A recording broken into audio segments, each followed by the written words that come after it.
Lynne Attwood. Creating the New Soviet Woman. Introduction. When the Bolsheviks seized power in Russia in October 1917, they had the enormous task of turning, arguably, the most undeveloped capitalist country in Europe into the world's first socialist state. They would only succeed in this goal if they could involve the population as a whole, if they could turn them into organizers and builders of a new society. Warriors for a new way of life. The notion that it was possible to create a new type of person, fully committed to the socialist cause and willing to put the interests of society above his or her personal desires, was fundamental to the Bolshevik project. According to Marxist theory, there was nothing innate about human personality and behavior.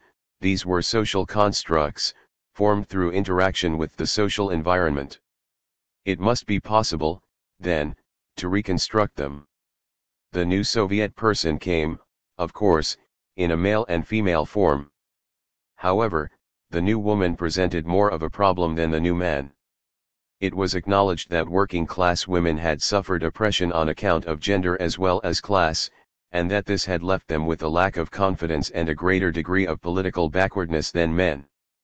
Russian Marxists had noted an inverse correlation between the number of women employed in an industry and its level of political radicalism.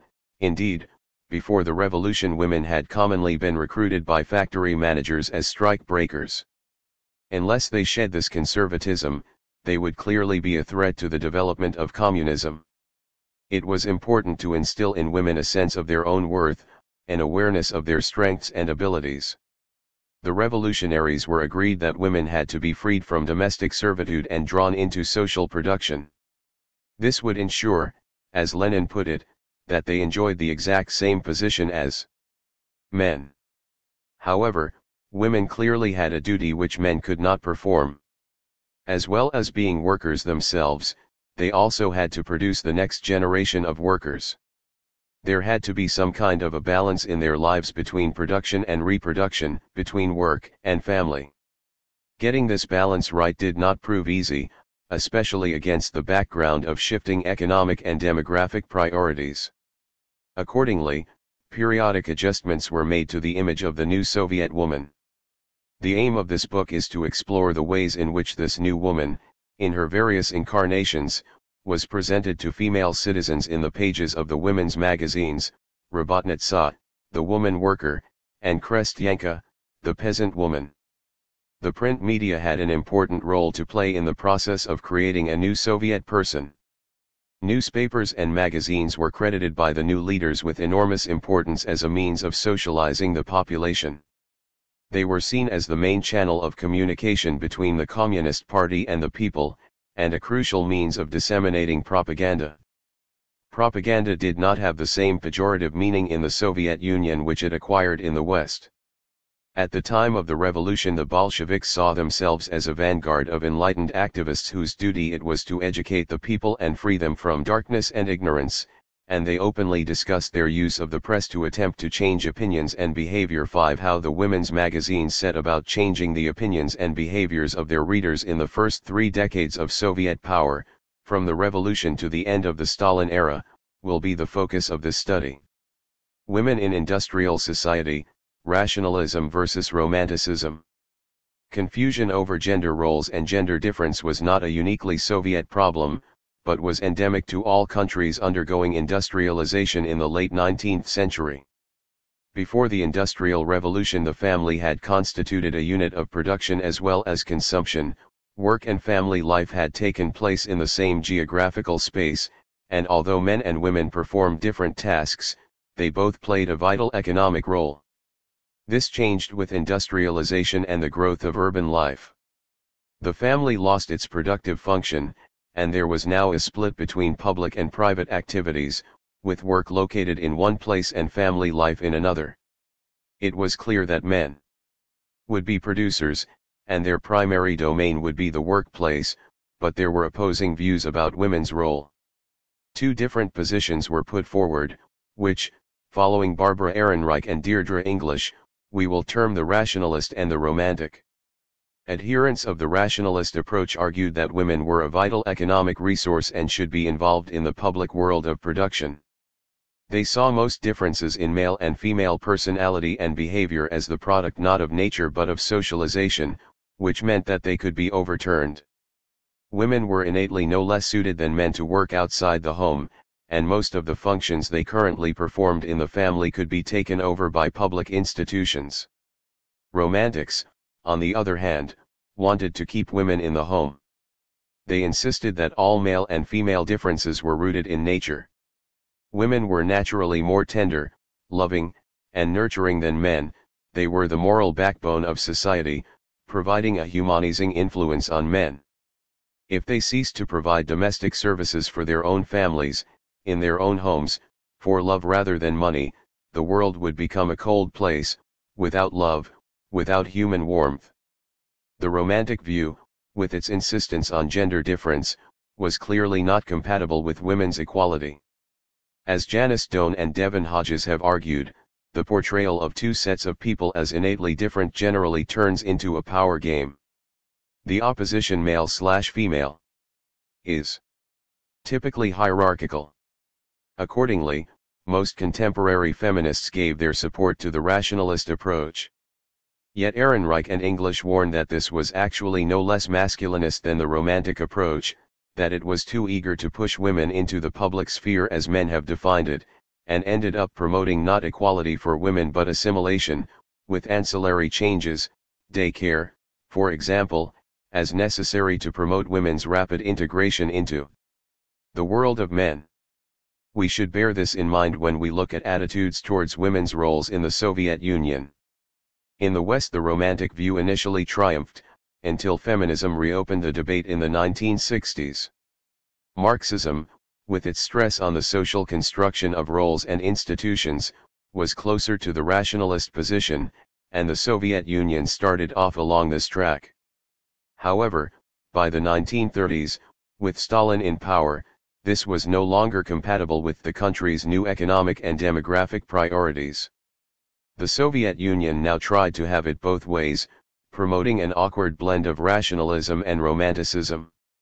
The Soviet woman was expected to be an exemplary worker, and to develop the qualities and traits which were appropriate to the workplace, yet she was also supposed to have certain natural traits and behavioral patterns which made her innately suited to domesticity and child care. Theorizing the new woman. To understand the extent to which this increasingly contradictory image of the Soviet woman diverged from the theoretical understanding of woman's position under socialism, we will need to look briefly at some of the key Marxist writings of the late 19th and early 20th centuries on the causes of female inequality, how it would be eradicated, and what roles women would then play in society.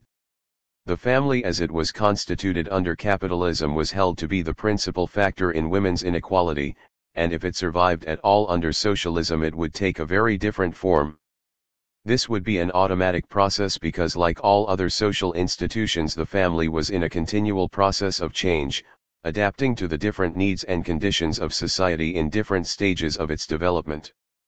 A society committed to the establishment of equal rights for all citizens would clearly have no need of an institution which rested on female dependence and subordination. In its earliest forms the family had not been an oppressive institution. Friedrich Engels explained, in The Origin of The Family, Private Property and The State, that initially it had been a large-scale communal venture. Not individuals, but entire groups are married to one another. In time more complex arrangements had developed to prevent inbreeding, and eventually the pairing family emerged as the norm. All the same, for some time couples continued to live in communes rather than setting up separate households. This had been a relatively egalitarian society, although a division of labor did exist between the sexes based on the difference in male and female reproductive roles, with women performing the tasks which could be carried out near the home and combined with child care. Women's work was not light, however, and was regarded as highly as that performed by men. Indeed, society at this time was both matriarchal, with women considered the heads of the household, and matrilineal, descent being traced through the female line. The latter was inevitable during the period of group marriage since a child's paternity could not be established with any degree of certainty, but it continued even after group marriage had given way to pairing. This situation changed with the development of private property, which led to an interest in inheritance. Men wanted to pass their wealth to children they were sure they had fathered, so they took control of their wives' sexual behavior and insisted on their fidelity. The family became a small, private unit, with the work the woman had traditionally done now seen as a private service for her own family and so no longer credited with social significance.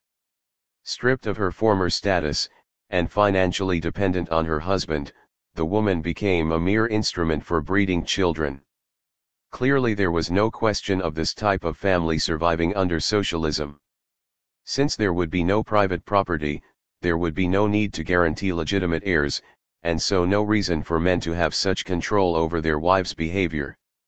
Nor would men have the power to control their wives, since under socialism women would enter social production and be financially independent. Yet there was no consensus on what would take the place of the bourgeois family. Alexandra Kollontai, the Bolsheviks' principal theoretician on gender, noted, "There is probably no other question about which socialists themselves are so little in agreement as the question about marriage and the family."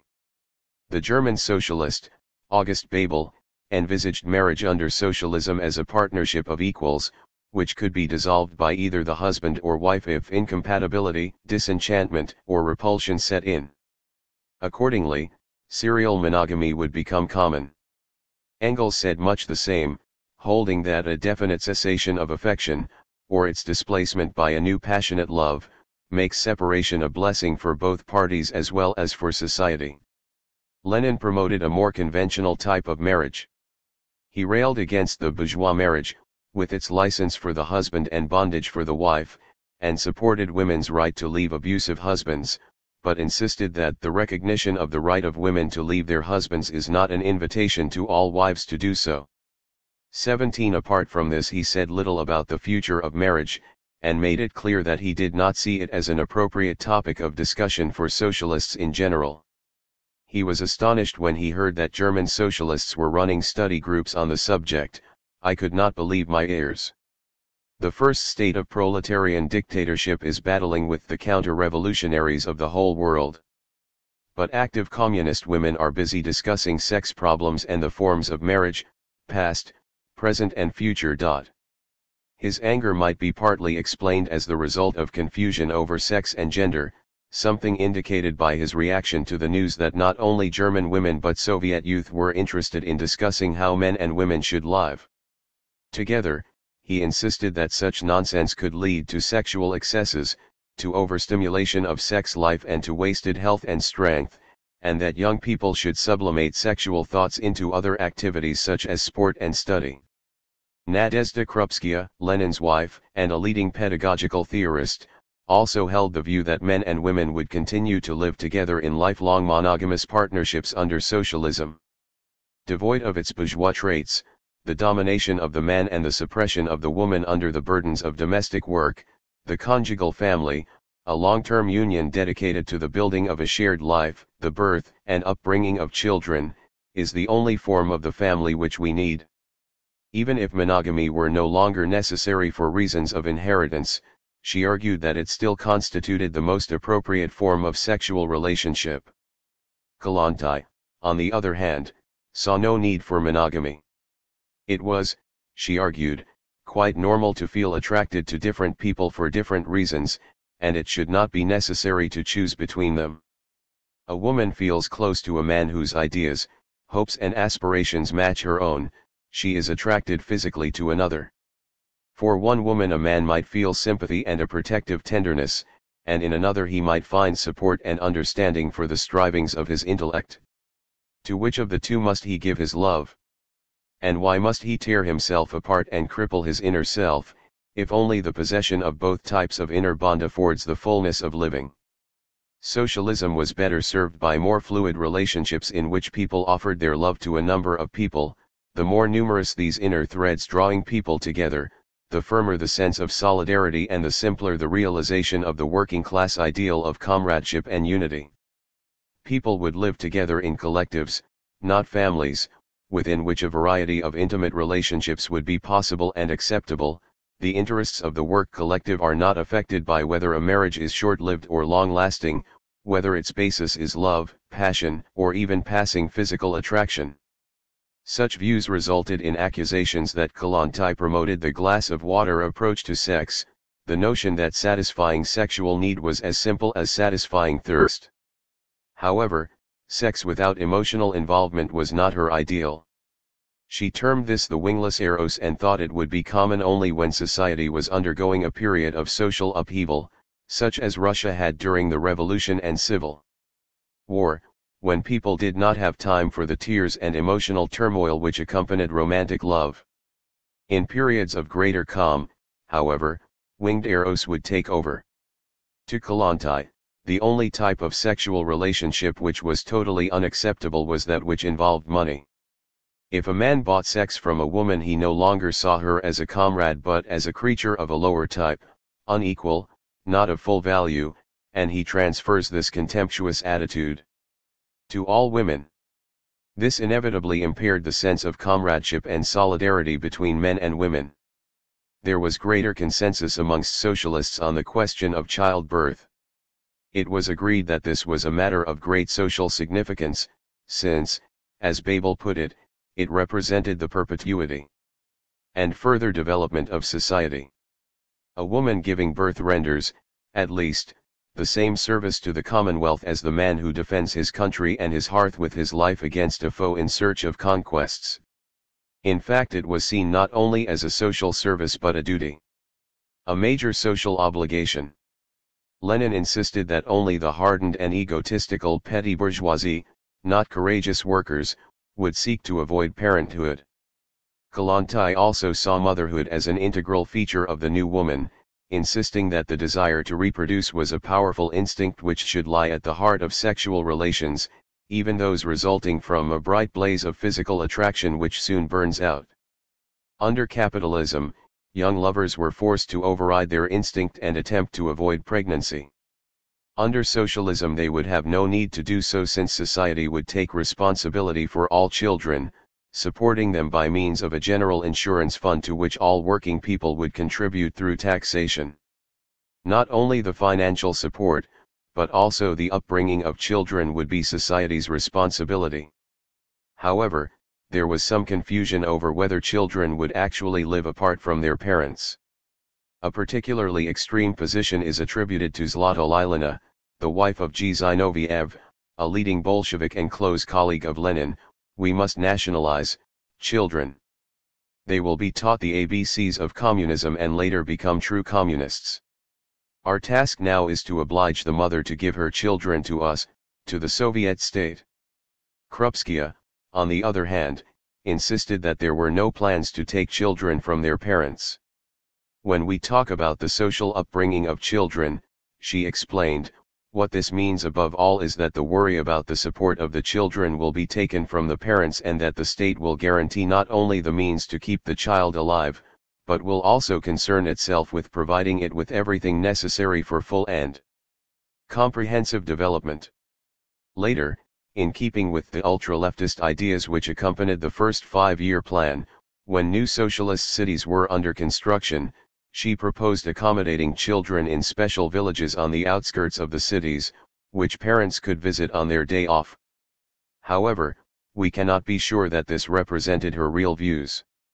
With Stalin in power, she would have had little choice but to adhere to the party line. Kollontai also explained in one of her pamphlets that children would live with their parents. She wrote, "The working woman and mother need not take fright. Communist society is not getting ready to snatch children from their parents, to tear the infant from its mother's breast or violently split up the family.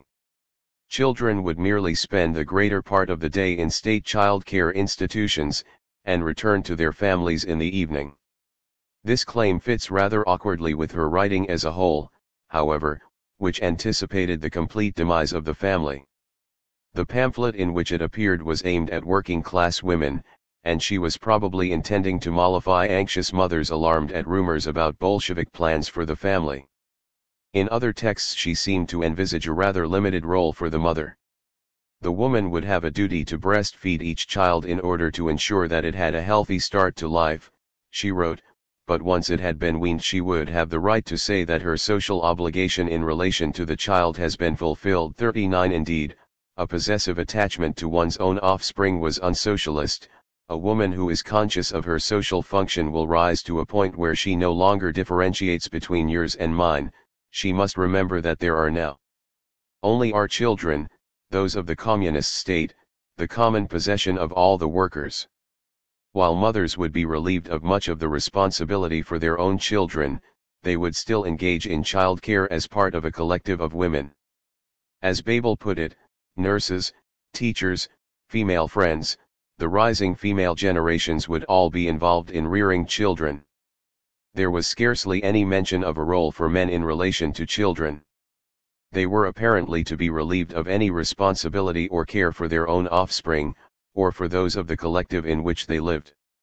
It seems, then, as though children were to remain an exclusively female matter, even if on a collective rather than an individual basis. The same was true of other domestic duties.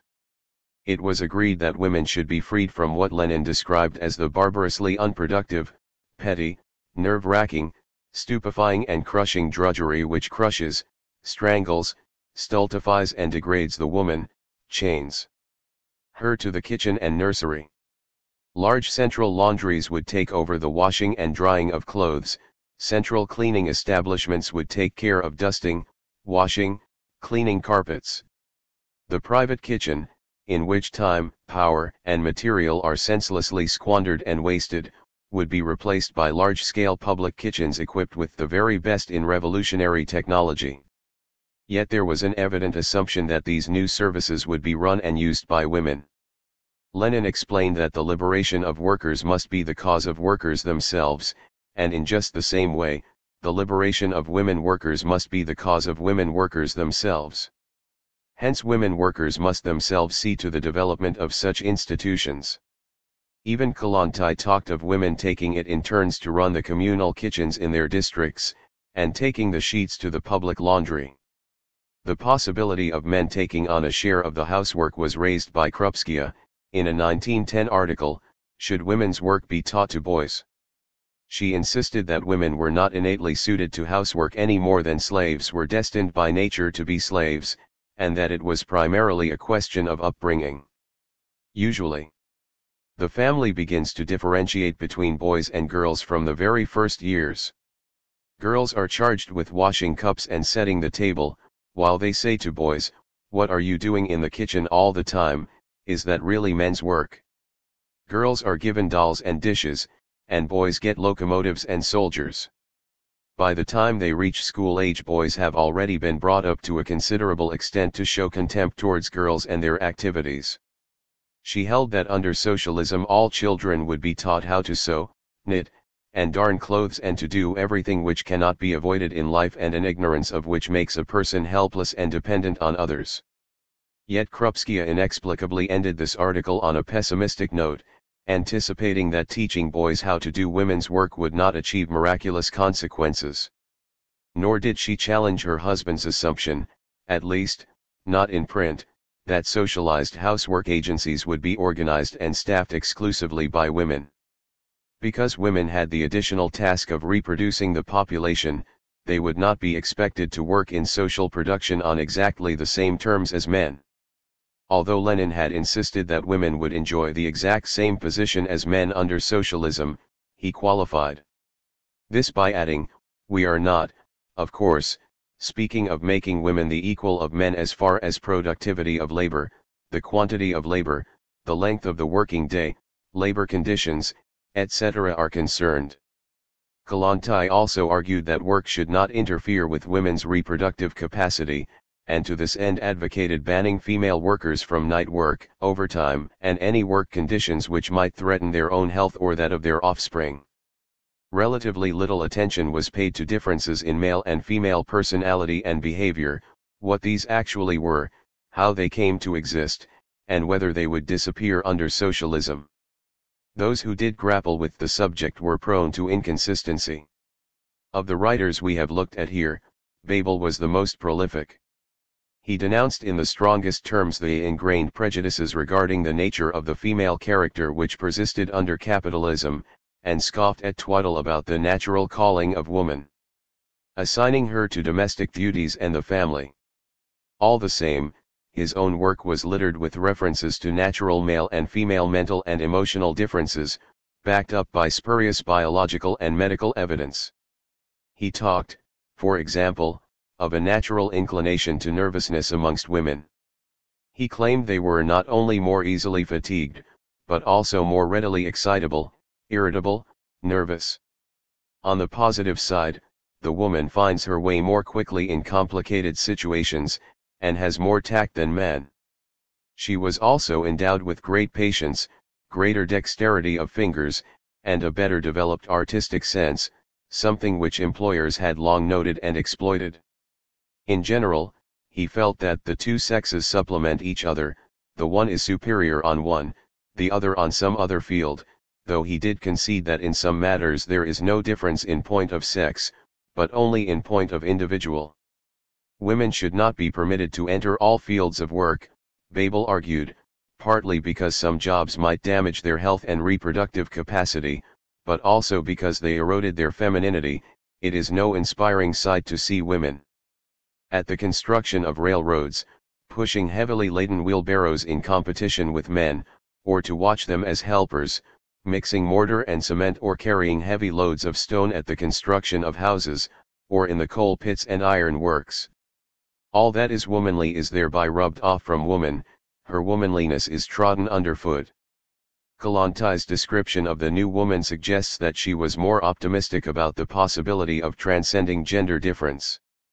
Under socialism, women would embody the following qualities: self-discipline instead of emotionality, the ability to value her freedom and independence, instead of being submissive and lacking in personality, the affirmation of her individuality, instead of a naive attempt to absorb and reflect someone else's cast of mind, that of the beloved.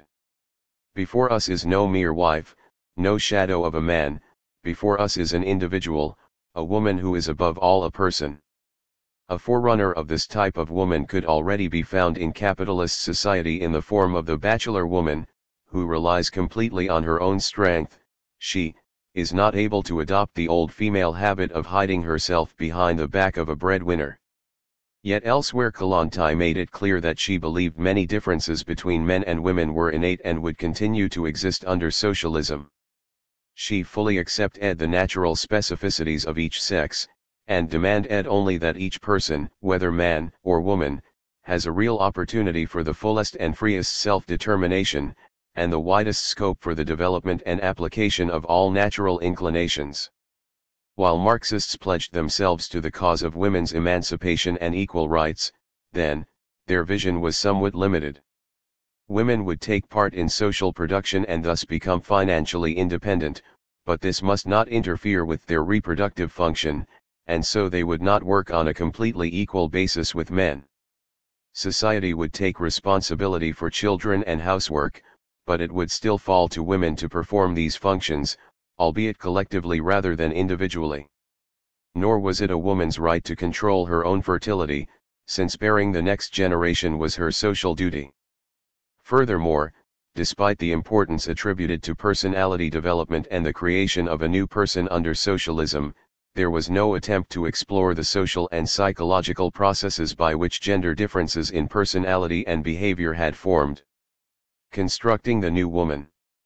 However unclear socialists were on the roles and traits of the new woman, the bourgeois model, a somewhat delicate creature confined largely to the home and serving the needs not of society but only of her own husband and children, was clearly not appropriate. Despite the absence of a detailed blueprint, activists still had to set about remodeling women's attitudes and behavior to fit the requirements of the new society. Women's magazines played an important part in this process. Robotnitsa and Krestyanka were the only magazines aimed at ordinary women which were available throughout the period we are concerned with, and in all of the republics.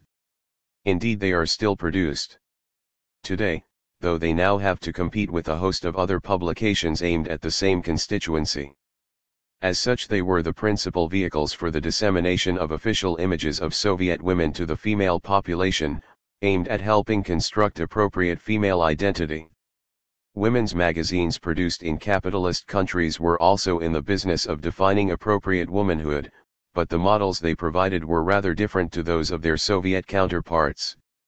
When they made their first appearance, in the late 18th century, they were aimed primarily at middle-class women, the only ones with sufficient spare money to buy them.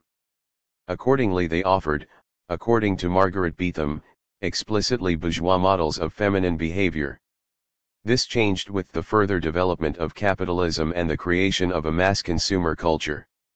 The magazines were increasingly used as vehicles for advertising, promoting the shopping for, and use of, appropriate domestic and beauty products as the principal features of femininity. They ceased to be the exclusive province of the wealthy but were aimed at a broader readership, attempting to establish the importance of commodities for the feminine. Not only for the lady but for women in general. 66 Jennifer Scanlon has analyzed the American magazine The Home Journal between the years 1910 and 1930, and points out that despite its apparently diverse range of material, which included short stories, editorial articles, and advertisements, these all melded together to produce a cohesive image of women's place in society. The magazine's primary aim was to persuade its female readers to accept the corporate capitalist model and their home-based role in it, and to encourage them to want, indeed, to see as essential, ever more domestic knickknacks and beauty aids. Difference between men and women was continually emphasized. While the man's principal role was production, the woman's was consumption. While he inhabited the world of politics and economics, she should be content with marriage, the family, and the home, which was portrayed as a special feminist space.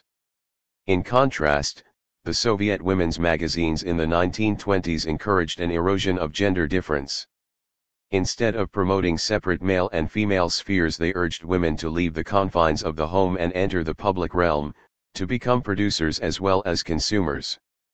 They promoted communal living instead of the private family, and rather than insist on the inviolability of marriage, they applauded the newly simplified divorce procedures. As with the Western women's magazines, these messages were conveyed through a variety of texts. But in the Soviet Union they combined to promote an image of the woman as a confident, self-reliant person with a wide range of abilities which she could put to use in a variety of settings. In short, she was presented as a full, valuable citizen of the new society. Yet things were to change considerably with Stalin in power. The family had not withered away, as some of the more radical theorists had predicted, and by then the prospect was no longer viewed as desirable.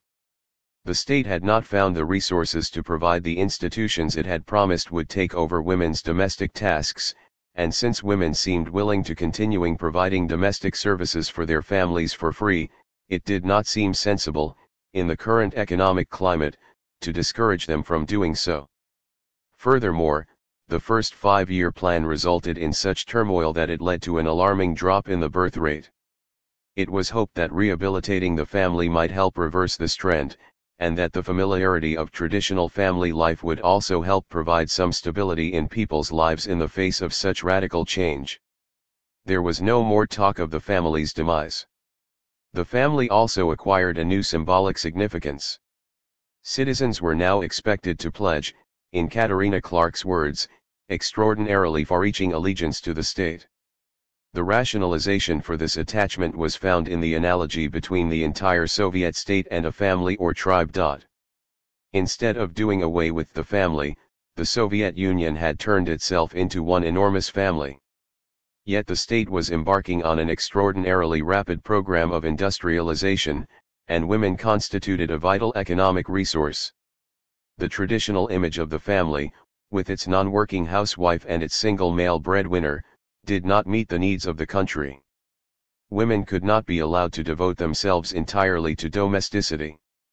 Accordingly, the Soviet woman's new role as worker was grafted onto her old role of homemaker, and female identity was meant to encompass traditional male and female qualities and traits. She was glorified for her capacity to work like a man, and at the same time celebrated for her nurturance and her willingness to sacrifice herself for others. She was described both as man's equal, and as the weak sex, slabby Pole. The demands that Western governments have habitually placed on women when their countries are at war, when women have to take over men's jobs when their husbands and sons are off fighting, and when service to the state is prioritized above all social and personal considerations, were imposed on Soviet women throughout the Stalin era. What Maureen Honey has said of the United States during World War II could be applied to the Soviet Union from the start of the first five-year plan. The progressive idea that women could perform all kinds of work in society was accompanied by a shrill patriotic appeal that undermined its potential as a feminist reordering of national values. The emphasis was not on women's right to be treated fairly and judged as individual workers, but on their heroic service to the nation. 70. The rights of Soviet women were presented in such a way that they were synonymous with duties. Women's equality amounted to their being able to make no less a contribution to society than men. Despite the country's avowed break with the past, many aspects of the new woman in the Stalin era hark back to pre-revolutionary times. The eulogizing of motherhood had long been part of Russian culture, with the Mother of God one of the most powerful images of the Orthodox Church. 71. The strong, all-capable Russian peasant woman who was at the same time a self-sacrificial mother had also figured prominently in pre-revolutionary literature and mythology. 72. Instead of critically examining the powerful mythic representations of women and the influence they still exerted on popular consciousness, the Stalinist state now incorporated those which seemed useful into its image of the new woman. In the past, the excessive burdens placed on Russian women had been cause for shame. 73. Now women's propensity for hard work and self-sacrifice was held up as the basis of their equality. Readers' responses. It would be impossible to determine with any accuracy the impact which images in Robotnitsa and Krestyanka had on their readers in the first 3 decades of Soviet power. Firstly, too many years have passed. Secondly, the magazines were not the only medium through which the authorities were attempting to propagandize new models of female identity, and we would have to separate their influence from, for example, that of factory committees holding discussions on the subject, celebrations surrounding International Women's Day, the work of party activists, and the new legislation relating to women. The Soviet authorities certainly saw the print media as a vital agent of socialization. 74. Early Western research on the media also credited it with enormous influence, seeing media messages as a magic bullet transmitting ideas rather automatically from sender to receiver, with the latter as defenseless as a sitting target. Recent studies tend to be more cautious, however, suggesting a complex relationship between ideology and behavior, with audiences playing a much more active role.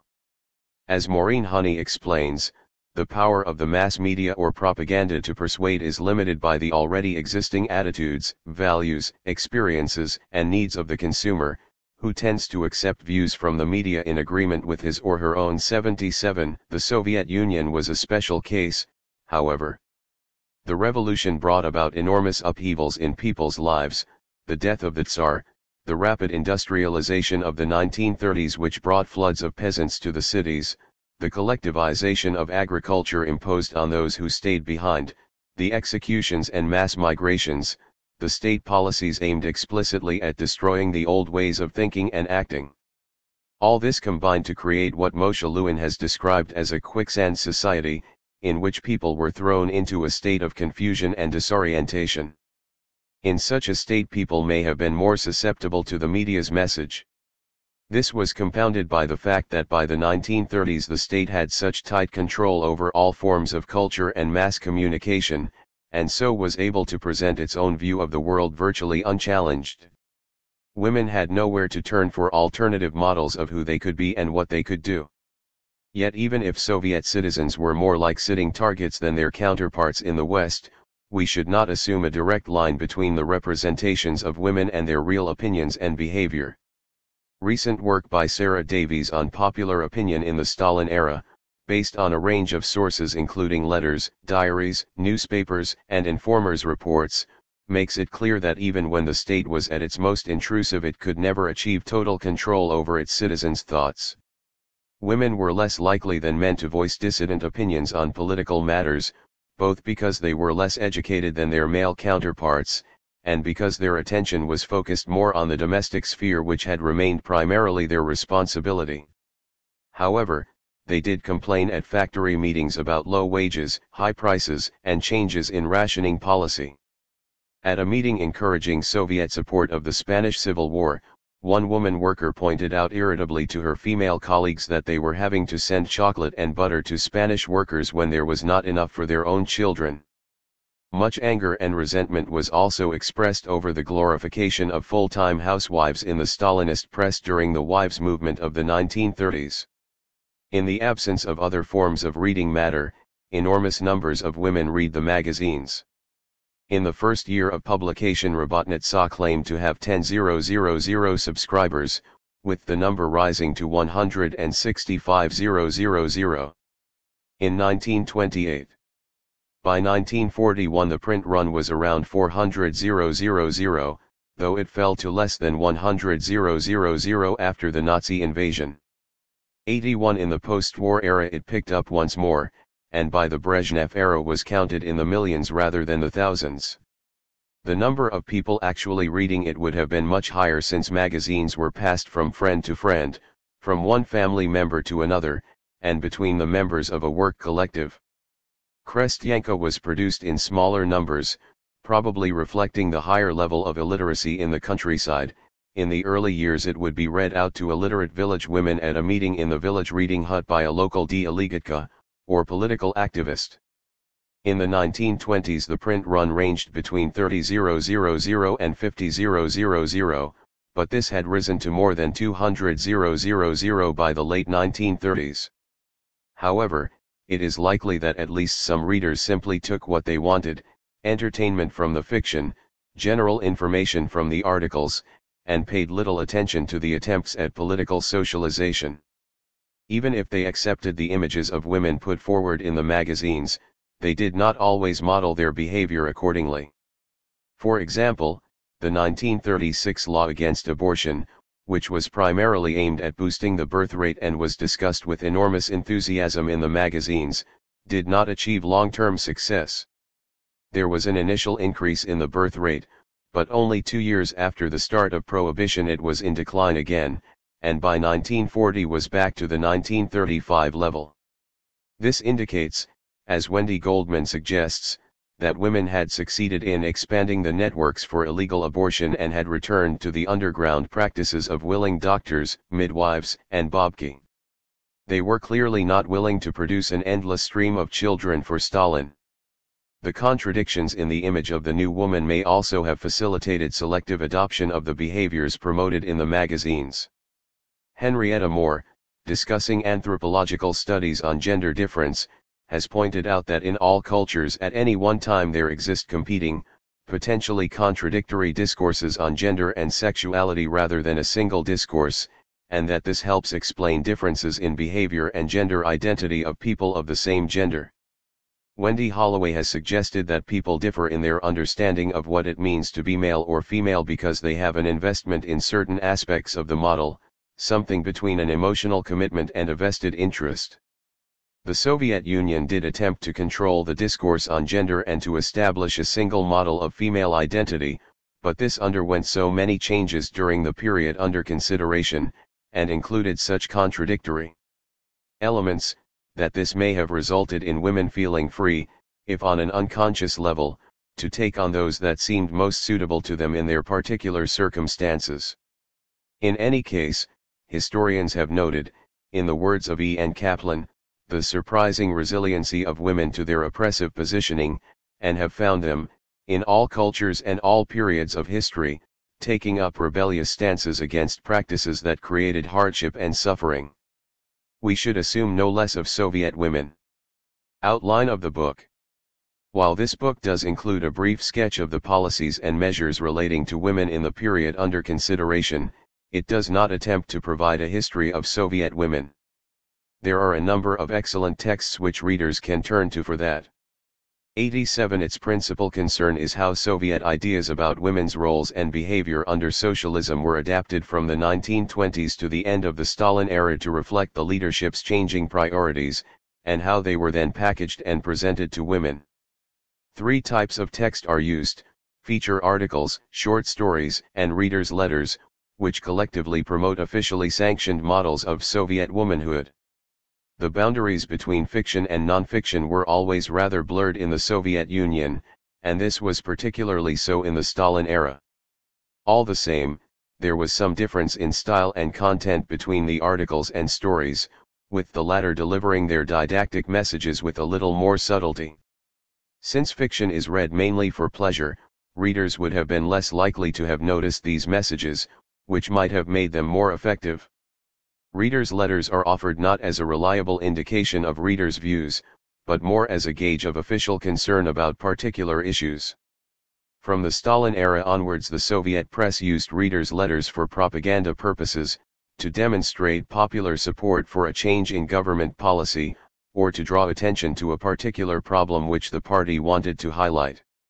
As Gail Hollander writes, the publication of a series of letters on a particular subject was designed to preview impending policies initiated from above. The intention is to give the impression that such policies are called forth by public opinion. 88 In most cases the letters were probably genuine, but selected for publication because they expressed appropriate opinions.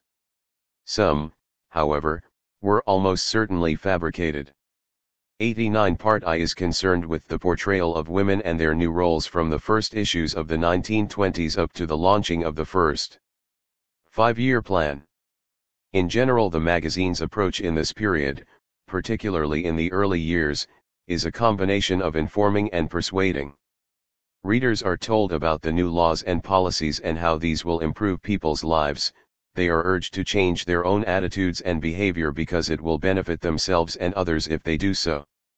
The first chapter looks at the combination of roles readers were encouraged to perform, at least in the short term, until the state could provide the promised domestic services. While work in social production was considered an essential part of the image of the new woman, this was complicated by the fact that the country was undergoing a period of chronic unemployment and there simply was not enough work to go round. This chapter also looks at discussions on measures which would help women combine work and family obligations, and the part women themselves were expected to play in getting them off the ground. Chapter 2 discusses the ways in which changes in the law on marriage and the family were presented to women, as well as the issue of unwanted pregnancy. Chapter 3 explores writings on gender relations, with detailed analysis of some of the polemical short stories which were intended to initiate debate amongst readers on how men and women should live with one another. Chapter 4 looks at attitudes towards beauty, fashion, and femininity, and the rejection of the traditional bourgeois understanding of what made a woman attractive. Chapter 5 discusses variations in the model of Soviet womanhood, in the countryside and the city, in the Slavic heartland and the Muslim republics. Part 2 is concerned with the Stalin era, from the start of the first five-year plan to the aftermath of the Great Patriotic War. The magazines now had a very different flavor. During the course of the 1920s they had become increasingly didactic. With the introduction of socialist realism in 1934 this process was complete. Artists were now required to become, in Gorky's famous phrase, engineers of the human soul, and this was no less true of journalists. Instead of encouraging informed changes in readers' attitudes and behavior, the magazines now attempted to mold readers into the desired form. Chapter 6 looks in general terms at writings on women's experience of industrialization and collectivization.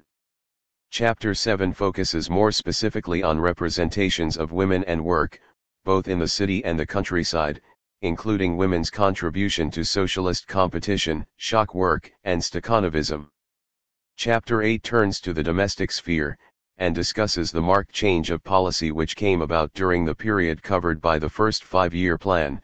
While communal housing and entire socialist cities were idealized at the start of the plan, by the end of it the individual family and, in certain circumstances, the full-time housewife had been rehabilitated. Chapter 9 discusses reporting on the 1936 law against abortion, and the short stories which emphasized the supposed benefits of the new law. Chapter 10 draws out the gender confusion in the magazines in the 1930s, as women were called on to be completely new people, and, at the same time, traditional wives and mothers. It also looks at the official attitude towards female beauty and fashion, which had reverted to a more traditional form to that promoted in the 1920s. Chapter 11 is devoted to representations of women in Robotnica and Krestyanka during the Great Patriotic War. While women were now required to virtually run the country and take on the most masculine of jobs, they also served a symbolic function which emphasized their feminine maternal traits. The country was represented as a woman, Mother Russia, whose task was to rouse the passions of her soldier sons and encourage them to fight more bravely on her behalf. Chapter 12 turns to the period of post-war reconstruction, and the adjustment of male and female roles once again in an attempt to accommodate returning soldiers, and to build up the depleted population. I would like to acknowledge my gratitude to Melanie Illick and Susan Reed for reading through an early draft of this book and offering a mass of useful observations. Continuing deficiencies in the book are, of course, due entirely to me and not them. Part I. The 1920s, the women's magazines in the era of the new economic policy. The attempt to create the world's first socialist state took place in inauspicious circumstances. Revolution was followed by civil war, and by the time this had come to an end in 1921, Russia had suffered 7 years of continual battle. The country was in a state of economic collapse, unemployment, homelessness, and poverty were rife. Russia had arguably not been ripe for revolution in the first place. This was the least developed of the capitalist countries, and in his earlier writings Marx had insisted that a country would be ready for socialism only when it had fully exhausted the potential for economic development inherent in the capitalist system. However, the increasingly international nature of capitalism had led Marx to reconsider. If a revolution took place in any one capitalist country, it could start a chain reaction which would lead to the establishment of socialism throughout the world. In this case, the level of development in the country which actually started the process would not be of crucial importance. Backward as she was, Russia might be able to achieve socialism if the Russian Revolution becomes the signal for a proletarian revolution in the West. Yet the worldwide collapse of capitalism failed to take place, and Russia found herself in a state of isolation as well as economic devastation. In 1921, at the 10th Party Congress, the new economic policy was launched. Intended as a short-term measure to revive the economy, it involved putting many of the earlier socialist declarations on hold and resurrecting some degree of private trade and industry. Its principal aim was to persuade the peasants to produce more food so that the cities would be adequately fed. During the Civil War, any grain considered to be surplus to the peasants' own needs had been requisitioned, but the peasants had responded by growing less. Now they would only have to pay a tax, which would consist of a fixed proportion of the surplus. They could sell the rest at local fairs and markets. For this to be an effective incentive, there had to be something for them to buy with the money they got from the sale of their surplus grain, and so private business was revived in an attempt to revitalize the production of manufactured goods. The state kept control of all large-scale industries, as well as the banks, foreign trade, and transport. All the same, this represented an enormous change from the Civil War period, in which everything had been nationalist and there was a total ban on free trade. The NEP spawned a new class of entrepreneurs, NEPmen, whose interests were served neither by full employment nor by women's equality. Unemployment hit women particularly hard. They were the least skilled members of the workforce, and also the least flexible, both because of their extra domestic duties and because of the protective legislation introduced in the 1918 Labor Code. On the grounds that women were actual or potential mothers, this legislation banned them from certain types of work and work conditions which might damage their health. In fact, it failed to offer them much protection since it was constantly flouted, but it did serve to define women as delicate workers in need of special treatment. This meant that since employers could now pick and choose from the ranks of the unemployed, they were less inclined to choose women. The combination of a group of men with excess money, and a growing number of women without, had an inevitable consequence. Prostitutes, who had virtually disappeared from the streets during the Civil War, were back again plying their trade. Indeed, Some of the new laws aimed at protecting women actually contributed to the rise in prostitution. Men were now required to contribute to the support of children resulting even from short-term liaisons, and many saw a straightforward commercial transaction with a prostitute as the safest way of satisfying their sexual needs without risking long-term financial penalties. With so many problems to deal with, women's equality was hardly going to be the Bolsheviks' main priority. In any case, they refused to see it as a separate issue. It was acknowledged that working-class women had suffered oppression on account of gender as well as class, and that this had left them with a lack of confidence and a greater degree of political backwardness than men.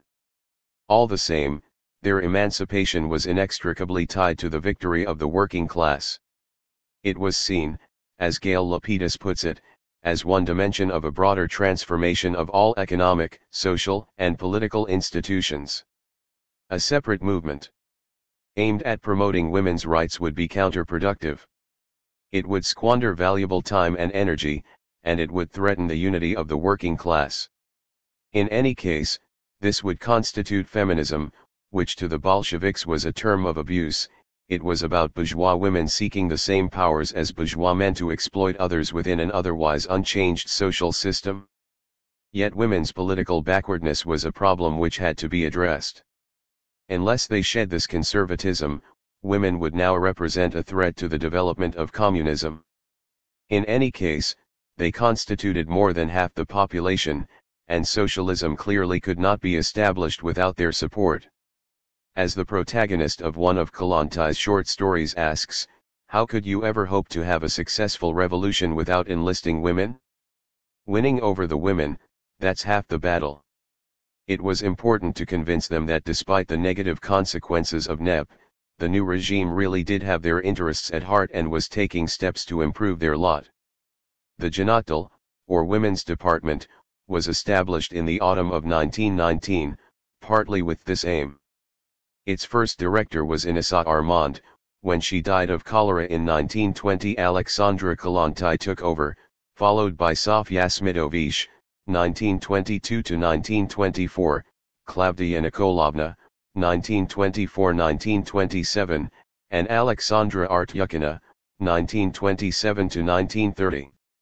The Janatal was not an autonomous institution but a section of the party, which avoided the charge that it was helping to create a separate women's movement. In any case, female activists had managed to convince skeptics that the Janatal could encourage women to take part in the construction of the new socialist society, and in this way it would be helping foster unity between men and women rather than impeding it.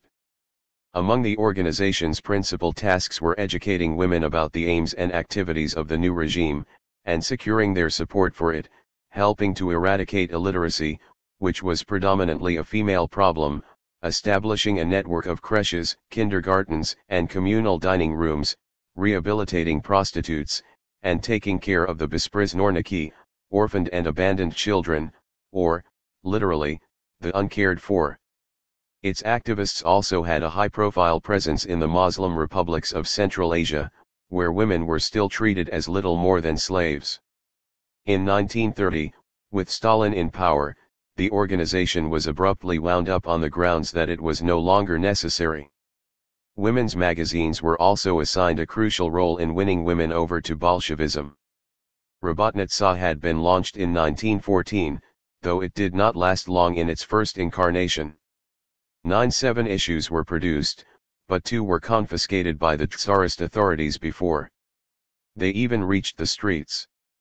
The magazine folded when the First World War broke out, was briefly revived between May 1917 and January 1918, and then brought to a halt by the paper shortage during the Civil War. For a time its function was taken over by women's pages in general newspapers, 11, but in January 1923 Rabotnitsa resumed publication on a regular basis. Its sister magazine Krestyanka began publication in June 1922. Both magazines began as monthlies, but were appearing twice a month by the late 1920s. Rabotnitsa and Krestyanka were aimed at the so-called female mass, simple, uneducated, and politically undeveloped women for whom the general press was considered too difficult. They were the only 2 national magazines for this constituency, though there was also an array of local newspapers and magazines aimed at readers in particular cities or republics. Zhizn Robotnicy, The Woman Worker's Life, in Moscow, Robotnitsa and Khrestyanka, The Woman Worker and the Woman Peasant, in Leningrad, Selyanka Ukraina, The Ukrainian Village Woman, in the Ukraine, and Beloruskaya Robotnitsa and Selyanka, The Belarusian Woman Worker and Peasant, in Belorussia. More sophisticated reading matter was required for more developed women, especially party members and delegatki, elected representatives of work brigades and peasant communities who were meant to function as a bridge between the party and the mass. The principal publication for them was Kommunistka, The Woman Communist, the Janatel's own organ. It was launched in 1920 and appeared throughout the decade, until the Janatel was wound up itself in 1930. Kommunistka's contributors expressed a range of opinions and engaged in some heated arguments over policy issues. There were also some lively discussions in Robotnitsa and Khrestyanka in the 1920s, but in general these magazines presented a more homogeneous point of view. They were less concerned about working out policies than broadcasting them to their readers. In the West, women's magazines of the same era were concerned with women primarily as consumers. The home was depicted as their special domain, and this was defined at least in part by its difference from the masculine world of politics and economics. The Soviet women's magazines, in contrast, sought to break down the division between the male and female realms. Their stated aim was to draw women into the general proletarian battle of the working class. Throughout the first year of publication, every issue of Robotnitsa had the same cover illustration: a woman worker in a red headscarf standing on a hill overlooking a heavily industrialized city, with one arm outstretched, presumably pointing towards the glorious future, while the other hand held a banner bearing the magazine's name. In subsequent years the covers became more varied. Most showed new women in action, operating factory machinery, addressing meetings, eating in communal dining rooms.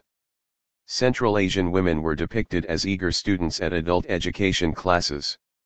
To avoid conveying the notion that the magazines promoted women's rights as a separate issue, male workers were also prominent, especially in scenes stressing the solidarity between male and female comrades. Khrestyanka's covers in the early years of publication depicted a peasant woman, wearing the ubiquitous red headscarf, either sewing the words "Workers of the World Unite" onto a banner, taking from a large bag books with titles such as "What Soviet Power Has Done for the Peasant Woman," holding up a sheaf of papers bearing a rousing declaration or a quote by one of the heroes of the revolution, or standing on a platform addressing a crowd of people. Sometimes a child would be sprawled at her feet, avidly reading a worthy magazine.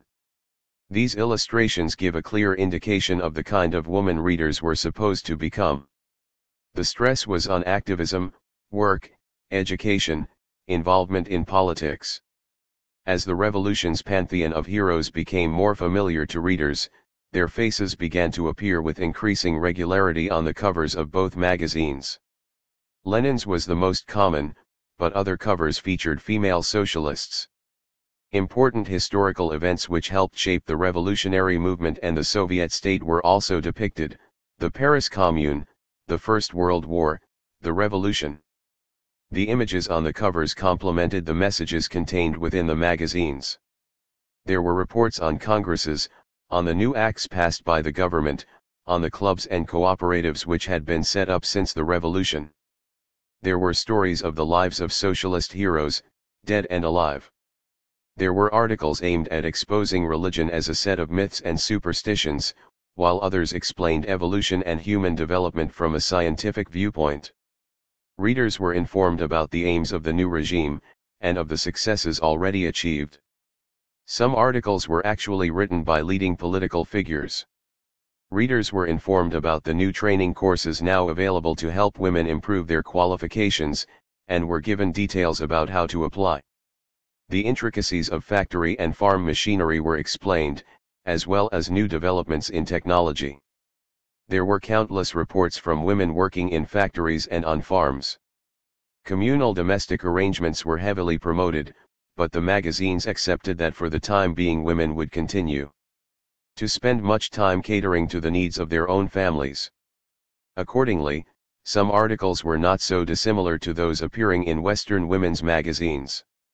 Sections on advice to housewives and questions on housekeeping gave readers tips on childcare and advice about nutrition and hygiene, and there was a regular supply of recipes and dressmaking patterns.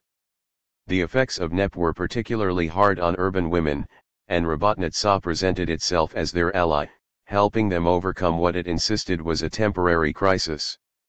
It explained why NEP was necessary and on occasion even carried advertisements for the products of the newly privatized companies, 18, but it was also highly critical of the petit bourgeois mood which the NEP had revived and of the return of some of the old social relations which had made life so difficult for women in the past. 19 The magazine's fiction, in particular, addressed the horrors of NEP. One short story, about a private cafe, hinted at sexual harassment of the waitresses on the part of the debauched NEPman clientele, while another made it clear that women working for NEPman were exploited, overworked, and liable to be fired on the slightest pretext. All the same, Robotnica insisted that things were better for women now than they were before the revolution because of the laws and institutions which the Bolsheviks had introduced to help them. Even if a woman was unemployed, the new network of clubs and classes which now existed ensured that she had something else in her life apart from housework. She is not only a wife, mother, and housekeeper, but also a citizen.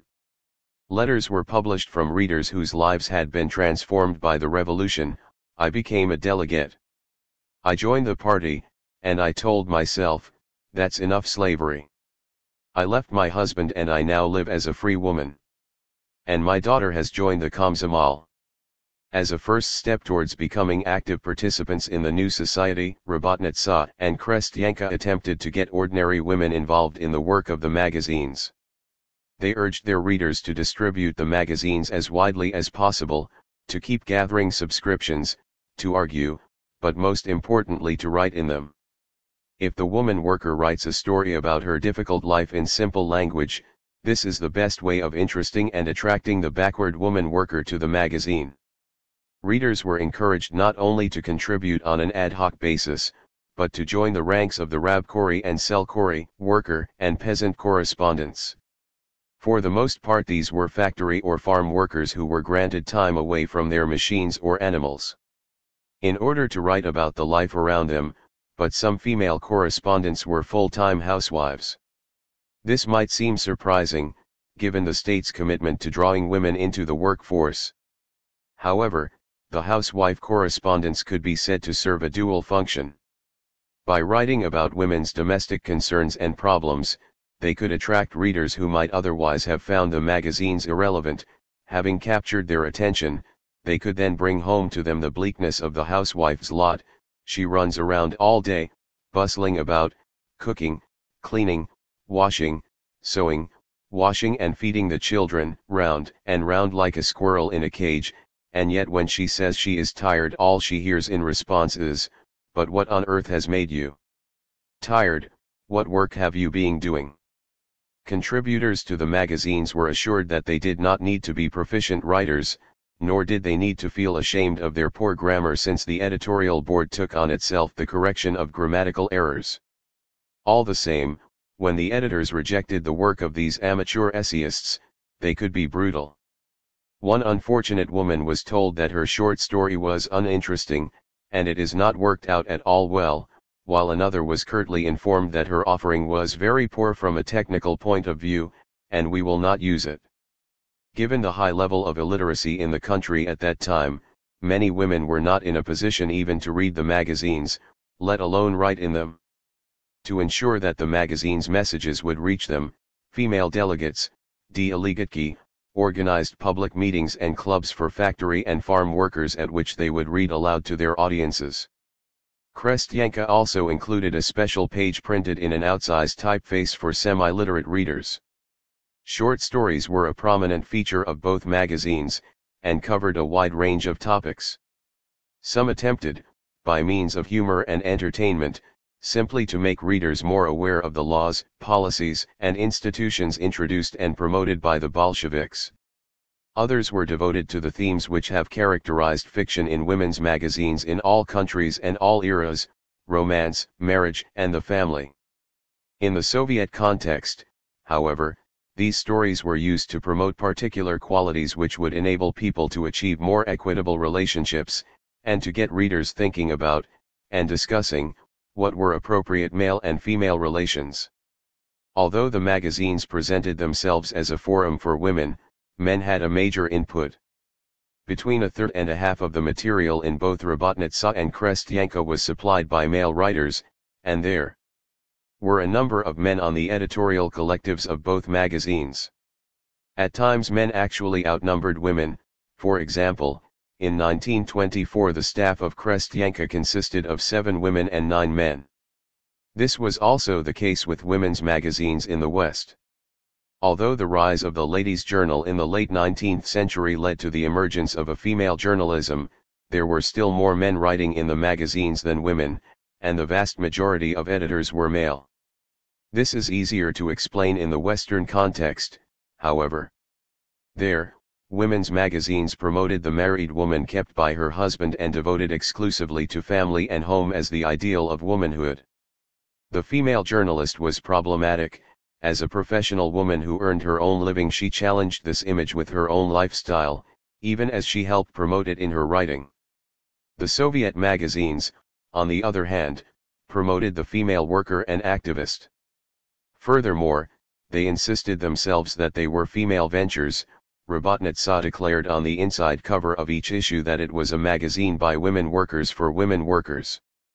The high level of male involvement indicates, perhaps, that the new regime felt uncomfortable at the prospect of women themselves producing appropriate models of womanhood. It may have been encouraging female activism, but this did not prevent it from feeling threatened by it. Chapter 1. As we have seen, Marxists were in agreement that women's equality could only be achieved once they worked alongside men in social production, and were liberated from the confines of the family. As Engels put it, the emancipation of women and their equality with men are impossible and must remain so as long as women are excluded from socially productive work and restricted to housework, which is private. The emancipation of women becomes possible only when women are enabled to take part in production on a large, social scale, and when domestic duties require their attention only to a minor degree. 1. In due course the family would, in effect, be nationalist, with women's domestic functions taken over by state institutions.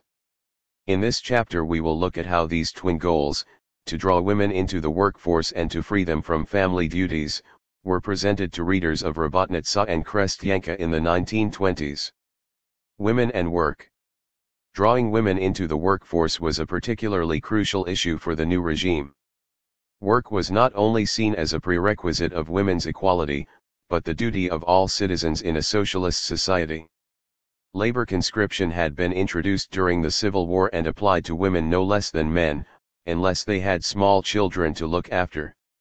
There had been some objections to the introduction of what was, in effect, forced labor, but many advocates of women's equality supported it on the grounds that it would help women take the essential first step towards their own equality and break the hold their husbands exercised over them. Inessa Armand had pointed out that each of us knows more than a few cases where a peasant or worker does not allow his wife or daughter to go to a meeting, and even beats her to prevent her from going. Labor conscription, she argued, would help women stand up to their husbands. It was not only men who refused to accept that women should go out to work, however. According to one Robotnitsa report, one of the female delegates at a meeting about women's employment insisted that instead of promoting women's work, it would be better to pay husbands more so that they would be able to feed their families. Then the woman could stay at home. Children and housework would be well attended to, and everything would be better. This view was challenged by other delegates, who pointed out that not all women were married, and those who were divorced or widowed had to be able to feed themselves and their children. In any case, even those who had husbands with good salaries needed to be economically independent, since only this would guarantee them equal rights. Furthermore, a woman who did not work was dull and unfit for conscious life, and since women formed half of the population, such dull people would constitute half of the whole of our Soviet Union. Such women would hardly make good mothers. This final point apparently received the most emphatic endorsement of the delegates. Ironically, Robotnica, the woman worker, had been relaunched at precisely the time when the number of women workers was in sharp decline. While acknowledging that unemployment was a particular problem for women, the magazine insisted that it was a temporary phenomenon which would end when the economy was back on its feet. In the meantime, women could improve their prospects by taking up the opportunities introduced by the Bolsheviks to enable them to raise their qualifications and develop their professional skills. The magazine told them about the quotas which had been established for women on professional training courses, and outlined the efforts being made to alleviate the consequences of unemployment, such as the free meals provided by some canteens for the homeless and impoverished. It drew attention to the clubs and educational classes for women which were being set up in factories out of work hours. It urged women not to squander their time on that peculiarly female pastime, gossip. One writer complained, the majority of housewives still sit on the bench outside their houses and click their tongues about their neighbors. It's time to put an end to this. 8. Instead, they should take an active role in their own fate by registering at the local labor exchange, signing up for available courses, and forming artels and workshops with other women. However, this self-initiative should not extend to finding work themselves with private employers, which would expose them to the most evil exploitation. Nor was it acceptable for unemployed women to be fussy and refuse work they were offered at the labor exchanges. This, it was argued, should result in them losing their benefits and being refused any further assistance. At the beginning of the 1920s, Robotnica's suggestions about the kinds of job women could do centered on traditional understandings of female aptitude. Explaining that the matter most dear to the heart of a woman is helping the mother and child, it went through the different types of work which involved child care. It also pointed to the remunerative potential of traditional female skills such as sewing, knitting, and embroidery. As the decade wore on, however, the notion that women workers should be confined to women's work was increasingly questioned. In 1926, Robotnica initiated a debate on whether women were capable of undertaking metal and machine tool work. Most men, the magazine acknowledged, insisted that women should not do this kind of work. They believed that women lacked the necessary level of concentration and the physical ability, and that they menstruate every month and this makes them lose strength. And they get married, children take up time. In any case, men thought it unacceptable for women to be allowed to take on men's jobs at a time of high unemployment, when healthy lads are out of work. Such attitudes translated into hostility towards the few women attempting to enter such fields of work. Those undergoing training programs for machine tool work complained that they were subject to continual harassment on the part of the male training staff. Instead of encouraging the girls in their new work, the instructor puts them off by frequent explanations about the different abilities of male and female students. If a woman's machine was not working properly, she would be given no assistance, but would be scolded and told she was incapable. Some women were so upset by such treatment that they gave up their studies. Robotnica's own view was that women were perfectly capable of doing this type of work once men gave them the chance to prove themselves. To prove its point, it published a series of photographs of smiling women successfully engaged in male jobs. The woman worker, especially in a non-traditional job, had become one of the predominant images in the magazine by the end of the decade. Women and the family. In the economic conditions of the 1920s, there were not only limited employment opportunities for women, but there were also insufficient resources for the state to free them from their traditional domestic functions. For the time being, even women who went out to work had to come home to the housework and child care. Krestyanka acknowledged this in its first issue: the male work which you take on does not free you from your female burden.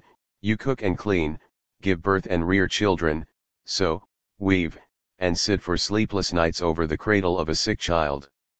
The magazines promised readers that the new regime would do what it could to lighten their domestic load, and urged them to involve themselves in the cooperative movement, which was setting up public dining rooms, creches, kindergartens, and so on. Yet these domestic services were run almost exclusively by women, as Kollontai and her colleagues had anticipated they would be. Even if women were relieved of cooking, cleaning and child care for their own families, these would continue to remain female functions. It was rarely suggested that men might be capable of taking on some of the domestic burden. One notable exception came in a 1925 article in Robotnitsa about a workers' settlement attached to a China factory. In this semi-rural community, women's work was particularly arduous since almost all families kept a few animals to supplement their wages, a cow, a pig, a goat, some chickens, and it was the women's task to care for these animals, in addition to doing their housework and their paid jobs. The author described a typical grueling day for women workers in this factory, and argued that their difficulties could be alleviated by their husbands becoming true socialists and treating them as comrades rather than servants. Women workers usually get up at 5:00 a.m., clean out and feed the livestock, prepare breakfast, and at 8:00 a.m., already tired, go to the factory, where they work until 6 in the evening with a break between 12 and 2 for lunch. In this break they have to tend to the family again, make their lunch, feed the livestock again, wash the little children, and again run to the factory, often just eating a scrap of bread themselves on the way. In the evening there is more work, getting the livestock ready for the night, feeding the husband and children their dinner, and then the washing, sewing, and darning still has to be done. Meanwhile the husband spends his evenings in the club, at a meeting, at a lecture, or chatting with the neighbors. Surely it should be clear to everybody that if the husband and wife both work at the factory, and end up just as tired as one another, family concerns should also fall on both of them. In the workers' movement, a man is meant to have a comradely attitude towards his wife, and that means he should divide with her everything connected with the family and housework. Otherwise it will be almost impossible for the woman worker to free herself from family matters and become a builder of the new life. The article was illustrated by two cartoon strips, one depicting the male worker's day, the other the female worker's day. While both did identical jobs in the factory, the man slept longer, ate his meals at leisure, and visited the library in the evening. Meanwhile, all the woman's free time was all taken up with domestic labor. Robotnitsa's editors followed the article with their own sympathetic comments, but ignored the author's suggestion that men do their share of the housework. They insisted that the cooperative movement was the answer. Women could save themselves time by joining forces and organizing their domestic work on a collective basis. Having women do all the housework collectively was apparently preferable, or at least easier, than persuading men to take on half the work generated by themselves and their families. Creches and kindergartens. One of women's major concerns has always been what to do with their children while they work. As Kollontai had noted, if the Bolsheviks were able to solve this problem, they would help secure women's support for the new regime. Every well-equipped creche means more than 20 agitational speeches. They would also make women more effective workers since they would be less anxious and fretful. Yet the provision of creches was not as rapid nor as widespread as had been hoped. Krestyanka explained to readers that the state simply did not have the means to take on such a burden at the present time. There are around 10 million peasant children, this is a huge number, and the state cannot cope with this as yet. Accordingly, if creches and kindergartens were to exist, this would have to be largely due to the efforts of women themselves. One of the tasks of the magazines was to convince women of the importance of creches and kindergartens. Rural women were particularly hard to win round. They were used to taking their children with them to the fields and could see no reason to change this practice. Krestyanka insisted that they would be amazed at what their children learned and experienced during the course of the day. As one article could, the little one prattles away, impatient to share with his mother his experiences. Or he entertains his tired mother with a song. It was acknowledged that there were teething problems, incompetent directors, dirty premises, and epidemics of childhood diseases. However, the advantages far outweighed the disadvantages. One Selkorka told the tragic tale of a woman who had taken her 2 children with her to harvest potatoes. The fire she had made to cook their lunch was whipped back to life by a gust of wind, and her sleeping 3-year-old burned to death. This happened, she concluded, because there was no creche in our village. The ultimate goal was to have year-round childcare available both in the cities and the countryside, but the first step for rural women was to establish creches just for the 3 months in summer when they were required to work all day in the fields. First they were told to organize a special creche committee to win over undecided mothers. They then had to try and get local organizations on their side, the village Soviet, the local party cell, the Committee of Mutual Assistance, the Peasants' Insurance Fund, the cooperative, and all other workers' organizations. Such organizations might be persuaded to give financial support, but by just endorsing the project they would lend it legitimacy and encourage more hesitant women to get involved. Krestyanka admitted that local officials did not always understand the importance of creches, but excused them on the grounds that they have other matters to see to as well, which are just as important. Again, it was up to women to convince them. The magazine's fiction reinforced the articles. A short story about the establishment of a village creche and kindergarten insisted that children brought up in such institutions would turn into better, more enlightened adults. The story's anti-hero abused alcohol and committed acts of violence because he had been brought up inadequately, but now, new men and women are growing up in our midst, and they will take a different path. They are being turned out by the kindergartens. In the cities, some creches and kindergartens were established by trade unions and were attached to factories which had a large number of female employees, such as those engaged in textile production. All the same, Robotnitsa insisted that setting up and running creches was women's responsibility. The protagonists of many of the magazine's short stories were enthusiastic, energetic women who organized creches and kindergartens for their female workmates, and often much else besides. In one such story, the superhuman heroine not only set up a creche for her female work colleagues, but also a tea room and public dining room. The magazine also ran a competition to find the best run creches in the country, and its reports on the winners continued to extol the virtues of female activism in this sphere. Communal dining.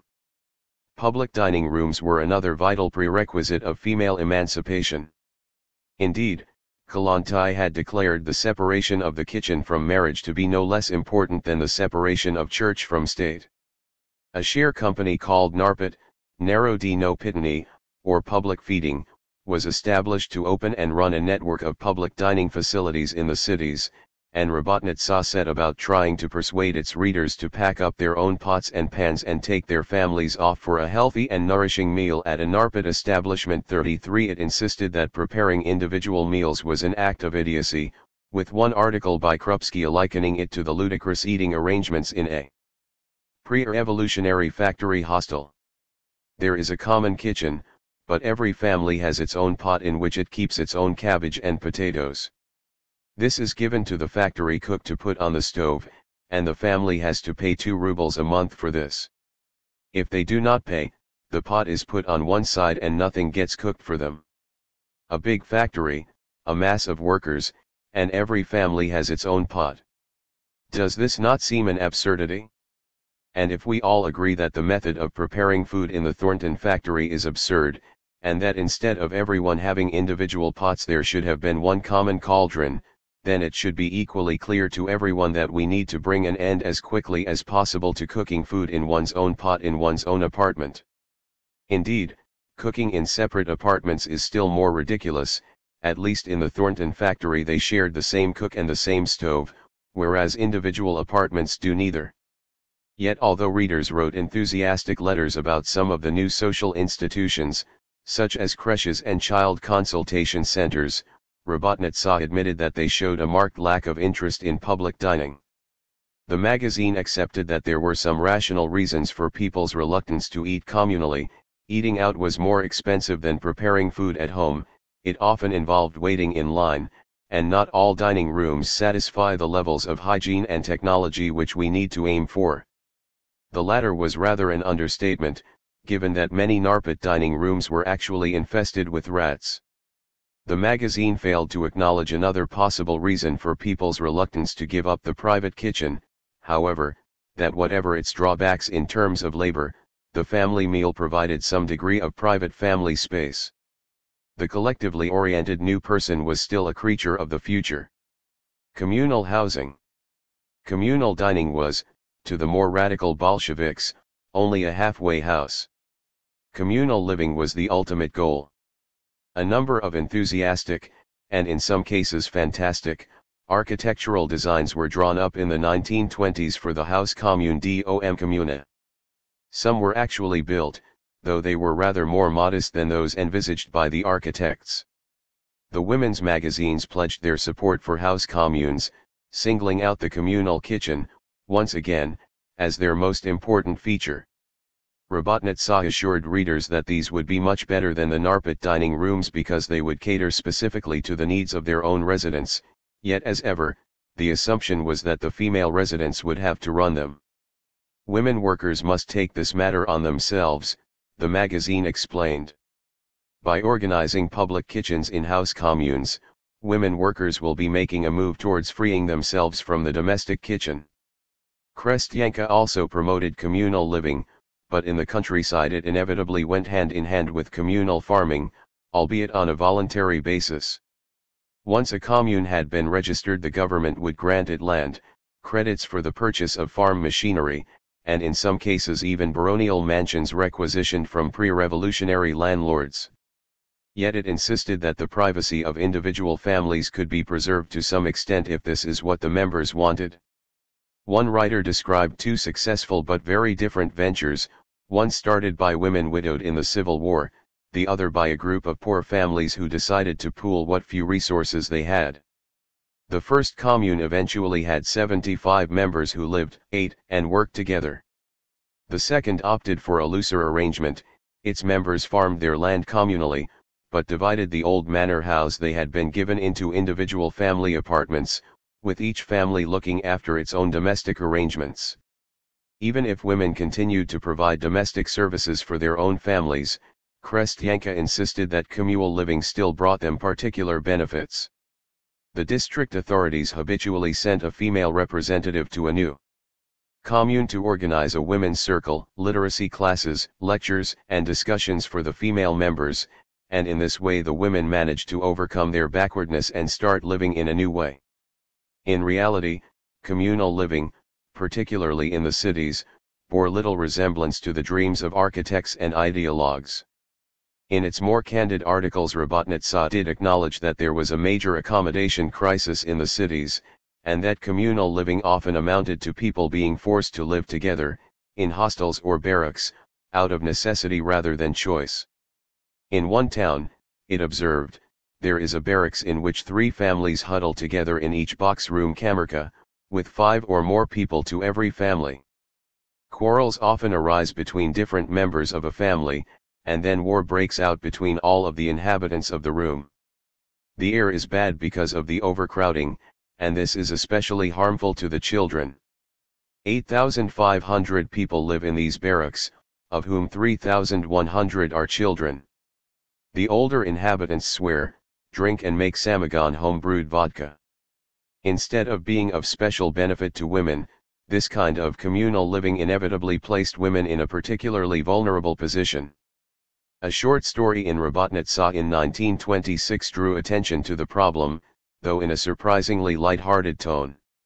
A young female factory worker shared a room 6 paces long and 4 wide with a married couple and a single man. The story began with her waking up on a typical morning. She pulls the blanket down, and then pulls it quickly to herself again. The metal worker Lexike is beginning to stir. Ack, the moment has slipped by. They were all sleeping, she could have got dressed. Damn. Now she will have to wait until Lexike goes out to the hallway to the washstand. Lexike spat on the floor just to rile her, and when she rose to the bait, he taunted her. Find yourself a room of your own. Perhaps one with a terrace with carved fretwork. She asked him to go out to the hallway so she could dress, but he responded. Just get dressed, darling. I'll watch you. There was venom in Lexika's voice. Who do you think you are? You're a working lass, but you're ashamed to show your legs. By the end of the tale the married man had joined in the harassment. Chapter 2. Marriage, divorce, and unwanted pregnancy. As we saw in the introduction, there was considerable disagreement amongst the Bolsheviks concerning the future of marriage and the family. However, there was consensus on certain points. Women should no longer be materially and economically dependent on their husbands, as they were in capitalist countries. If marriage survived, it would be as a voluntary partnership of equals. Women should have the same right as men to initiate divorce and hence to free themselves from marriages which had become tedious or abusive. This principle underlay new legislation on marriage and the family introduced in the immediate wake of the revolution, which in January 1918 was consolidated into the Code on Marriage, the Family, and Guardianship. The new law did not meet Kollontais' demands for socialized child care, with responsibility shifted from the individual family unit to the community. However, it did challenge many of the old patriarchal aspects of marriage. Yet establishing equality in real life through changes in the law proved more difficult than had been anticipated. The high level of female unemployment meant that few women could really be financially independent of men, and although the new ease with which divorce could be initiated was meant to benefit women, it actually made them more vulnerable. Nor did the state have the money to provide for their children, despite the pledges it had made to this effect. Accordingly, there was an alarmingly high incidence of abortion, child abandonment, and infanticide. In this chapter we will look at how Robotnitsa and Krestyanka introduced the immediate post-revolutionary changes to their readers, at their subsequent acknowledgement of some of the unintended and alarming consequences of this legislation, and at the discussions they initiated amongst readers in the middle of the decade about a proposed new marriage and family code aimed at alleviating some of the problems. Although the new legislation had been introduced some years before the magazines began publication, 4 years in the case of Krestyanka, 5 in the case of Robotnitsa, both magazines devoted a considerable amount of space in their first issues to explaining it to their readers and convincing them of the benefits they would derive from it.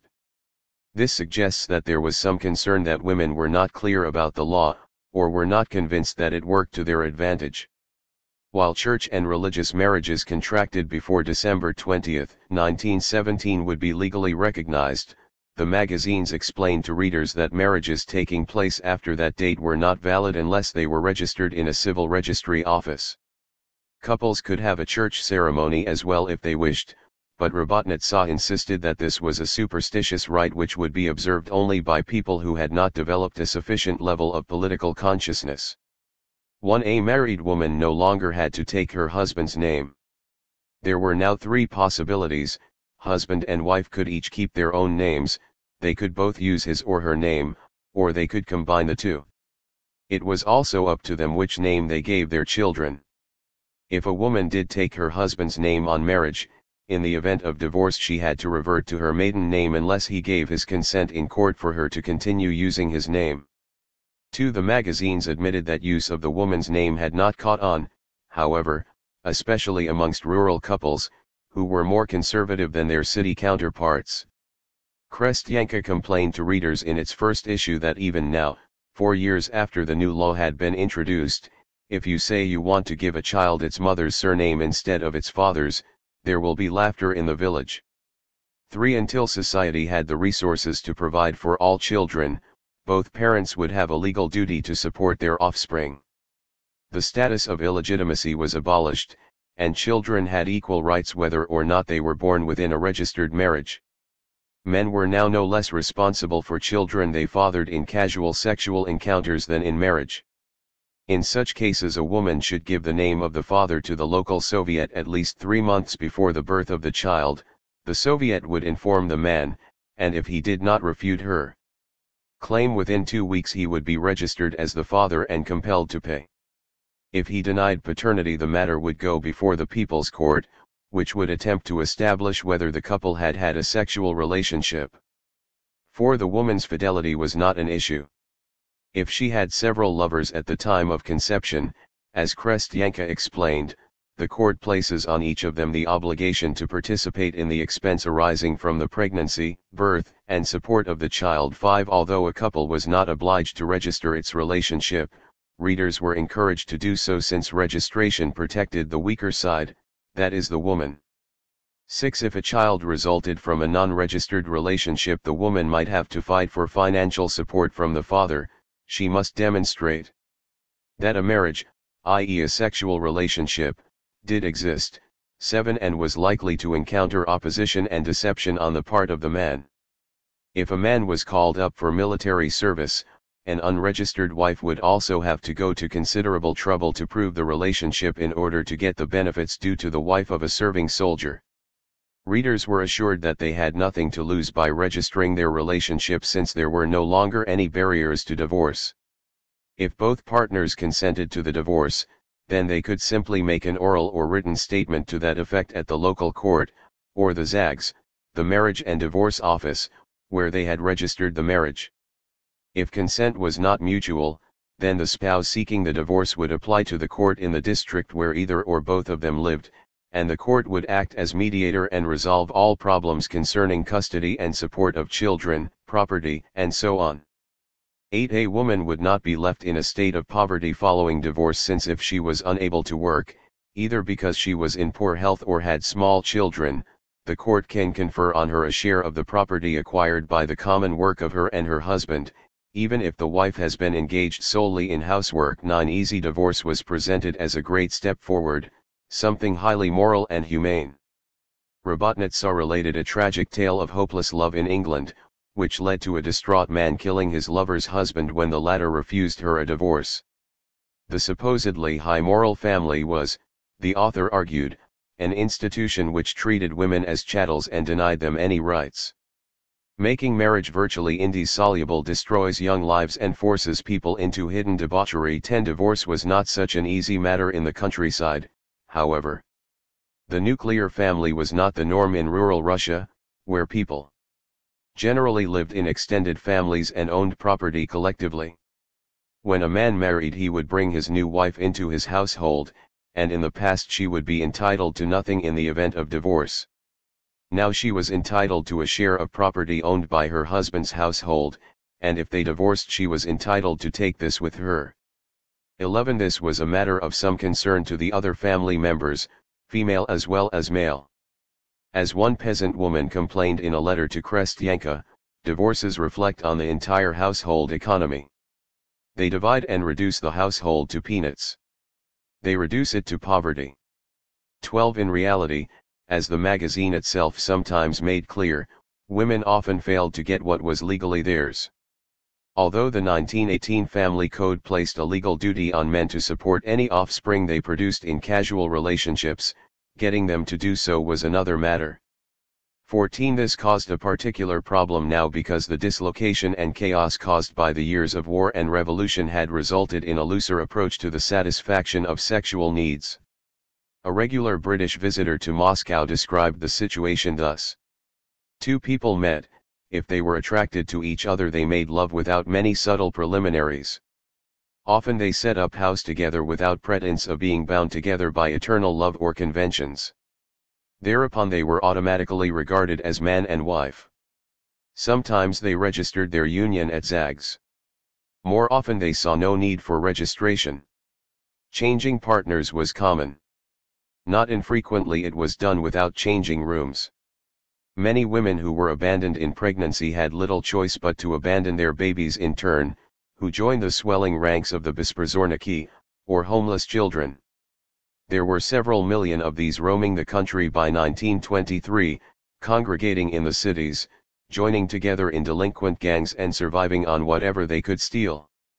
The 1918 Code on Marriage and the Family prohibited adoption of homeless children, mainly to prevent peasants from using orphaned children as a source of slave labor, but also to enable the state to practice its ideas about socialized upbringing on these children. However, there turned out to be far too many for the state institutions to cope with. Echoing official reports, Robotnitzah insisted that the Besprzorniki were a consequence of the imperialist war and the turmoil brought about by revolution and famine. However, since they continued to grow in number throughout the 1920s, this was clearly not sufficient explanation. In due course Robotnitzah began publishing reports on court cases dealing with child abandonment. The typical scenario was for a young and inexperienced country girl, recently arrived in the city, to fall prey to a cad who seduced her and then abandoned her as soon as she fell pregnant. At first she would try to manage as best she could, but when it got too much for her she would turn the child onto the street. Infanticide was also a not infrequent occurrence. The new laws on child support, introduced to protect women and children, actually contributed to the problem. An unwilling father and his family would sometimes bully the mother into killing her child, or commit the act themselves, so that he could avoid making the maintenance payments required of him under the 1918 legislation. Despite the Bolsheviks' antipathy towards birth control and abortion, they found these preferable to child abandonment and infanticide. In November 1920 abortion was legalized, and throughout the decade the women's magazines took pains to explain the party's reasons for taking this step. Readers were also informed about the various contraceptive devices available and were encouraged to go to a doctor to get sorted out.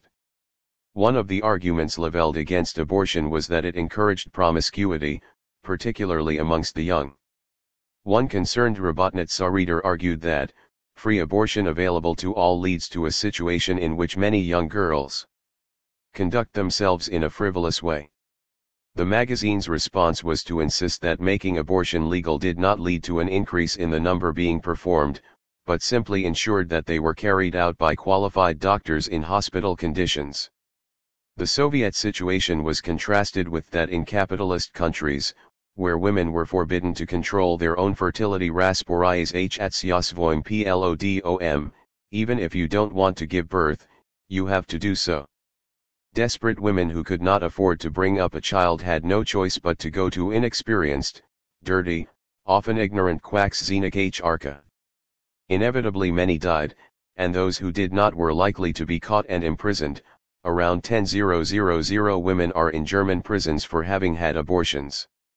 Yet despite Robotnitzah's apparent support of women's right to control their own fertility, this was not accepted by the Soviet authorities any more than the German. Women were only supposed to resort to abortion if their health or circumstances were such that having a child was really inadvisable. They should never consider an abortion merely because they do not want the bother of a child. Propagandizing contraception did little to solve the problem of unwanted pregnancy because there were no really effective methods available. As Wendy Goldman has pointed out, condoms and diaphragms, simple to produce and use, were almost impossible to get in the 1920s and 1930s because of the rubber shortage. Most women had to resort to methods of their own, which included withdrawal, various homemade barriers, and douches consisting of unpleasant and often dangerous substances like iodine and quinine. There were inevitably high failure and fatality rates. Nor was abortion really freely available since there were too many applicants for hospitals to cope with. According to a report published in Robotnitzah in 1928, only around 1/4 of women who applied for legal abortions were actually granted them. Theoretically, the successful applicants were those with the most pressing medical problems, but in practice they were more likely to be the wives of white-collar workers who could afford to pay a doctor to put together the necessary medical documentation. 31 other women had to make their own arrangements. Some attempted to perform abortions on themselves, using knitting needles, hairpins, and a variety of noxious household products. Others turned to illegal abortionists, and Robotnitzah regularly published accounts of the trials which ensued when these were caught. Most were old women, but qualified doctors were sometimes also caught running clinics from their own apartments. A Dr. Gottlieb, for example, had built up a thriving conveyor belt business. The doctor always rushed the patients, to the extent that some women were still wearing their fur coats and even their boots while the abortion was being carried out, and would have to go home immediately afterwards. He was subsequently charged with discrediting Soviet power and sentenced to 5 years in prison. His patients were not punished, however. Rabotnitsa explained to readers that Soviet law pursues not the woman having the misfortune to have an abortion, but only those who line their pockets from her misfortune. Yet if so many women were forced to turn to illegal abortionists, the state was clearly not providing the service it had promised. The disturbing consequences of casual sex made the long-term monogamous marriage look increasingly attractive. In November 1925 the draft version of a new family code was produced, to replace the legislation of 1918. Public discussion was encouraged, and after outlining the various clauses of the code, Rabotnitsa and Krestyanka urged their readers to write in with their comments. Many responded to the call. The new legislation was ostensibly aimed at extending the rights of partners in unregistered marriages. According to Rabotnitsa, there were 100,000 unregistered marriages by 1926-37, and Farnsworth suggests that they had actually become the norm rather than the exception. 38 The new legislation made registered and unregistered relationships legally identical for purposes of alimony, maintenance, and inheritance. Its main purpose, then, was to put more responsibility on individual men for the children they fathered. This implicitly undermined the principle of state support for mothers and children and promoted a more traditional type of family. Since there was no tangible proof that an unregistered marriage existed, the courts would have to decide whether a particular relationship constituted a marriage.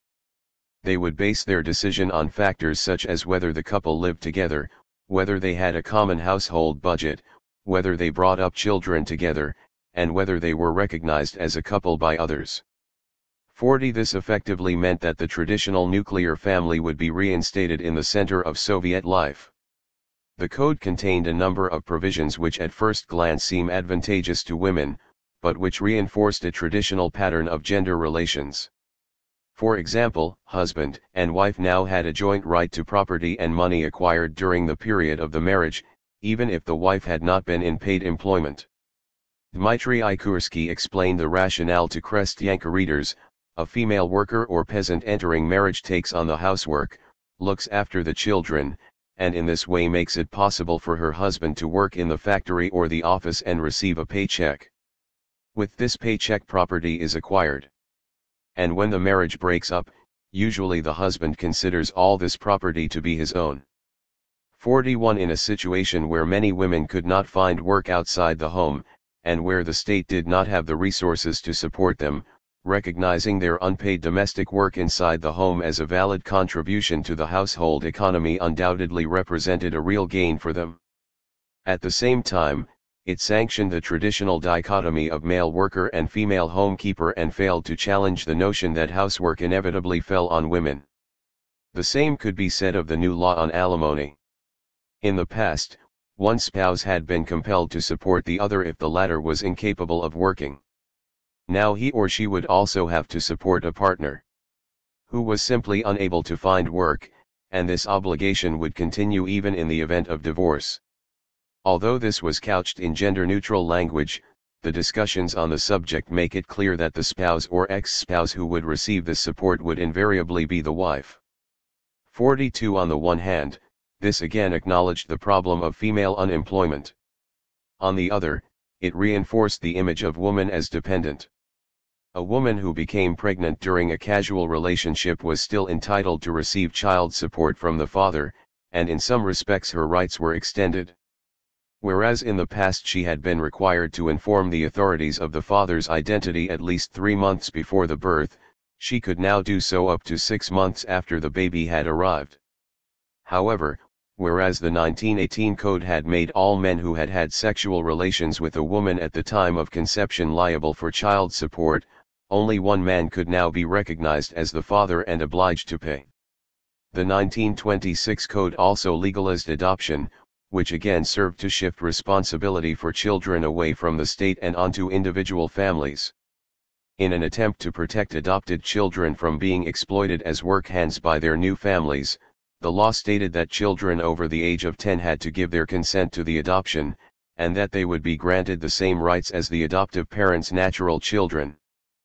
43 Given the overcrowded conditions in the cities, it was felt that rural communities would provide the most likely adoptive parents, and Krestyanka actually encouraged readers to consider adoption, insisting that women should see it as part of their maternal role to offer homes to disadvantaged children. Particular pressure was placed on those who had no children of their own. In this case it is, frankly, their duty to take in one or more orphans. 44 The magazine assured readers that they had much to gain from the arrangement. Notwithstanding concern about the possible exploitation of adopted children, the children's work potential was offered as one reason to adopt.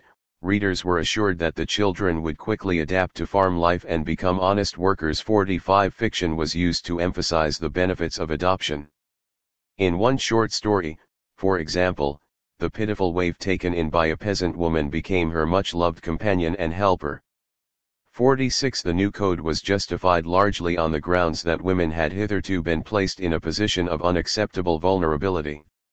Sofya Smitovich, Kalantai's successor as director of the Janatdel, explained in Kommunistka that in the past the government had been so committed to providing state maintenance for mothers and children that it had paid insufficient attention to the difficult conditions the country found itself in.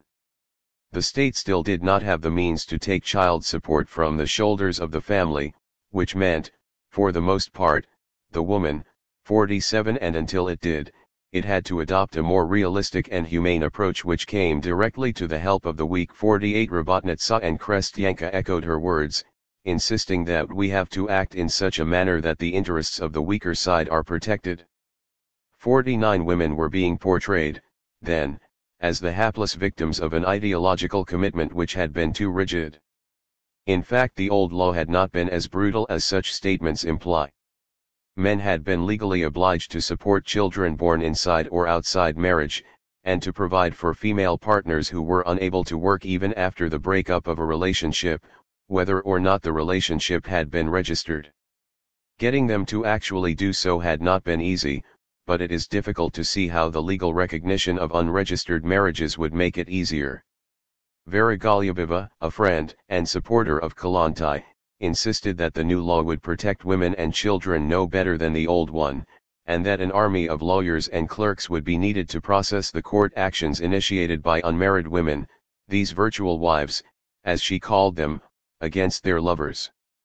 The new law would have no positive outcome but would only serve to undermine the basic aim of constructing a new way of life, the socialized state upbringing of children, the drawing of the whole mass of women and girls into independent productive work, and the freeing of men and women to the same extent from individual concern about children. 50 Like Kalantai, Golubyova insisted that only a general insurance fund, paid for by the taxes of the entire working population, would guarantee support for mothers and children. 51 However, this option was no longer given serious consideration. Clearly the financial support of mothers and children was not the only issue. There was at least as much concern about sexual immorality, and a general insurance scheme was thought by many to be inadvisable because it would relieve men of all responsibility for their sexual actions and hence encourage promiscuity. The readers' letters published in Robotnitsa and Krestyanka would suggest that ordinary women were even more concerned than the government about sexual morality, and that to some extent they held the Bolsheviks' own attitudes and laws responsible for its collapse. One Krestyanka reader turned the discussion into a personal attack on Alexandra Kalantai. Her opinion is that the spiritual life of a person is so complex and extensive that he cannot be satisfied with cohabitation with one person, i.e. that at one and the same time a person needs several cohabitors. To scholars this may be called heterism or irregular cohabitation. In our rural vocabulary it is simply called debauchery.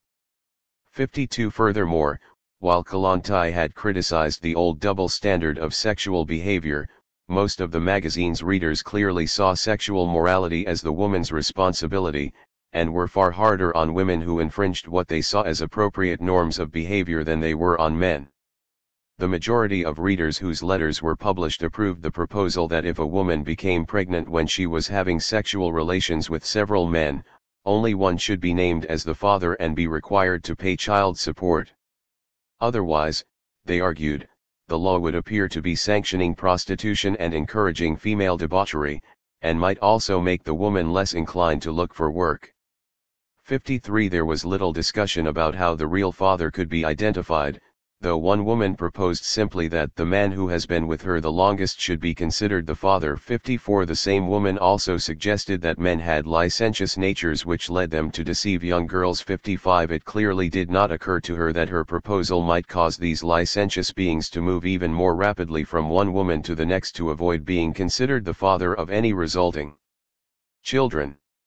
Some readers felt that since it was impossible to know for sure which of a woman's lovers had fathered the child, none should be required to pay, otherwise a man who was not guilty might be penalized. 56. It was even argued that a woman who indulged in such immoral behavior should not be entrusted with the upbringing of a child, and that it should be taken from her and placed in a state institution. 57. Their concern was clearly the promiscuous woman, not the men who enjoyed relations with her. Even those readers who spoke out against this proposed change in the law did not do so on the grounds that women had the same right as men to sexual freedoms.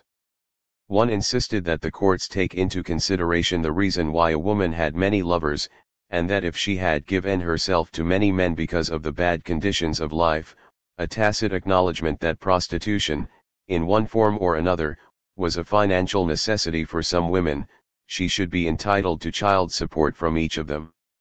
If she had more than one lover for any other reason, in other words, to indulge her own sexual pleasure, none of the men should be required to pay. Many readers wanted the registration of marriage to be obligatory on the grounds that de facto marriages help spread prostitution and venereal disease. There was also a strong reaction against easy divorce on the grounds that it encouraged a flippant attitude towards marriage. 61. Woman suggested that a couple seeking divorce should be required to attend an official meeting with people who knew them both well, and that they should have to convince these people that the marriage was beyond repair. 61. Only one reader rejected easy divorce on the grounds that it was not in the woman's interests. Marriage is often the only way a woman has of defining herself, and to be abandoned by her husband is very hard. 62. A number of readers feared that granting women alimony would encourage parasitism. Women would apply for alimony simply to avoid having to work. 63. Some readers argued that women should not even have automatic entitlement to child support. It sometimes happens that the woman entices a man into a relationship, only to drag him through the court. 64. A group of female factory workers suggested that a couple should not be able to place any financial demands on one another, including child support, until they had been together for 3 years. 65. The 1918 Code had set the marriage age at 16 for women and 18 for men. The majority of readers wanted the marriage age raised, especially for women. Sex at the age of 16 was unhealthy for the girl, they argued, because her body was not yet fully developed and could be damaged. 66. It was also too soon for her to take on the responsibilities that came with marriage, such as housework and motherhood. 67. One suggested that no one should marry before the age of 22 or 23 since only then were people sufficiently mature and established in work. 68. It was clearly assumed that raising the marriage age would delay the onset of sexual activity. 69. Some readers did lend Kalontai their implicit support by arguing that the code would cut back the state's responsibility towards women and children. One insisted that women would not have to fight their estranged partners for child support if there were more preschool child care institutions. 70. While another complained about the inadequate provision of creches, kindergartens, and domestic services, since this made it almost impossible for women with children to get involved in any activities outside the family. 71. On the whole, however, readers of Robotnitsa and Krestyanka supported the new code, primarily as a means of attacking lax attitudes towards sexual relations, especially on the part of women. The code came into effect in January 1927. Some of the criticisms had been taken on board, and a few changes made. 72. The marriage age was raised by 2 years for women, setting it at 18 for both sexes. A woman who could not or did not work would not be entitled to indefinite support from her ex-partner, whether or not the marriage had been registered. If she was unable to work she would receive alimony for a year, and if she was simply unemployed, for a maximum of 6 months. Support would be set at a level which ensured her survival, but which did not allow her to live a life of luxury. There was some confusion about the effects of the new legislation in the countryside, since it contradicted the Land Code of 1922. According to the Land Code, a woman acquired on marriage an equal share in all the common property of her husband's household, 73, while the Family Code granted her only a share of the property acquired by her and her husband during their marriage. 74. Which of the laws, peasants wanted to know, would take precedence. As Farnsworth comments, this anxiety over who would get the cow and the horse, or, worse still, a part of the land, was sadly ludicrous. Within a few years, during forced collectivization, the peasants would lose everything. 75. Chapter 3. The promotion of new gender relations. The Soviet position in the 1920s was that men and women were completely equal, that they were human beings above all else, and that they should relate to each other primarily as comrades, whether they were co-workers or husband and wife. Yet traditional male attitudes towards women were proving rather resistant to change, a fact which was acknowledged at times in the women's magazines. As one reader wrote despairingly in Robotnitsa, "We lived in the past surrounded by pots and pans, and it is clear we will always live like this. It seems as if the male worker marries specifically in order to get hot meals." The situation was bad enough in the cities, where the male proletariat was supposedly progressive and politically conscious.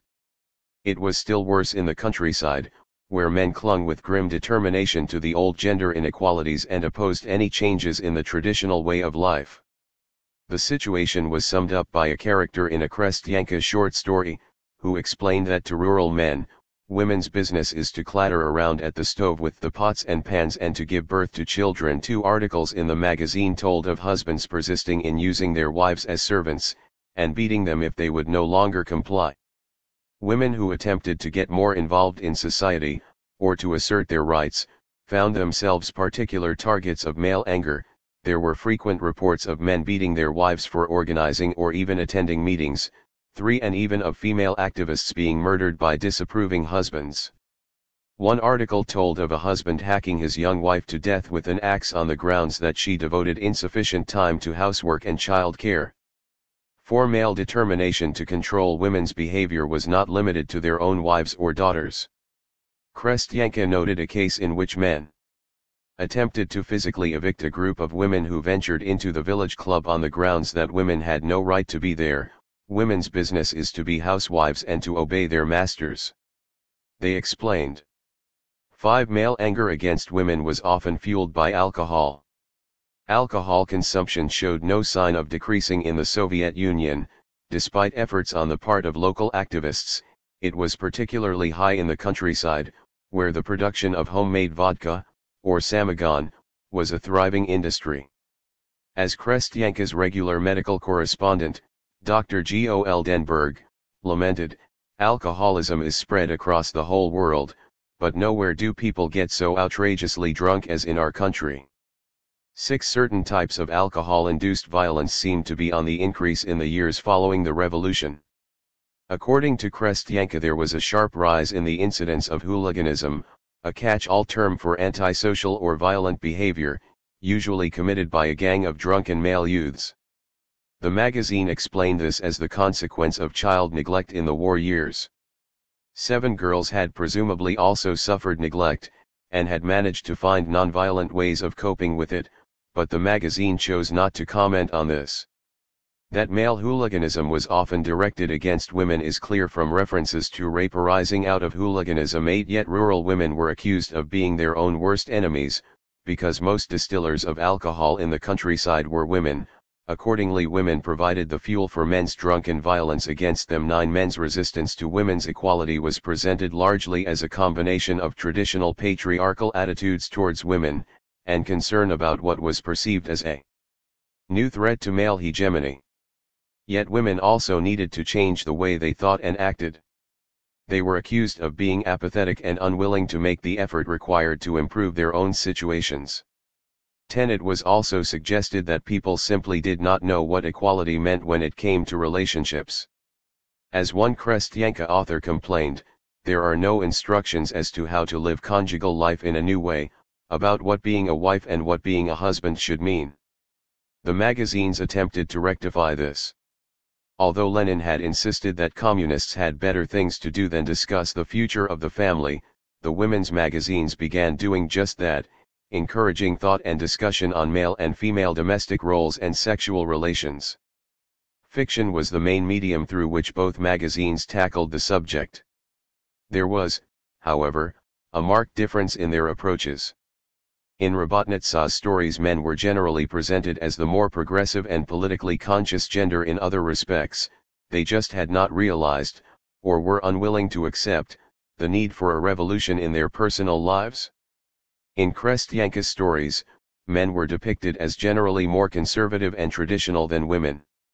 Indeed, women had so much to gain from the overturn of traditional gender relations in the countryside that they were depicted in some stories as a red wedge, the best hope for bringing socialism to rural Russia. The traditional socialist understanding was, then, effectively turned on its head. Rather than women's emancipation resulting from socialism, it could actually help bring socialism about. Yet, as we shall see, the magazine's writers had some rather traditional views of their own on male and female roles, which they failed to acknowledge or challenge. The importance of female support. Although the Bolsheviks held that women's liberation was not a separate issue but was part of the broader struggle for working-class rights, it was now tacitly acknowledged that some men needed persuading that women had rights. Collective action on the part of women could help in this process. A common plot was for a woman who was being maltreated by a patriarchal husband or selfish boyfriend to develop the confidence, with the help and support of other women, to stand up to him. In E. Semenova's A Good Defense, a couple called Ivan and Fikla had moved to the city to look for work and found jobs in different sections of the same factory. Fikla was in awe of the women she worked with. They were forward and chatted bravely with the men, and when they spoke up at meetings, men listened. When her new friends saw Ivan strike her one day, they called a meeting and decided to ban him from the factory until he publicly apologized to her. Worried that he would be unable to find another job, he did as they said. Fikla realized that these women were not afraid of their husbands because they stood up for one another so strongly. 12. In another tale, Vladimir Polyansky's Dasha Voronina, the Dasha of the title was abandoned for another woman by her boyfriend and work colleague, Petya, even though she was pregnant with his child. He insisted that he had no moral obligation towards her. What happened between us was free love. We did not promise each other anything, but the work collective thought otherwise. It was decided that no one would have anything to do with Petya until he acknowledged his responsibility towards Dasha and their child. Unable to bear the isolation, he was soon begging Dasha's forgiveness and promising to be faithful from now on. 13. The majority of Krestyanka's tales were about women getting together to fight husbands and fathers who stood in the path not just of women's rights but of progress in general. The importance placed on female collective action is clear from some of the stories' titles. In They Stood Up for Themselves, by Maria Ilina, the village women managed to arrange for their creche to operate throughout the year rather than just during the periods of heavy field work, in the face of furious opposition on the part of their husbands, who insisted that women should be at home looking after their own children. 14. In The Women's Mutiny, by Petrosyan, all of the women in the village got together and refused to render any of their usual services to their husbands until their own demands were met. 15. The magazine itself figured prominently in its own stories, helping women in their struggle by informing them of the laws which had been introduced to help them and encouraging them with news of success stories in other villages. At the start of The Strict Husband, by Alexander Neverov, Daria's husband Ivan exerted total control over her. He loved the fact that he had Darya twisted round his little finger and that Darya approached him like a calf. Things began to change when she started reading Krestyanka, however, and discovered that women now had legal rights and were already using them to stand up to their husbands in other villages. When she did the same, Ivan backed down. If I scold her and aim my fist at her like before, she'll simply decide not to live with me and be off. After all, she knows all the laws now. 16 In Anton Zorsky's victory, a woman stood up to her tyrannical father-in-law and even won him over to socialism because she had gained so much knowledge and strength from reading Krestyanka. It had taught her all about how to gain the upper hand over men. Just let them try to boss us. 17 Men's failure to understand that women had the right to an education was a favored Krestyanka theme. In The Female Teacher, by Vasily Borisovsky, a young girl was forbidden to go to school by her father, who insisted that, if you were a lad it would be a different matter. However, she was secretly taught to read and write by the village teacher, and went on to teach her mother the same. 18 The father in N. Platonovica's In the Dark had a similar attitude. His daughter would grow up and get married, and she'll be able to give birth to a child without any knowledge of science. She was supported by more progressive peasants who had joined together to create a communal farm, and who gave her lessons behind her father's back. At the end of the tale he came to appreciate the value of having a literate daughter, since she was able to read an important telegram for him. Robotnitsa on moral dilemmas concerning gender. Some Robotnitsa fiction was concerned with particularly difficult moral dilemmas relating to gender relations, and readers would be encouraged to discuss these stories with friends and colleagues and send their views to the magazine. After summarizing the readers' views, the magazine would present what it clearly saw as the correct interpretation of the story, delivered by one of its own staff or an expert on the subject. We will look at 2 such stories, and the discussions which followed them, in some depth. Both stories were written by men. While male writers contributed to all sections of Robotnitsa and Krestyanka, they were particularly prominent as fiction writers. Who is Guilty, by Vladimir Polyansky, 20 was set in the Urals, where a young man called Glazerin had been brought before the court charged with murdering his child. He was the offspring of a solid working-class family, had been a member of the Communist Party since 1917, was a volunteer in the Red Army, and had lately been an activist in the anti-religious campaign. How could such a model Bolshevik fall so low? The story consisted of Glazerin explaining his actions to the court. Glazerin had been very successful in his anti-religious work. Many local Tartars had asked him to conduct secular baptisms, or Oktoberings, for their infants, and to give them brave revolutionary names such as Great Labor. He had also persuaded the workers at his factory to form atheism groups, throw out their icons, and conduct campaigns to close down the local churches. This had earned him enemies as well as friends, with the town's conservative old women Kumus HK particularly opposed to him. In due course he had fallen in love and married. His new wife unfortunately had yet to rid herself of her religious convictions, but Glazerin performed some anti-religious agitational work on her and thought he had set her on the right path. Soon, to the delight of them both, she became pregnant. Glazerin was certain it would be a boy, and decided to name the child Vil in honor of our leader V.I. Lenin. In fact they had a daughter, but this did not diminish their happiness. Glazerin was very busy with factory and party work, and did not notice that the Kumus HK had begun to visit his wife until she suddenly announced that she did not intend to October the child but to have her baptized in church. She warned Glazerin that if he tried to stop her she would take the child and move back to her parents. The baptism took place while Glazerin was at work, and he came home to find the apartment full of drunken, festive people. Outside, some of his work colleagues, and the Tartars he had converted to atheism, had gathered to mock him. Beside himself with shame and anger, he began to drink. When his wife left the room to see her guests off, he went to his daughter's cradle and punched her as hard as he could with his fist. She died soon afterwards. Glazerin accepted that what he had done was wrong, but appealed to the court for understanding. Remember what I went through. Perhaps I am not the only one who is guilty for this terrible crime. He was sentenced to 1 year in prison. Robotnitsa asked readers whether they thought the sentence was appropriate, and whether Glazerin's wife and the Kumus HK could be said to bear some of the guilt. 21. While most readers place the blame firmly on Glazerin, their reasons for doing so are astonishing. More concern was expressed about Glazerin's failure to turn his wife into a progressive atheist than about him killing his child. One female factory worker complained, if he found it hard to get the better spravitsya of his wife, he should have divorced her or gone to his Communist Party cell and told them that he did not have the strength to convince her.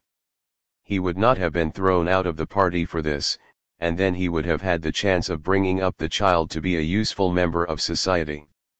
Another argued that since Glazerin was a significantly more developed and politically conscious person than his stay-at-home wife Domokchozya Ekazyhena, who was distinguished by particular backwardness and dullness, he should have exercised continual leadership over her. It is a sad state of affairs when a socially active person, who is able to re-socialize the masses, cannot get the better of his wife. 23. A third suggested that Glazerin should have drawn his wife into political work and got her involved in delegates' meetings, where she would have raised her political and cultural level and rid herself of her religious prejudices. 24. A fourth wondered if Glazerin had been suffering a mental breakdown following his experiences in the Civil War. Not one comrade returned from the front in a healthy state. 25. But she too identified his main mistake not as killing his child but as marrying a woman who was not a Komsomol or party member. 26. One of the few men to take part in the discussion insisted that once Glazerin's wife started listening to the old women rather than to him, Glazerin should have immediately separated from her. 27. Most readers refrained from holding Glazerin's wife personally responsible for the death of her child, even if her political backwardness had helped cause it. One cannot blame the ignorant masses for the fact that they are not socialized properly. 28. One explained, while another described the poor woman as the victim of dark, unconscious forces. 29. There were exceptions, however, who insisted it was impossible not to blame Glazerin's wife. 30. It was shameful for a young woman like this, who has been called by her husband to a new life, to listen instead to old women. 31. One reader even saw Glazerin as the real victim, one of those unfortunate men who were ruined by the darkness and stupidity of their wives. 32. Glazerin's wife had chosen not to listen to her husband, but to turn instead to the old women, and this made her culpable for everything that followed. 33. Sofya Smidovic, director of the Janotdel at that time, had the final word, and put forward a rather different view. 34. She too attacked Glazerin for having devoted insufficient time and effort to the re-socialization of his wife, but found a different explanation for his behavior. He was not really interested in having a politically conscious wife because he enjoyed the benefits of a traditional relationship. He worked in the factory, and she, it seems, prepared his dinner, washed the sheets and sewed his shirts. His view was, I serve the revolution, and my wife must serve me. Over a cup of tea I'll do some agitational work on religious and other questions. I could introduce my wife to people at the factory, but then she might start leaving the flat and going out to meetings, and at present it's so nice and neat here. Indeed, he may have been attracted to his wife precisely because she was not an activist. What he wanted was a simple mate Samka, a wife, a housekeeper, not a person, a friend, and a comrade. It was significant, she continued, that he wanted a son, like a bourgeois man who needs a son to continue his family dynasty and his name, to take over running the firm. Yet although Smidovic questioned Glazerin's commitment both to women's equality and to communism, she adhered to the Bolshevik view that the male proletariat was in general more advanced than the female, and had a duty to re-educate the latter. Glazerin should have ensured that his wife became politically conscious, and redoubled his efforts when he saw that she did not yield to his influence as a communist. In the next story, by D. Sverchikov, a problematic relationship between husband and wife again led to the death of a child. 35. Andrei and Olga were an apparently devoted young couple rejoicing in the birth of their son.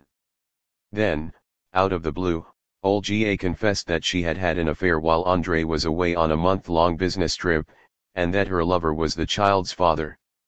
She had made a terrible mistake, she said, and it was Andrei she loved, but she would understand if he no longer wanted to live with her. In fact, Andrei had also had an affair while he was away, though he did not admit this to Olga. On a rational level he knew they had both done exactly the same thing. But his feelings told him that there was a difference, that Olga did not have the same right to go with another man. He had heard it said many times at meetings, and indeed he himself had made the point in discussions, that women must be completely equal to men in everything. This had seemed to him very clear before. But now, when it affected him personally, the clarity disappeared. Andrei tried to forgive his wife and accept the baby as his own, but he was tortured by the image of her in the arms of another man, and by the time she came home from hospital he had worked himself up into a state of furious jealousy. Although Olga was still weak from the birth, he offered her no help with the supper or the dishes, and then demanded his conjugal rights. She protested that she was not meant to have intercourse for another month, but you could not wait for a month back THN, he whispered maliciously, and grabbed at her roughly. In the weeks that followed he drank heavily, started seeing other women, and finally began to beat Olga. Eventually she could take no more and poisoned the child. She was arrested and sentenced initially to 8 years in prison, but in view of her youth and previous good character, this was reduced to a month. Andrei, armed with a character reference from a sympathetic neighbor who knew and disapproved of Olga's infidelity, convinced the court that he was blameless. Both men and women responded to the story in droves, and 2 articles appeared summarizing their views. Curiously, the woman's infidelity seemed to outrage readers far more than the fact that she had poisoned her child. Men in particular found Olga's behavior intolerable. They would have thrown their own wives out for being unfaithful, and insisted that women should be educated not to act in such a way. 36 female readers devoted more attention to Andrei's behavior, with some reading the story as a statement on men's attitudes to women in general. A wife was seen as a worker by day and a lover by night. Even those who talk sweet words at meetings about equal rights become monsters izvergi when they are at home with their wives. 37 All the same, no one defended a woman's right to enjoy the same sexual freedoms as a man. Indeed, only one reader even mentioned the fact that Andrei had also had an affair, and she insisted that it was different for a man, presumably because she considered the male sex drive to be stronger. For a woman to cheat on her husband and live with another in the course of just 1 month is debauchery, she explained, but if her husband had another liaison when he was on his business trip, this is justifiable. 38 The final word went to the story's author. 39 Echoing Sofya Smidovich's assessment of the previous tale, Sverchikov explained that his purpose had been to draw readers' attention to the proprietorial attitude many men still had over their wives. Once we get married, almost all of us, with no trace of conscience, turn our wives into cooks and washerwomen for ourselves and nannies for our children. Almost all of us feel indignant if we come home and find our wives not at the stove, or washing dirty nappies, or darning our trousers, but reading a book or a newspaper instead. How many of us really relate to our wives as comrades? How often do women hear us say, "You go to the club today, I'll stay home with the child"? Isn't it true that we still, in 1927, laugh at a husband who is forced to wash nappies? 40. Although the plot hinged on the double standard in sexual morality, Sverchikov did not refer directly to the infidelity of either of his protagonists in these concluding comments. He appears to have seen Andrei's sexual double standard not as the crucial issue in itself, but as indicative of his attitude towards women as a whole. It was this general attitude which concerned Sverchikov. Other writers addressed the issue of sexual morality more directly, particularly in Robotnitsa. In the first half of the decade the magazine took a relatively liberal approach to the subject. A tale published in 1925, K. Lavrovia's The New Way, was not untypical. A young, unmarried woman called Marya was subjected to a public thrashing by her mother. When she confessed she was pregnant, but was rescued by a genital activist who set her up in a room of her own. In due course the mother, now wretchedly lonely, repented and begged Marya to come home, insisting she would not be able to cope with the baby alone. Marya pointed through the window at a white house visible in the distance. There's the creche. They feed my child, clothe him, and look after him there while I'm at the factory. 41 She had no need of her mother's help. The Soviet state was a more supportive and tolerant parent.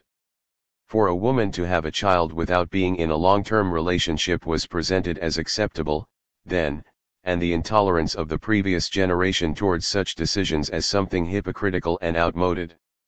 By the end of the decade, the magazine's writers were voicing more cautious views on the subject, reflecting the state's growing conservatism in relation to marriage and the family. Stories now made out that free love was not in a woman's interests, and inevitably left her open to sexual exploitation on the part of men. Women should not attempt to bring up children alone. Children needed the stability of permanent relationships, and should preferably be born within registered marriages. Settling down was, accordingly, encouraged. Readers were assured that this was not incompatible with work or political activity. Divorce might remain easy in law, but it was now strongly discouraged in real life. M. Shulkanova's 1928 tale The Real Thing made all of these points.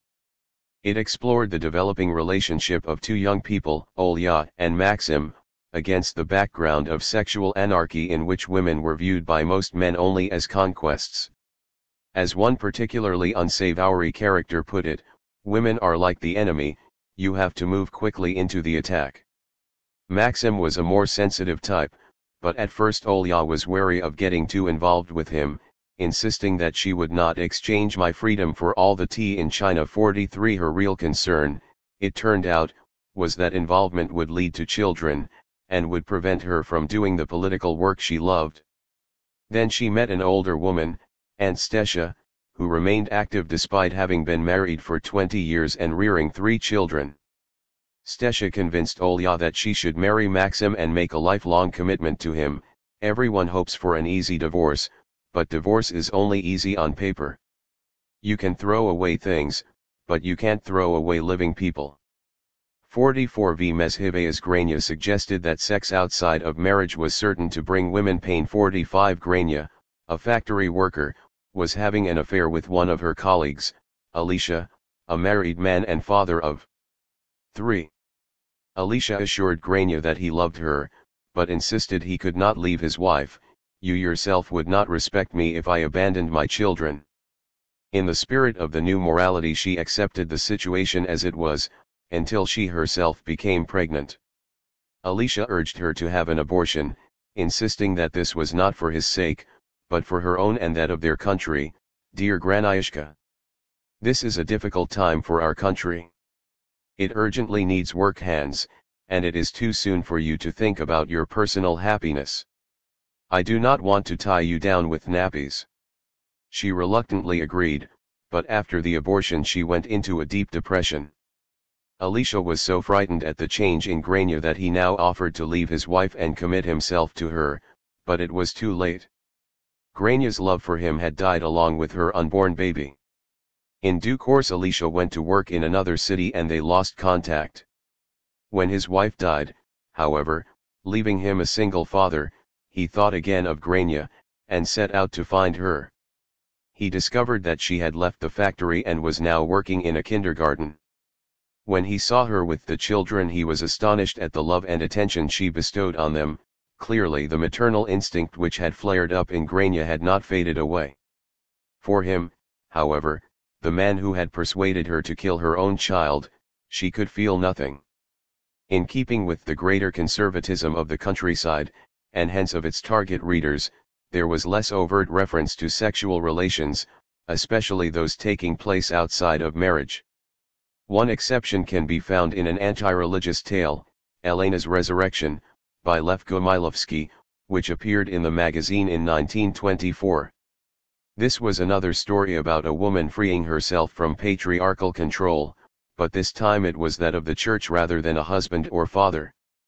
The protagonist, Elena, had left her husband and set up home with another man, but her happiness came to an abrupt end when all 3 of her children died.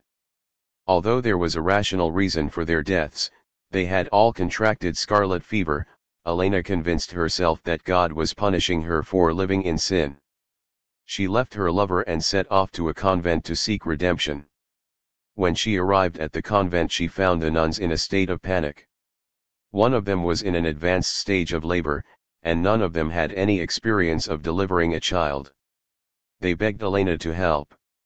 The father was a priest from the nearby monastery who had a habit of ravishing nuns when he was drunk. Priests and even monks are just the same as all other men, they explained, muttering that the mother-to-be, Seraphim, should have got rid of the child as soon as she realized she was pregnant.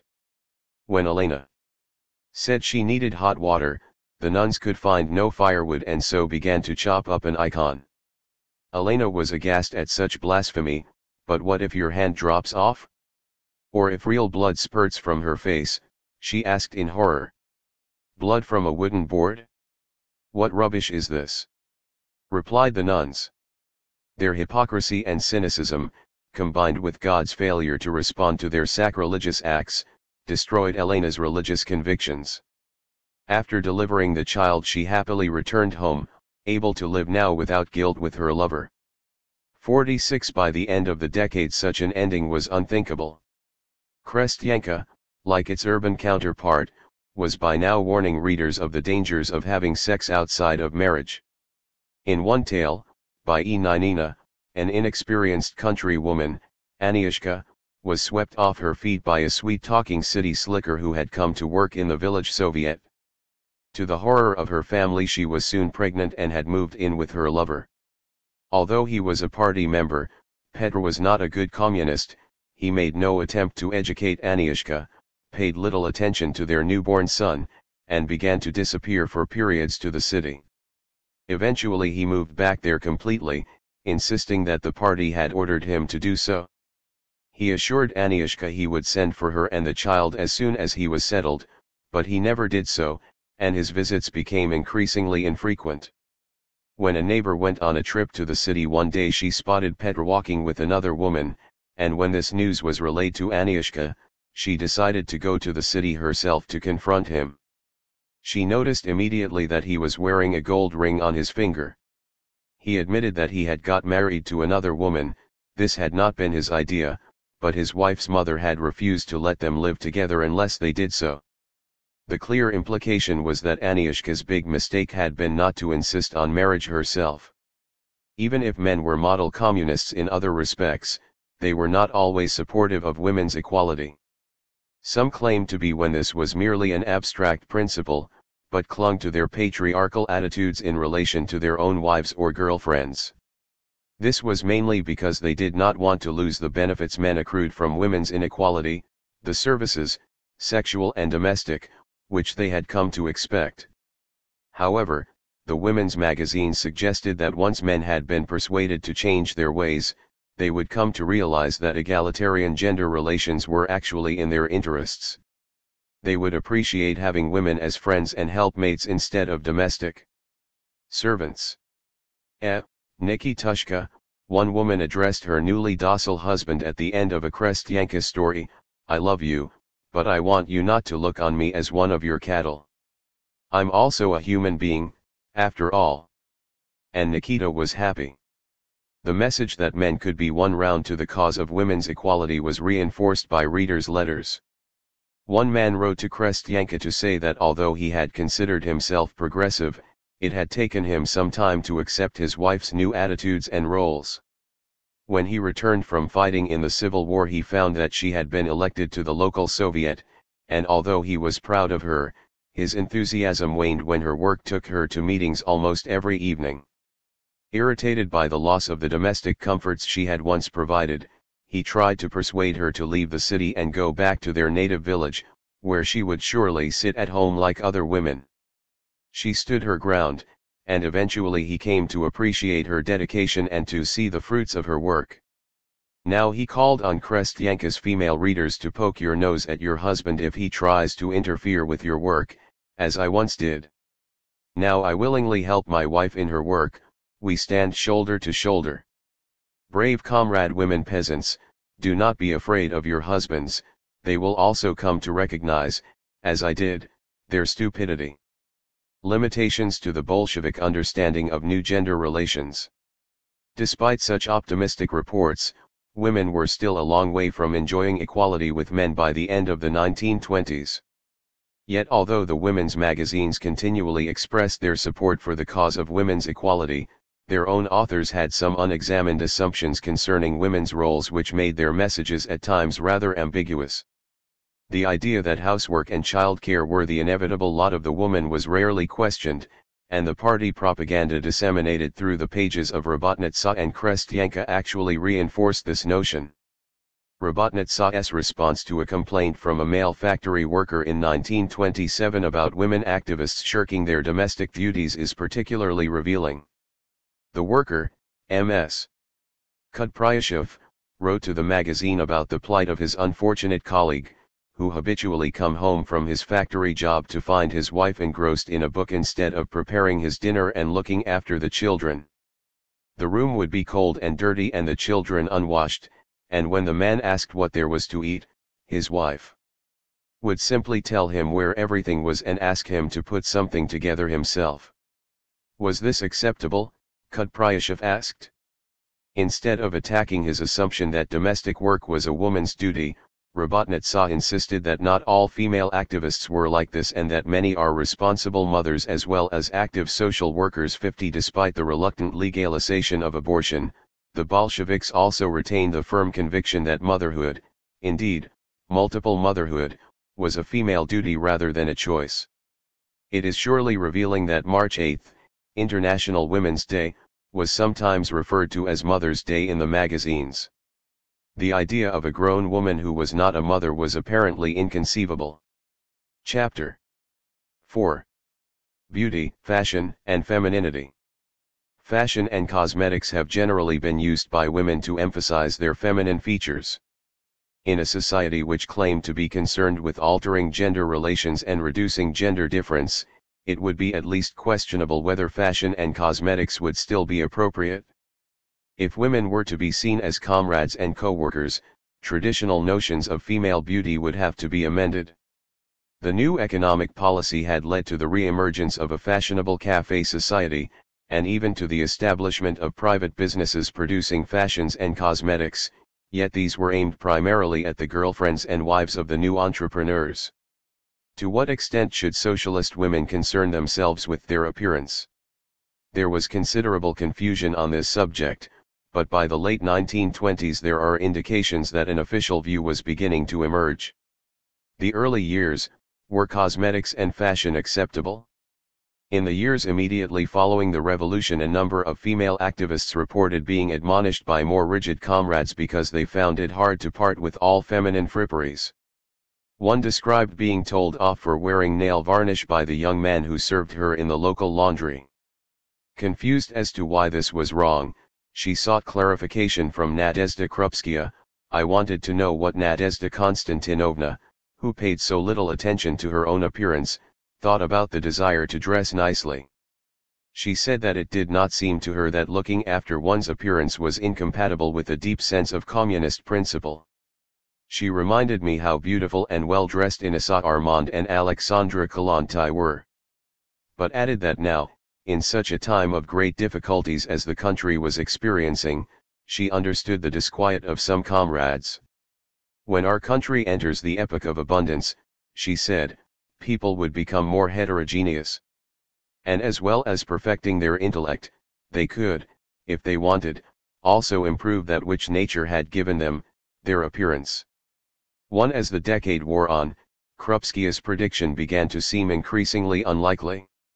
Robotnitsa and Krestyanka paid little overt attention to the subject in the early years, but a glance through the magazine suggests a similar confusion to that expressed by the nail-varnished activist.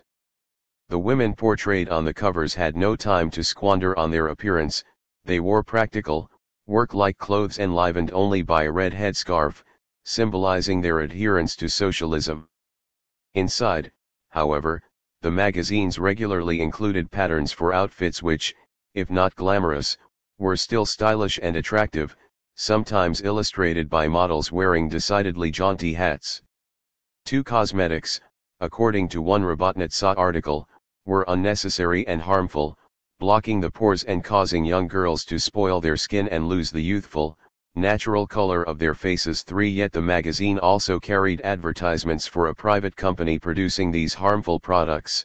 4. And the dress patterns were illustrated by sketches which depicted women with unnaturally dark eyelids. 5. In one Robotnica short story, a woman's passion for gold earrings proved the first step in a downward spiral which led inevitably to a petty bourgeois lifestyle.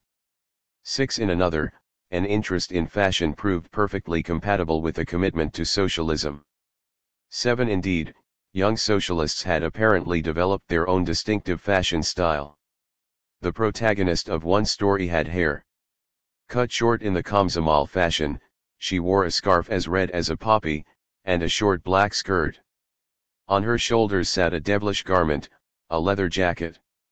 The leather jacket was an unequivocal sign that this young woman, Marishya, had joined the communists, and was devilish only to her backward father. By the end of the story, despite her iconoclastic appearance, she had managed to convert not only him but his entire village to socialism. In 1927, Robotnica attempted to establish a clearer socialist position on beauty, cosmetics, and fashion. This was precipitated by a letter sent to the magazine by a young Komsomol activist, identified simply as G, who wanted clarification on the matter. Firstly, she wanted to know if it was acceptable for her to wear her late mother's gold ring in her memory. Secondly, on a more general note, she asked why people in the Soviet Union apparently frowned on women beautifying themselves when the country was supposed to be fighting for a more beautiful life. Her letter was published in the magazine along with a detailed reply by a male correspondent, Lynne. In answer to the reader's first question, Lynne suggested that she was using her mother's memory as an excuse, and was really wearing the ring as decoration. He was sure she would not insist on wearing something which had belonged to her mother but which was unattractive. Wearing the ring was unacceptable, he continued, because all types of beauty aid were inherent features of bourgeois culture, and had no place in socialist society. "Were you, Comrade G, ever at the Bolshoi Theater?" Lynne asked her. "In the first row there are invariably ladies wearing makeup and a variety of furs, chinchilla, blue fox, and so on. It was warm in the theater, so these coats served no practical purpose, the women wore them simply to show off, to compete with one another. This attitude has existed since the time of the boyars and princes. You have an outfit embroidered with silver, while mine is embroidered with gold. You have those jewels, I have these. You have chinchilla, I have blue fox. It is all about demonstrating wealth, acquisition. In the past people had been valued in terms of wealth, and a modestly dressed person was considered worthless. In the Soviet Union, however, people were respected and honored not because of their wealth but because they had distinguished themselves by their own efforts. Furthermore, provocative fashions such as short skirts with side slits originated in capitalist Paris, and were worn by women who were slaves of capitalism. They had no independent means of support, so they needed to attract a man in order to survive. Since Soviet women were independent, they had no need to display themselves in this way. Women in capitalist countries also needed cosmetics to hide the poor health which ensued from their dismal lives, but in the Soviet Union, women's figures are beautiful, their cheeks are rosy, and their lips are red. Why is this? Because their organisms are healthy, they do not need cosmetics. 8 readers were encouraged to send their opinions to the magazine, and these were summarized later that year in an article by Maria Ilina. 9 While 2 dissenting voices were acknowledged, all other contributors agreed to an extent which is remarkable given the confusion expressed earlier. Readers' letters were often used from the Stalin era on to indicate popular support for an party position, and it is possible that this is an early example of that phenomenon, that extracts may have been chosen from the letters because they expressed support for what was now to be promoted as the official view. A number of readers attempted to determine what beauty actually meant in a socialist society. A group of factory workers started their letter with a quote from Lenin: "Beauty is everything that meets the needs of the proletariat struggling for socialism," and went on to elaborate. "Beauty is everything that accords with our struggle for a new life." Beauty consists of those attributes in a person which tell us about his readiness and fitness for the great battle for a new future. One reader pointed out that a worker's state needed people with knowledge, a strong will, and capable hands, and so a woman who had such qualities, who possesses knowledge, a strong character which does not retreat before the adversities of life, and strong, capable hands for working, should be perceived as beautiful. Two readers echoed Lynne on the link between makeup and ill health. One argued that women in capitalist countries had to hide their white, unhealthy cheeks and lips with powder and rouge. The other insisted that under socialism beauty should be sought not in the artificial coloring of a woman's lips, but in good health. A third insisted that people building a new type of society must give up powder and rouge, and leave this rubbish for the consolation of backward people with their old opinions. They also had to put the interests of society above dressing fashionably, she continued, though she did not explain why the two were necessarily incompatible. A group of young Komsomol members argued that the establishment of a sense of comradeship between men and women would be harder to achieve if women persisted in trying to attract men with artificial aids. Women make themselves up in order to please men, they explained, but we Komsomol girls need to look on men as comrades and co-workers, and if we want them to look on us in the same way we should not wear makeup. Marina Elena endorsed this sentiment, insisting that a girl will not attract the simple and healthy attention of the man in our proletarian society with makeup, or gold rings on our fingers, nor, of course, swimsuits, she added, though she failed to explain what socialist women were supposed to swim in. A group of workers at an instrument factory argued that women needed re-educating so that they would not mind giving up makeup and jewelry. It was essential to raise the cultural level of women so that they would no longer be interested in such things, and then they would simply disappear from Soviet society. Another reader suggested that men's cultural level also needed raising, since they persisted in being attracted by the wrong things. Party and Komsomol men do not seem to be concerned about their own wives wearing rings and the like, and dressing in a chic manner shicom. They do not say anything to discourage their wives, and even show more respect towards them if they dress well. Some confusion was expressed over what constituted appropriate dress. Swimsuits may not have been acceptable attire, but shorts apparently were when women were taking part in sporting activities. Yet one group of workers wanted to know why, in that case, short skirts were frowned on, since they were no more revealing than shorts. Elena explained that the difference lay in the purpose for which these outfits were worn.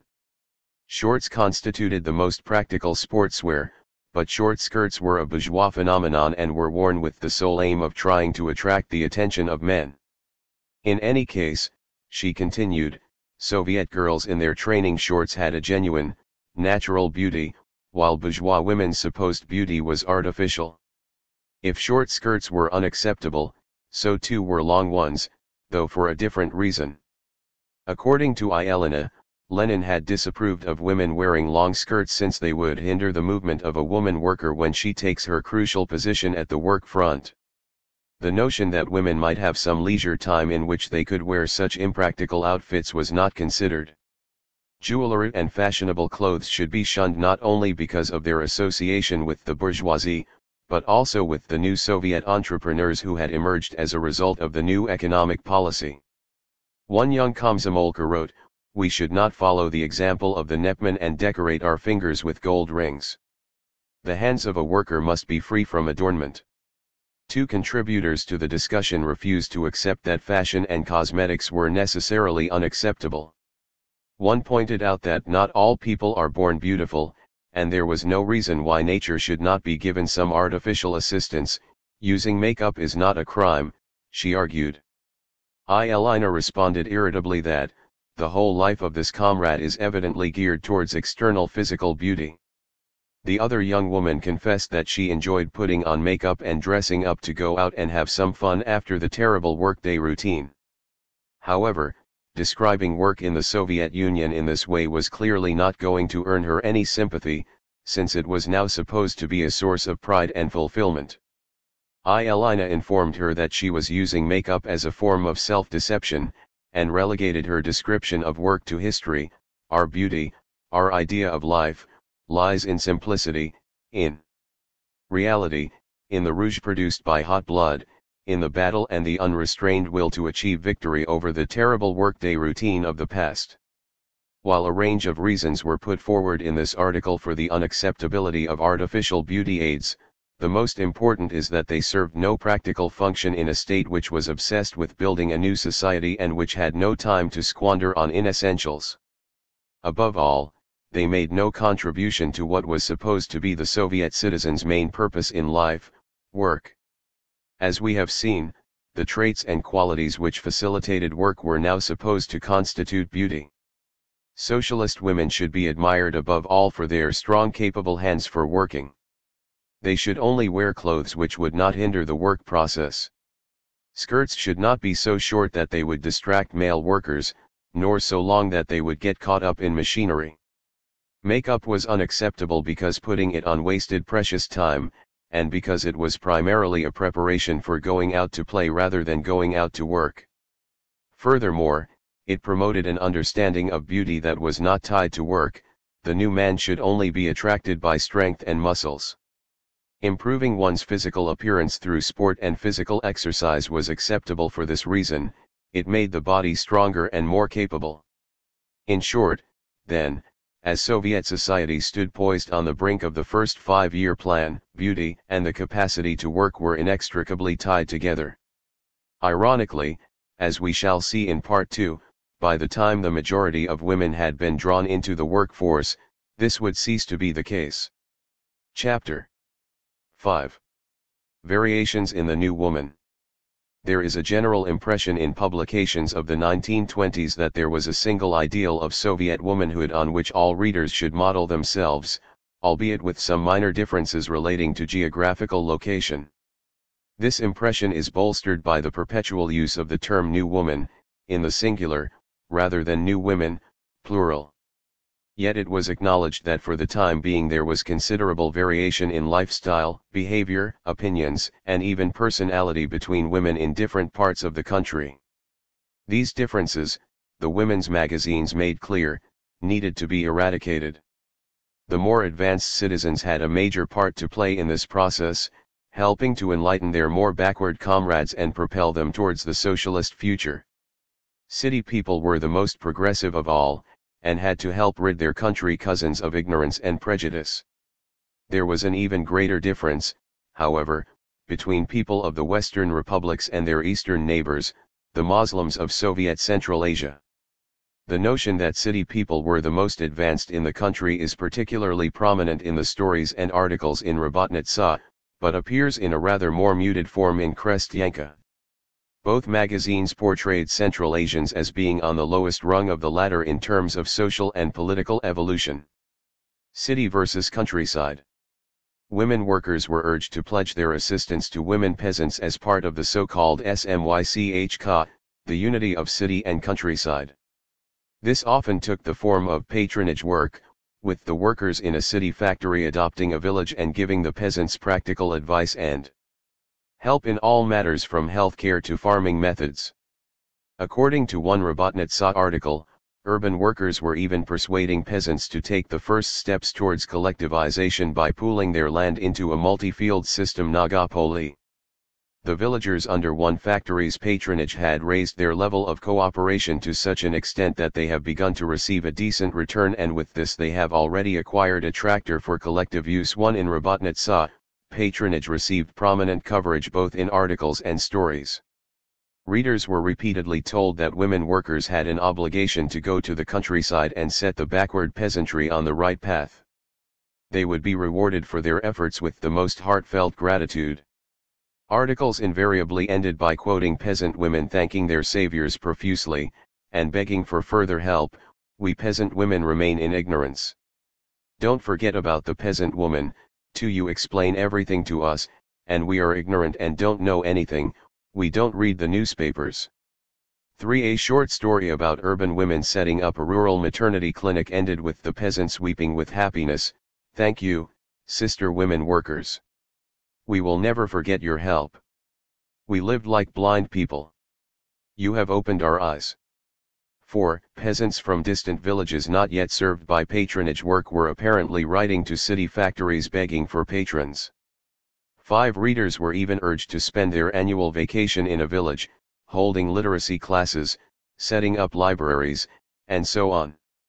6. A common theme in Robotnitsa's fiction was for an urban woman, originally from the countryside, to make a rare trip back to her old village and be horrified by the ignorance and backwardness she found there, and then to set about educating and changing the peasants.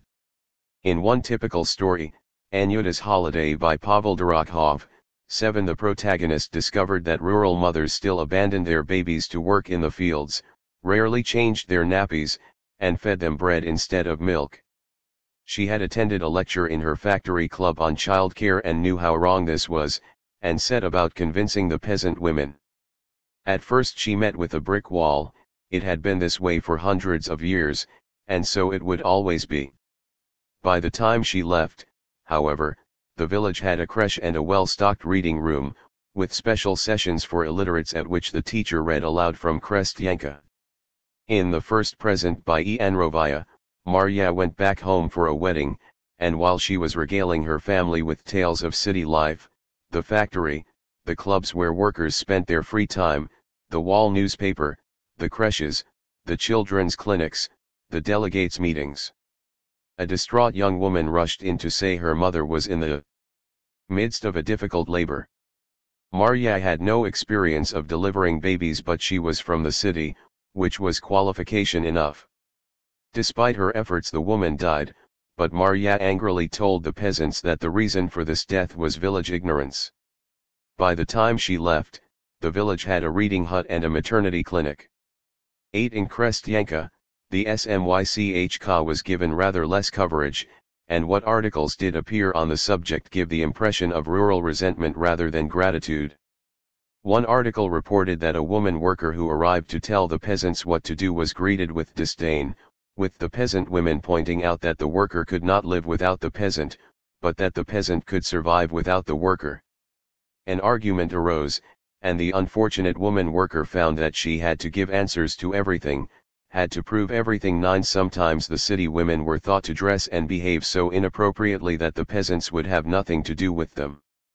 Krestyanka's sensitivity to local animosities is clear from an article about its Selkorki, village correspondence. Only one of those profiled was not born and bred in the village, and the author hastened to add that she had moved there so long ago that she was totally assimilated. She has already lived for 12 years in the countryside. And she is indistinguishable from a peasant woman both in her speech and in her dress.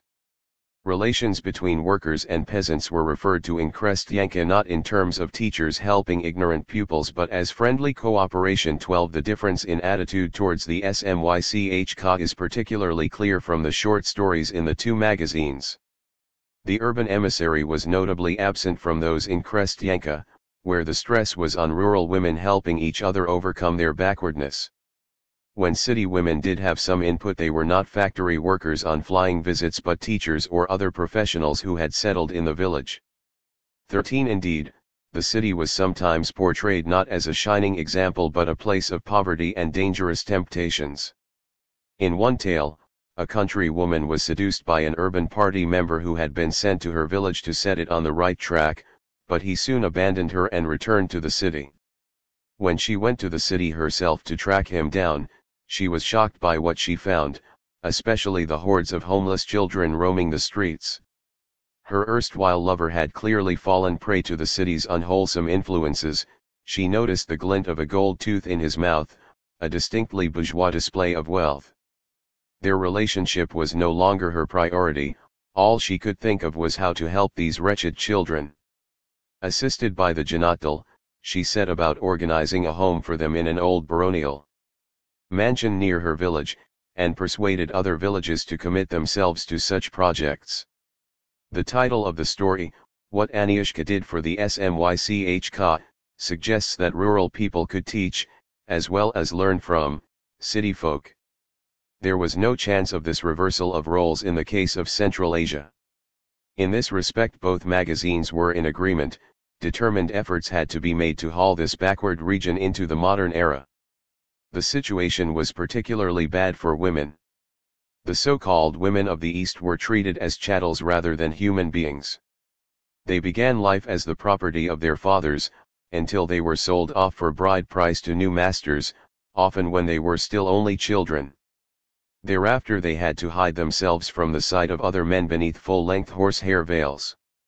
They were forced to give birth to an endless succession of children, in unsanitary conditions and with no medical attention, and would be sent straight back to work once a child was born.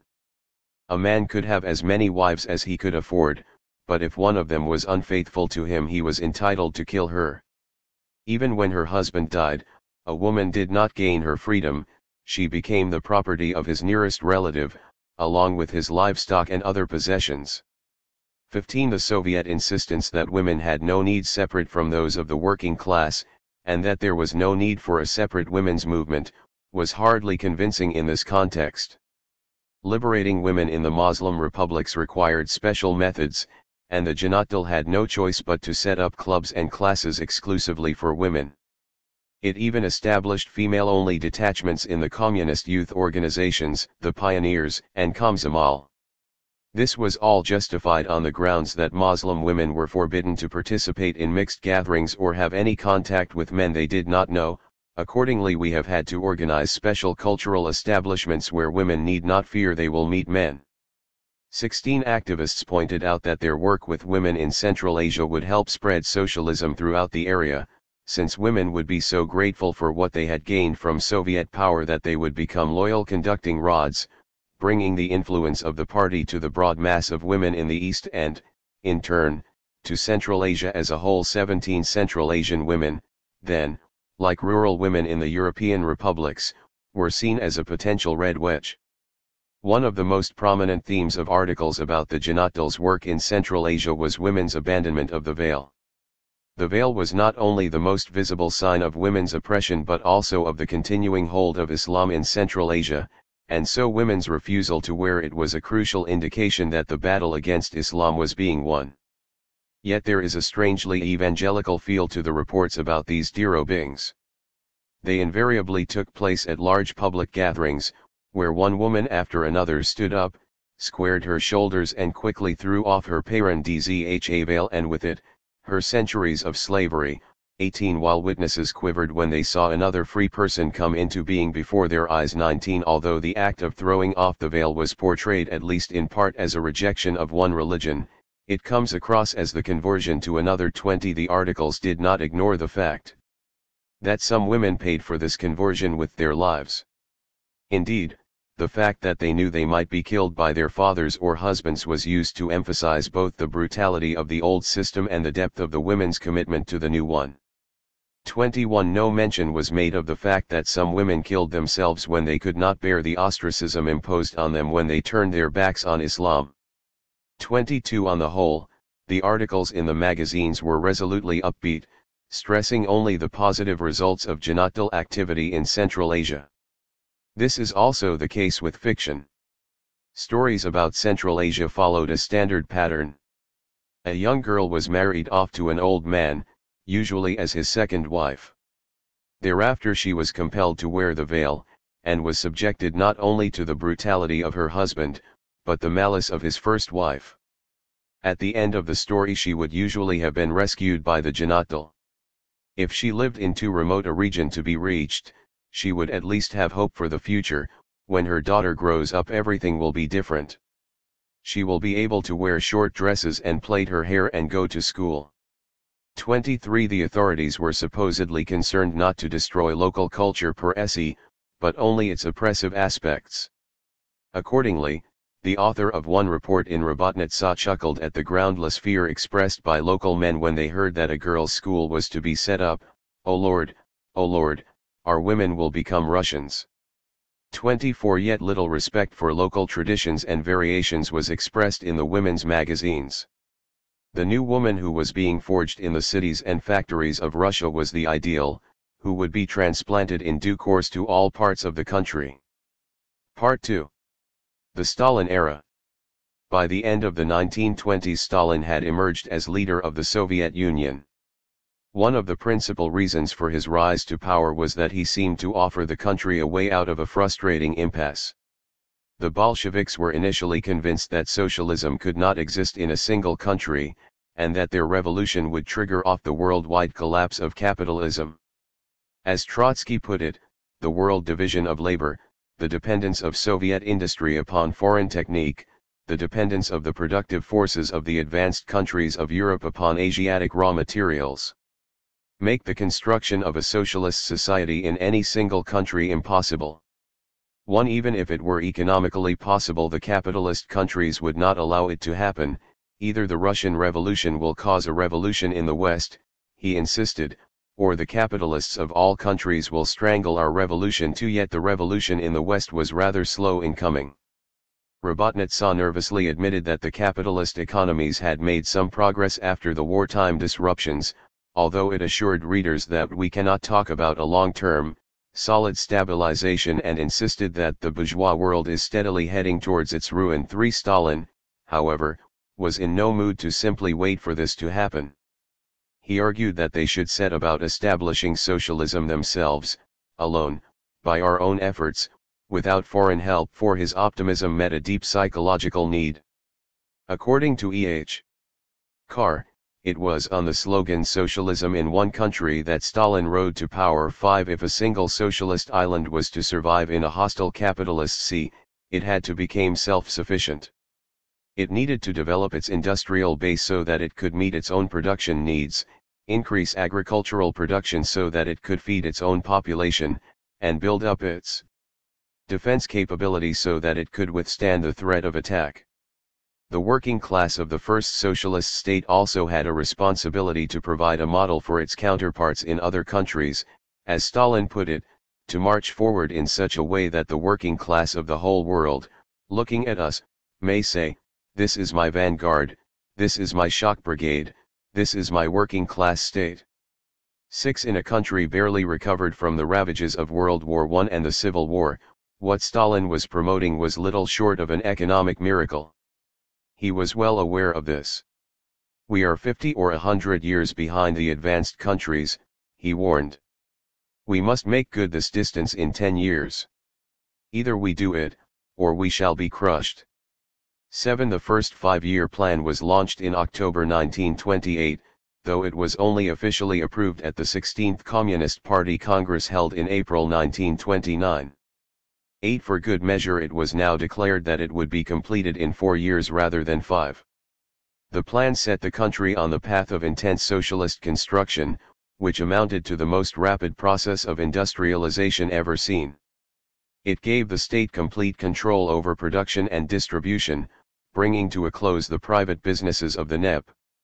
It also resulted in a large increase in the number of workers, with women forming the bulk of new recruits to the labor force. One of the consequences of this headlong dash towards industrial development was the abandonment of the principle of equality. The Marxist dictum "from each according to ability, to each according to need," was now relegated to the distant future, when the Soviet Union would achieve communism. It could not apply to a socialist society. To pay workers equal wages, regardless of the type of work they did or the effort they put in, would rob them of any incentive to improve their skills, and would encourage a high labor turnover, since skilled and diligent workers would keep changing jobs in the hope of finding a factory which would appreciate their efforts. Such a situation would hardly increase productivity. Accordingly, the emphasis would be placed, in Daniel's words, on individual responsibility and incentives, with rewards in proportion to effort and skill. 9 Wage scales were drawn up to take into account the difference between skilled and unskilled work, heavy and light work. 10 Under Stalin, then, inequality, rather than equality, had been turned into a socialist virtue. 11 Rapid industrialization was one of 2 pillars on which Stalin's socialism was to be built. The other was the collectivization of the peasantry. This was to take place through the amalgamation of small private farms into huge agricultural collectives, which would take 2 forms: state farms, on which the peasants were state employees and received a salary like city workers, and collective farms, kolkhozy, run as large-scale cooperatives which paid members from their profits.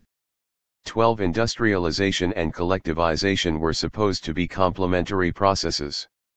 Large-scale farming would enable peasants to make use of the most up-to-date machinery and fertilizers, which were being produced in urban factories. The increase in urban production would also bring to an end the so-called scissors problem which had prevailed in the 1920s, with peasants being paid low prices for their grain but having to pay high prices for manufactured goods.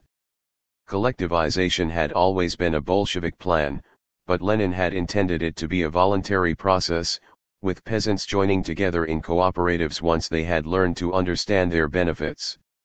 Some of the poorest peasants had proved amenable to the idea, since they literally had nothing to lose.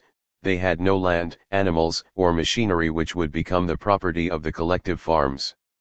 Wealthier peasants were not convinced, however, and by 1928 less than 3% of land was farmed collectively. Some leading Bolsheviks continued to argue that collectivization should be a gradual process, proceeding, as Bukharin famously put it, at the speed of a peasant's nag. Stalin did not have the patience for this. According to Deutscher, he had become completely possessed by the idea that he could achieve a miraculous transformation of the whole of Russia by a single tour de force. 14 The perennial problem of getting peasants to produce enough grain to feed the cities had, since early in 1928, been resolved by the forcible collection of grain. A quota was set for a village as a whole, and the villagers were encouraged to force their more prosperous members to provide the bulk of the quota. However, all peasants were required to sell to the state anything deemed to be surplus to their own needs, and at extremely low prices. Collectivization was introduced not only in an attempt to increase production, but also to facilitate requisitioning by reducing the number of grain collection points. Collectivization supposedly began as a spontaneous movement of poor and middle-ranking peasants. All the state had to do was to help them to organize themselves. 15 In reality there was no spontaneous movement, and little prior planning. Stalin's announcement of the Great Turn came a month before the setting up of a commission to decide how to carry it out. Before any report could appear, orders were sent out to local regions urging instant action. 16 Collectivization took the form of an assault on the peasants, 17 carried out by ill-prepared and confused local cadres who had simply been told to lead the spontaneous growth of collectivization, 18 and by the thousands of urban industrial workers sent to the countryside in a sudden extension of the patronage scheme. 19 The wealthiest peasants, the so-called kulaks, were dismissed as rural capitalists concerned only with their own profits, and hence inevitable opponents of collectivization. Since they were dependent on the availability of a pool of impoverished landless peasants willing to work for them for a pittance, they were determined to preserve rural poverty, and would stop at nothing to destroy collectivization. The state had to destroy them first. They were to be liquidated as a class, and their property turned over to the collective farms. Those considered the most dangerous were sent to labor camps, or to exile in the most inhospitable parts of the country. The least noxious, to borrow Nove's term, 20 were allowed to stay where they were, but were given the worst land, had all but essential equipment confiscated, and still had to provide large consignments of grain to the state as well as losing up to 70% of their income in tax.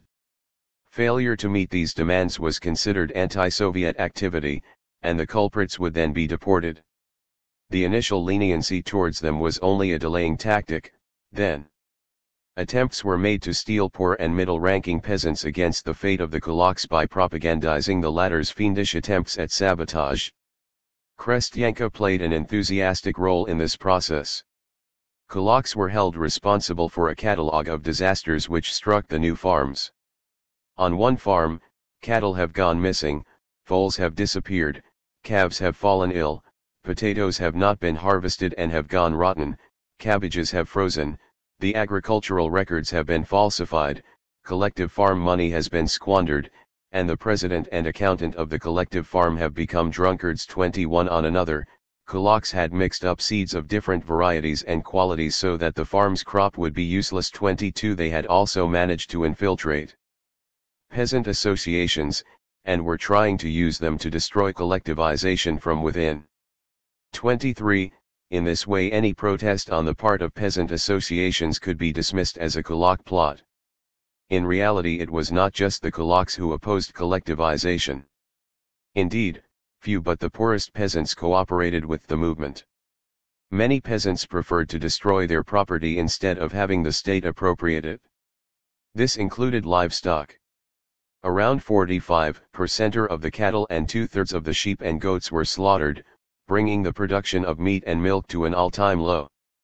24 Even Stalin acknowledged that this was not a positive outcome, and that the process of collectivization should be slowed down. In an article published in Pravda on April 3, 1930, and reproduced for Krestyanka subscribers in a free supplement, Stalin blamed overzealous comrades for the mess. They had become dizzy with success in their battle against the kulaks, and had attempted to increase the speed of collectivization by expropriating middle-ranking peasants as well as kulaks. Violence was essential and useful in the battle with our class enemies, but was not acceptable against our allies. 25 Determined efforts now had to be made to prevent the middle-ranking peasants feeling alienated, and to strengthen their union with poor peasants. 26 A relaxation of procurements followed this announcement, but this, as Nove explains, actually led to more chaos. The peasants now had a surplus of grain to dispose of, and there was a huge disparity between what the state would pay for it, and what they could get from the free market. Accordingly, they chose the latter. This led to countermeasures on the part of the state, which in turn contributed to the Great Famine of 1933. 27 All the same, collectivization continued, and by the end of 1934 the collective farms owned 90% of all sown land and were responsible for 75% of all rural production.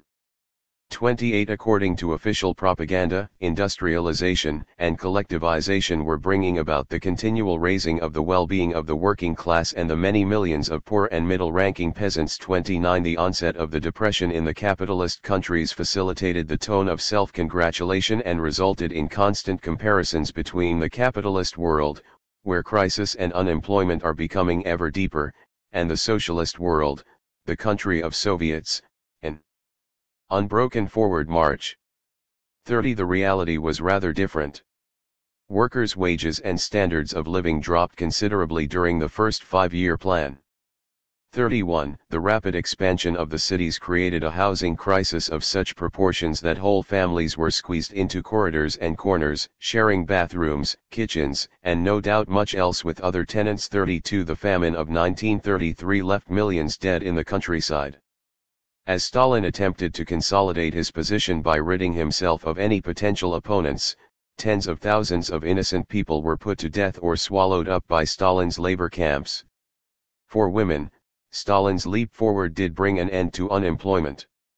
The new constitution, introduced in 1936, declared that women were guaranteed equal rights in all areas of work, government, cultural, and socio-political life.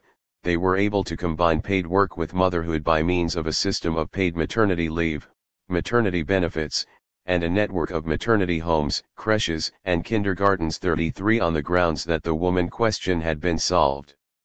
The Janatal had been closed down in 1930. Yet in reality, the woman question was far from solved. Women simply had the new role of worker grafted onto their old role as housekeeper, and would come home from the factory or farm to a second shift of domestic chores. They had little help from the domestic services they had originally been promised. Indeed, the 1930s witnessed a reduction in the already inadequate provision of some such services. The notion that men could take an equal share of the domestic work was still apparently unthinkable.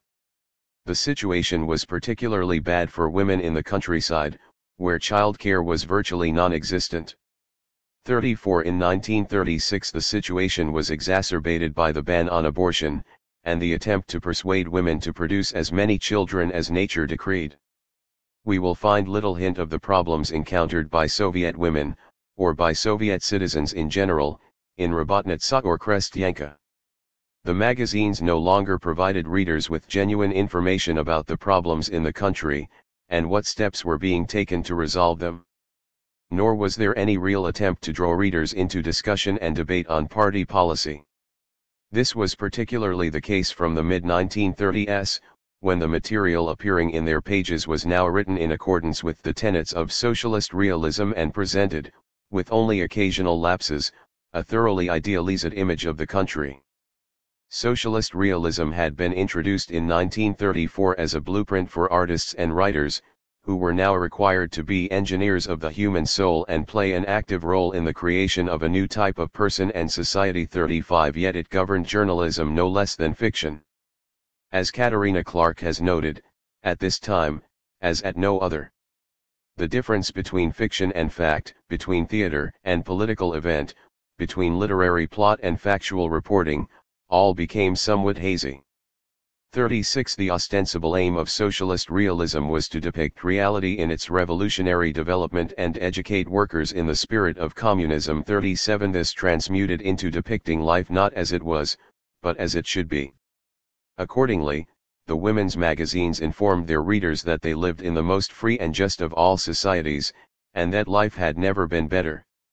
Although warnings were given about the imminent possibility of war, and about internal enemies of the people plotting with the now exiled Trotsky or with foreign powers to bring the Soviet Union down, for the most part the magazines presented a glowing, golden image of Stalin's socialism. Rabotnitsa was full of photographs of happy and fulfilled women workers living with their families in resplendent new apartment blocks. Krestyanka's pages depicted fields rippling with corn, tended by healthy, ruddy-cheeked farm girls on tractors. Women were expected to perform an arduous combination of roles, but this was also presented in positive terms. Their fulfillment lay precisely in the fact that their lives were now so multifaceted. In the following chapters we will look at the ways in which the women's magazines defined female identity for their readers and presented to them the roles they were expected to perform and the personality traits they were expected to exhibit. Chapter 6. Women's experience of industrialization and collectivization. The industrialization and collectivization campaigns had an enormous impact on women's lives. As Rabotnitsa explained to readers, the industrialization drive created the need for a huge number of work hands, one which would make unemployment a thing of the past. Women, having formed the bulk of the unemployed in the 1920s, constituted the largest untapped source of labor, and they were drawn en masse into the workforce, forming 40% of urban workers by 1937. Some professions, such as medicine, were virtually taken over by female workers. In the countryside, when the majority of the population were self-employed farmers, women had always played an important economic role, but their lives changed dramatically in other ways during the upheavals wrought by collectivization. Many left the countryside altogether. As Noe puts it, tough ex-peasant women provided a large part of the unskilled labor force in the burgeoning city factories. Those who stayed behind, despite official claims to the contrary, were amongst the most vociferous opponents of collectivization. In this chapter we will explore portrayals in Rabotnitsa and Krestyanka of both urban and rural women's experience of Stalin's Great Leap Forward. The fact that the regime had now created the conditions which would enable women to enter the urban workforce was hailed as evidence of its commitment to women's emancipation.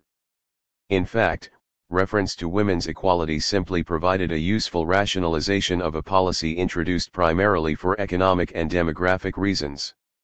7 years of war had taken their toll on the male population, with the result that there were not enough able-bodied men to carry out a program of industrial development on the scale and at the speed required.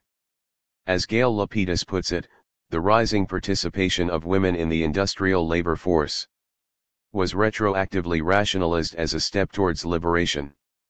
5 Indeed, Rabotnitsa came close to admitting, if inadvertently, that an extra burden would be placed on women whether they liked it or not. Before, the woman was only a wife and mother. Now she must combine motherhood with great intensive work.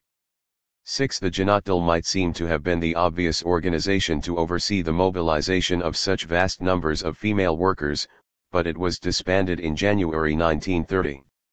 Rabotnitsa explained to readers that women's increased participation in the workforce introduced a new set of problems which were too important to be left to the Janatdal: the need to increase women's professional qualifications, to reorganize their domestic work, to encourage their participation in socialist competition and shock work. They must be taken up instead by the combined forces of the party, the trade unions, and the Soviets as a whole. In liquidating the Janatals, the Central Committee of the party aims to raise work amongst women to a HIGHER level. 7. Rabotnitsa's emphasis. Some women apparently agreed with this decision, arguing that women's concerns in the past had been consigned to a virtual ghetto and that local party organizations as a whole would now be forced to pay more attention to women. 8. However, subsequent complaints on the part of Rabotnitsa's readers about the continuing indifference of local party officials to women's problems suggest that this hope was not fulfilled. 9. Furthermore, as Lapidus has argued, even if the Janatal was originally set up primarily to win women over to Bolshevism rather than to represent their interests, it still kept alive the notion that women's rights were an issue. Once it no longer existed, the woman question was submerged into Stalin's general plans for the social transformation of the country. 10. In fact, the level of female employment did not increase as rapidly as anticipated, even though, as one Rabotnitsa writer noted in 1931, in many branches of production we are experiencing a shortage of work hands. 11. Furthermore, those women who did find work were generally confined to rather traditional spheres of female employment. According to statistics published in the magazine in 1930, if one discounted agricultural work, the highest percentage of women workers, 63%, were found in healthcare, the next largest, 47%, were working in cultural establishments of various kinds, 28.9% were in industrial production, 19.2% worked in trade, 8.5% worked on the railways, and a mere 4.4% were engaged in construction. Rabotnitsa's writers devoted much attention in the first 2 years of the first 5-year plan to trying to ascertain what factors were keeping women out of the workforce, and how the situation could be rectified. Their relatively low level of professional qualifications was thought to be the main reason why they found it hard to find employment in the first place, and more opportunities for training was the most obvious and commonly expressed solution.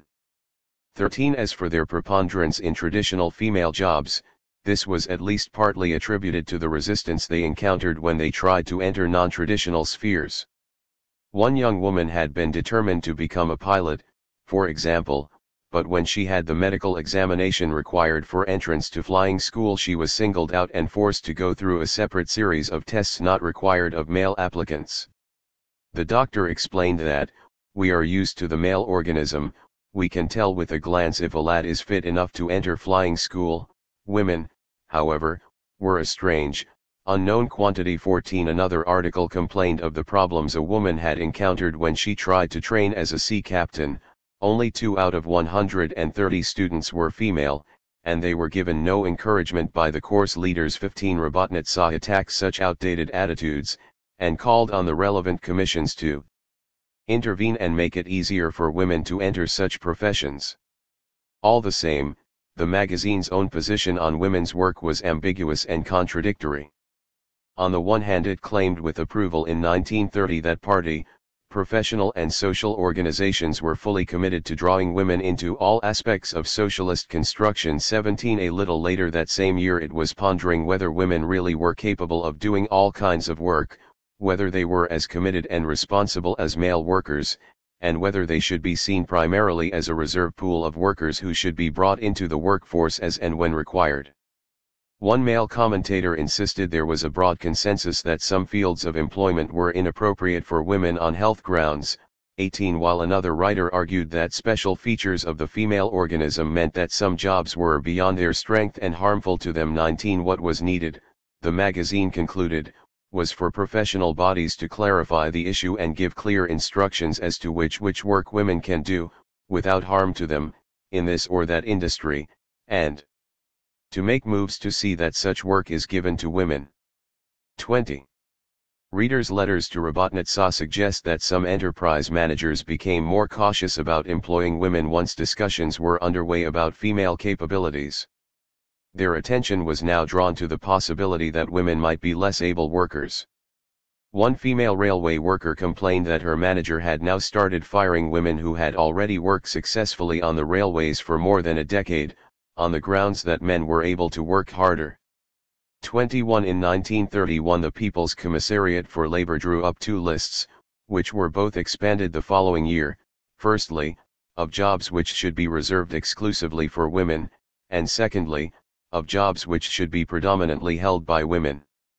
These were generally the types of work which mirrored women's wifely and motherly functions, childcare, education, and the service industries. Women were also banned from certain jobs on the grounds that these might impair their ability to produce healthy children. 22 It could be argued that a gendered division of labor need not necessarily result in inequality. Engels, for example, insisted that men and women performed different types of work in pre-class society but that both had equal status. In the Soviet Union, however, the division of labor had a hierarchical nature, with women concentrated in areas of the economy which had the least status and the lowest pay. It was also based on unverified assumptions about male and female capabilities and social duties. In effect, horizontal and vertical segregation were enshrined in law. Another factor in continuing female unemployment in the early years of the industrialization program was that not all women were inclined to work outside the home.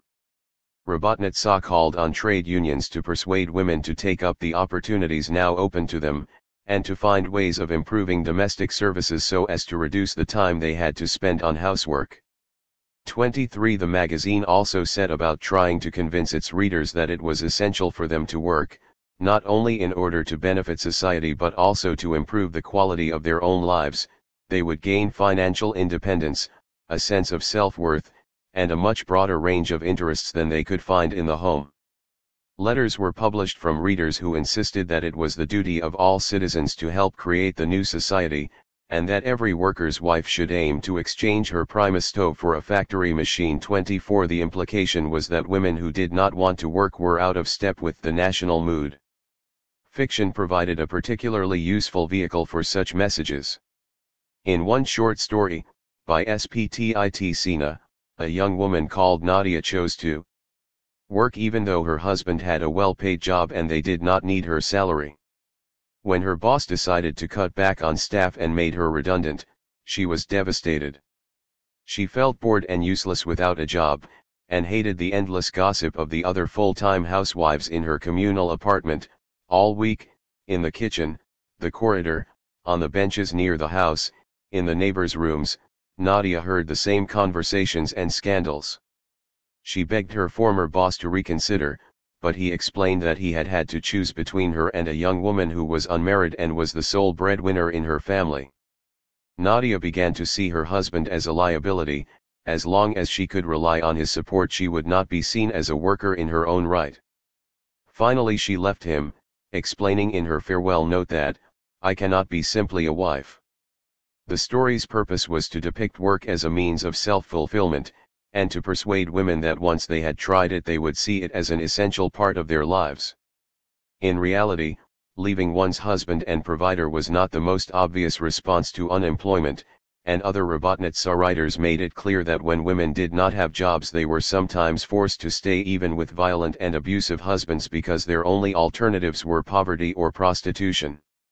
26 Women who did enter the workforce, at least in areas not considered traditionally feminine, could find themselves confronted by male aggression and mockery. Female construction workers helping to build the Moscow metro system related that before the introduction of all-women work brigades at the end of 1933 the most difficult aspect of their job was coping with the sniggers of male colleagues when they began using their pneumatic drills. Yet they insisted that the women were actually more efficient than the men since they did not waste time smoking and chatting. 27 As one woman put it, it is necessary to smash the outdated opinion that women are not capable of male work. Practical experience proves the opposite. 28 A similar point was made in a short story by E. Pantialiva. A group of female construction workers were mocked by some of their male colleagues, who insisted that a woman is not cut out for this kind of work. She should be sewing, cooking, and weaving, not plastering. Yet when two teams of workers held a socialist competition, the all-male team was easily defeated by the team which had admitted the female workers. 29 women began to enter the workforce in large numbers from 1930 onwards. There was, however, lingering concern that certain types of work could have a negative impact on their health, and in particular on their ability to produce healthy children. Accordingly, the protective labor legislation introduced in the 1920s was extended. In reality, this did little to protect women from heavy work or dangerous conditions. There were simply too many new female workers to be accommodated within the official quotas and rules, and in any case, the pressure on enterprise and factory managers to meet increasingly irrational production targets meant that virtually all employment laws were ignored, even those relating to basic safety.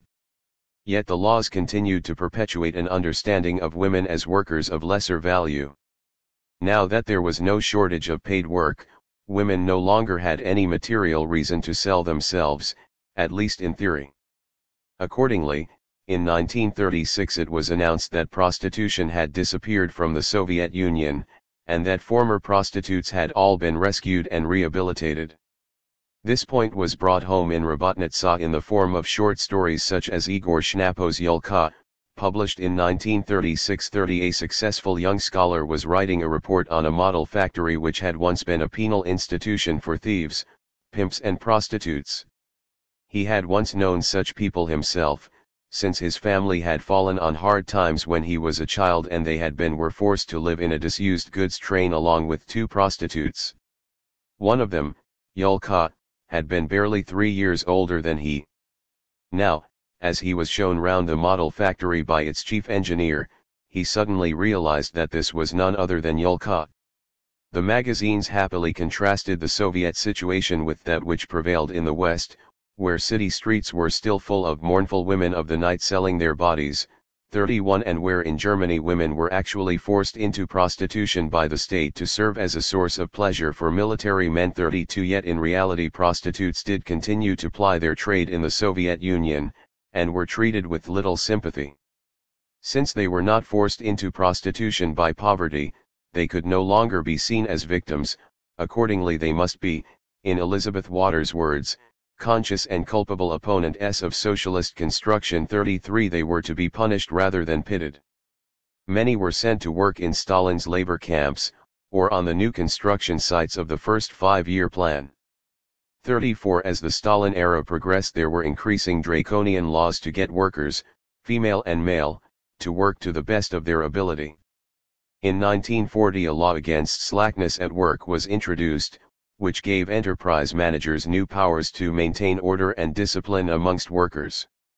Robotnitsa reported on the trial of one young female factory worker, Novikova, who had had the audacity to change her job 4 times in 1 year.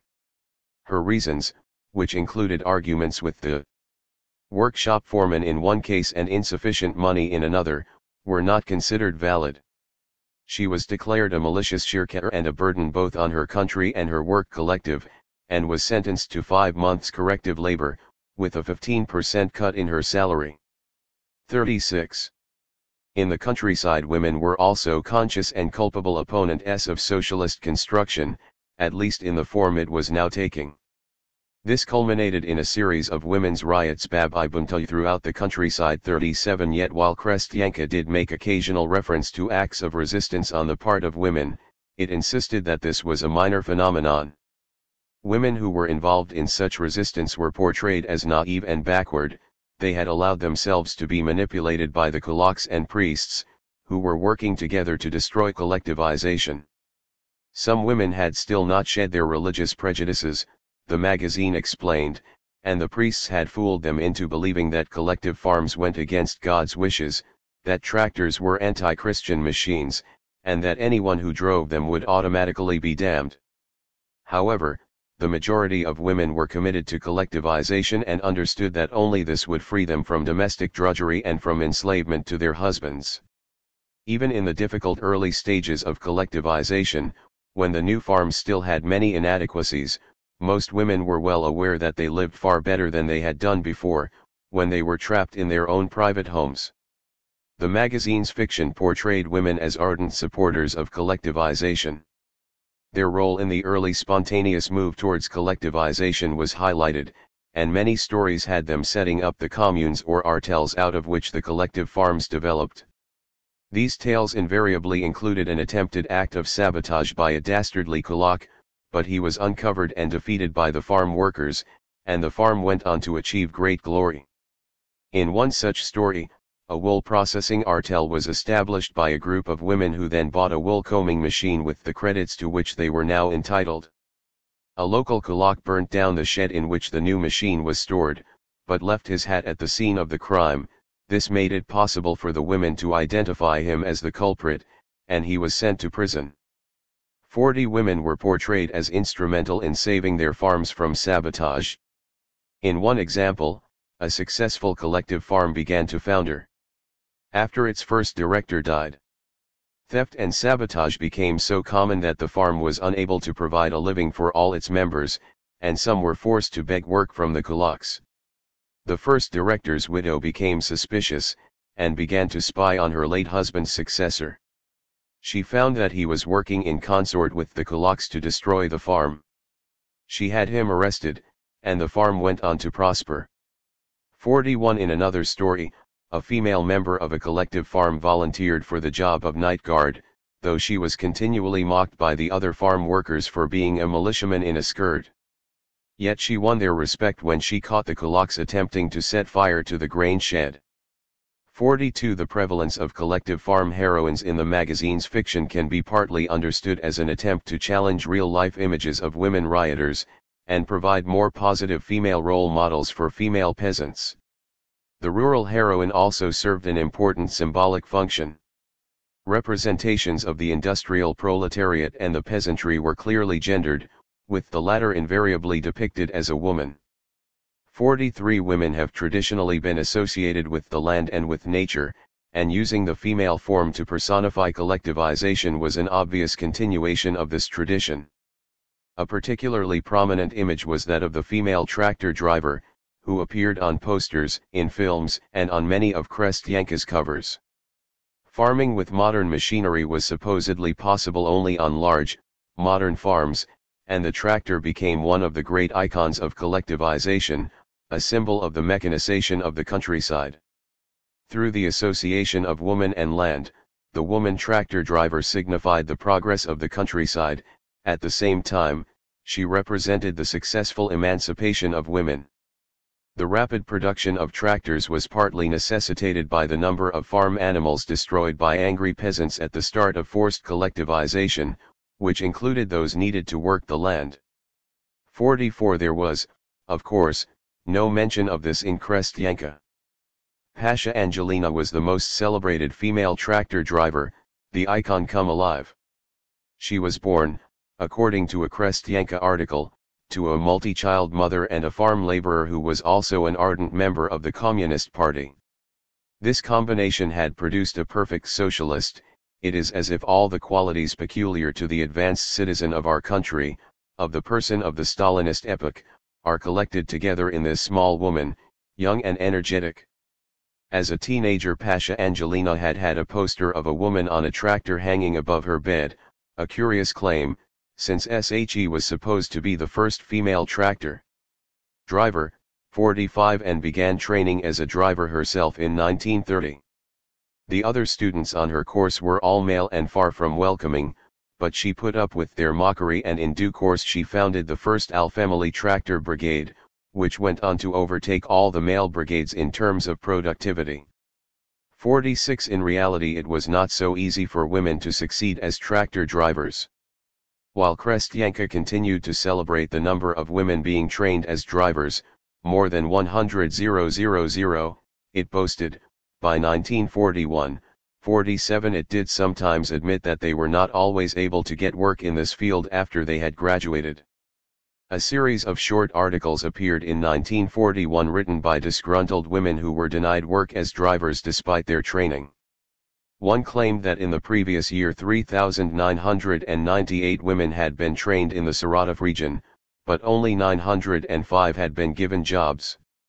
In Ershevsky district 118 women had been trained, but only 8 now had jobs. One woman had even been denied work as a trailer hand by the brigade leader, who told her, "There are enough lads, and I don't want to be responsible for you, you'll fall under the machines or something." 48 Those who did manage to get jobs as drivers had to fight for any spare parts they needed, and were given no opportunities to raise their qualifications. 49 Krestyanka insisted that men who thought women must milk cows and bring up children, not work with machines, were class enemies, rather than men protecting their patriarchal privileges. 50 All the same, few of the all-female tractor brigades which had been established in the early years of collectivization actually survived.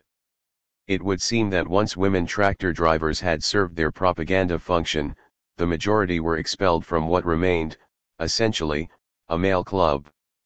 Conversely, some women who did not actually want to take on male roles sometimes found themselves forced to do so.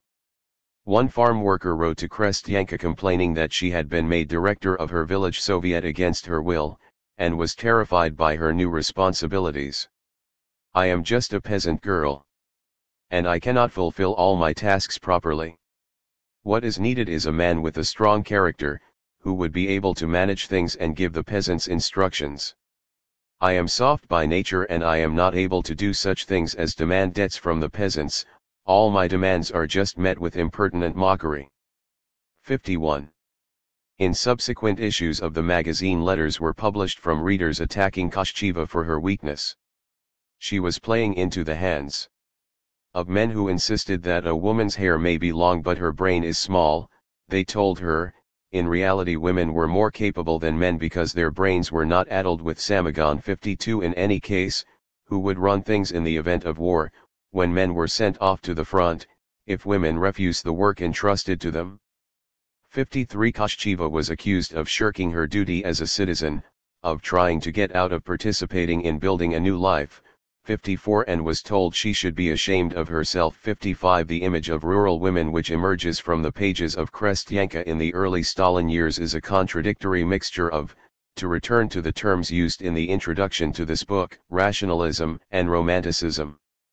Women worked alongside men in agricultural production and were given important posts in the village Soviet, but at the same time the home remained their exclusive responsibility. 56 They were urged to stand up to violent or repressive husbands, but their kind womanly hearts. 57 Made them forgive men almost anything. Even the female tractor driver, the model of the emancipated rural woman, remained a traditionally feminine creature.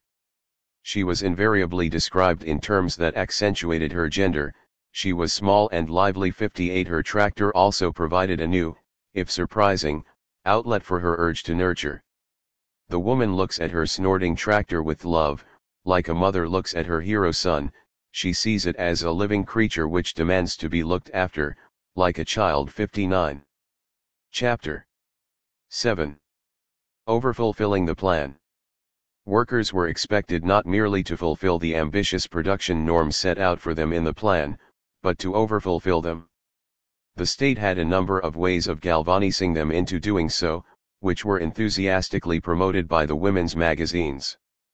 Friendly socialist competition was one of the main themes of the magazines during the first 5-year plan. There were competitions between friends, husbands and wives, work collectives, factories, farms, mines, villages, even entire regions of the country. There were competitions to see who could produce the most machine tools, grain, textiles, milk, and with the least waste, who was responsible for the cleanest workers' hostel, the Bestrun creche and kindergarten, the best stocked shop, the best organized delegates' conference. 1 millions of workers, of both sexes, apparently participated in these competitions, none of which was ever marred by personal rivalry or animosity. If workers continually overfulfilled the norms established for their jobs, they joined the ranks of the shock workers. According to the magazines, women figured prominently in this movement. Indeed, in some industries they exceeded the number of male shock workers. For example, a survey of men and women working in cotton enterprises found that 74.2% of the women but only 65.8% of the men were shock workers, while another study found that 71.1% of female bakers but only 68.5% of male bakers consistently overfulfilled their norms. 2. The reasons for this gender imbalance were not made clear, but women's need to nurture seems to have played a bizarre role. One shock worker, quoted approvingly in Robotnet Sa, explained that, "I love my machine and I look after it like a child. Every day I dust it and oil it." After 1935, shock workers were superseded by Stakhanovites. This movement took its name from coal miner Alexei Stakhanov, who in September 1935 achieved the apparently superhuman feat of cutting more than 14 times the amount of coal normally produced in a single shift, 102 tons instead of 7. For in reality he had considerable behind-scenes assistance. All other work was halted in that sector of the mine, which gave him complete freedom of movement, and the auxiliary work which he would normally have had to do himself was performed by others. 5. Nonetheless, his achievement was held up as evidence that socialism could release hitherto unimaginable levels of productivity from its citizens. 1936 was declared to be the first Stakhanovite year, when all workers and peasants were encouraged to emulate Stakhanov and carry out their own extraordinary feats of overproduction. In this chapter we will look at the significance of Stakhanovism for Stalin's vision of socialism, and at the ways in which the magazines reported women's active involvement in the movement. The basis of Stakhanovism. Stakhanov may have been homo extraordinarius, to borrow Clark's term, 6, but he was not supposed to be an aberration. He was the embodiment of the new Soviet person. As Stalin explained, new people, reared by the party of Lenin and Stalin, are capable of real miracles. 7. Stakhanov was to function as an inspiration to the masses, showing them what ordinary people were capable of. He was the forerunner of what would become the norm, living proof that the Soviet Union would eventually produce a qualitatively different person and an abundance of all imaginable goods. Stakhanovism was the result of a combination of factors, of new people, new times and new technological norms. 8. People's commitment to the building of socialism and to the leadership of the party were crucial. So too was the development of new technologies and their application to the workplace. Indeed, this was what distinguished Stakhanovism from shock work. There also had to be a clear and continual improvement in living standards. As Krestyanka put it, if there was unemployment, and if workers lived in a bad way, there could not be a Stakhanovite movement. 9. Stalin was still more succinct: life has become better, life has become merrier. And when one lives in a merry way, work goes well. 10. How many workers responded to the call to join the Stakhanovite movement is difficult to determine, since there was considerable inconsistency in use of the term, 11, but according to one estimate, by August 1936 Stakhanovites constituted around a third of all workers. 12. Although Stakhanovites were said to be simple and modest people who were not concerned about fame or personal enrichment, they were well rewarded for their efforts. They received extra pay, trips to the capital, holidays on the Black Sea, bicycles, radios, food parcels and books. Most important of all, given the worsening housing crisis in the rapidly expanding cities, they were given better accommodation. The Stakhanovite movement hence gave ordinary people the chance to aspire to salaries and lifestyles hitherto reserved for the country's professional and political elite. They constituted a new Soviet middle class, distinguished from the old bourgeois variety in that it included manual workers. This differentiation of incomes and benefits was justified on the grounds that Stakhanovites' lifestyles provided no less of an inspiration to others than their work. How they lived today was how everyone would eventually live under communism. Female workers were also involved in the Stakhanovite movement, and the women's press was replete with tales of heroic female overfulfillment. As with Stakhanovism in general, the women's achievements were attributed both to personal and social factors, a powerful commitment to socialism combined with the application of new technology and innovative work methods. Yet discussions about female Stakhanovism included a number of features which were absent in articles about their male counterparts. To some extent, female Stakhanovites could be said to have adopted what were traditionally seen as masculine qualities in the workplace. Firstly, they were extremely innovative, constantly trying out new ways of working. Lena Kondakova, for example, who learned to operate several machines at once, explained to Robotnitsa readers that, equipping a factory with a splendid, appropriately qualified workforce is not in itself enough. The machines stand idle for periods and the workday is not used as fully as it could be. When certain machine parts are used, this can mean standing doing nothing for 5 to 10 minutes. Once she was able to move from machine to machine, her production level increased by 400%. 13 Another young factory worker, Anya, found that one of 4 levers which strengthened the machine part took a long time to operate, and it was possible to work without it. When she did so, she was able to make 2,500 machine parts in one shift instead of 2,300. 14 Textile worker Anna Morozova managed to operate 20 machines simultaneously, but insisted that, "There are no secrets about my work. All one needs is a Bolshevik desire and will to give the socialist motherland more meters of good cloth. All textile workers, male and female, could work as well as I do." 15 In the countryside, livestock workers also found new ways of persuading their beasts to overfulfill production plans. Makarova undertook to get a yield from each cow in her herd of 4,800 liters per year. Kudyakova promised 4,200 liters, and in both cases the cows exceeded their expectations. Again there was a rational reason for their success: frequent milking turned out to improve the cow's flow. In 1935 we did not know about the benefits of frequent milking, and we milked the cows only 2 or 3 times a day. Fomina explained, but this year we milked the best of our cows 6 times. 16 Personal ambition, another male trait, also had its place.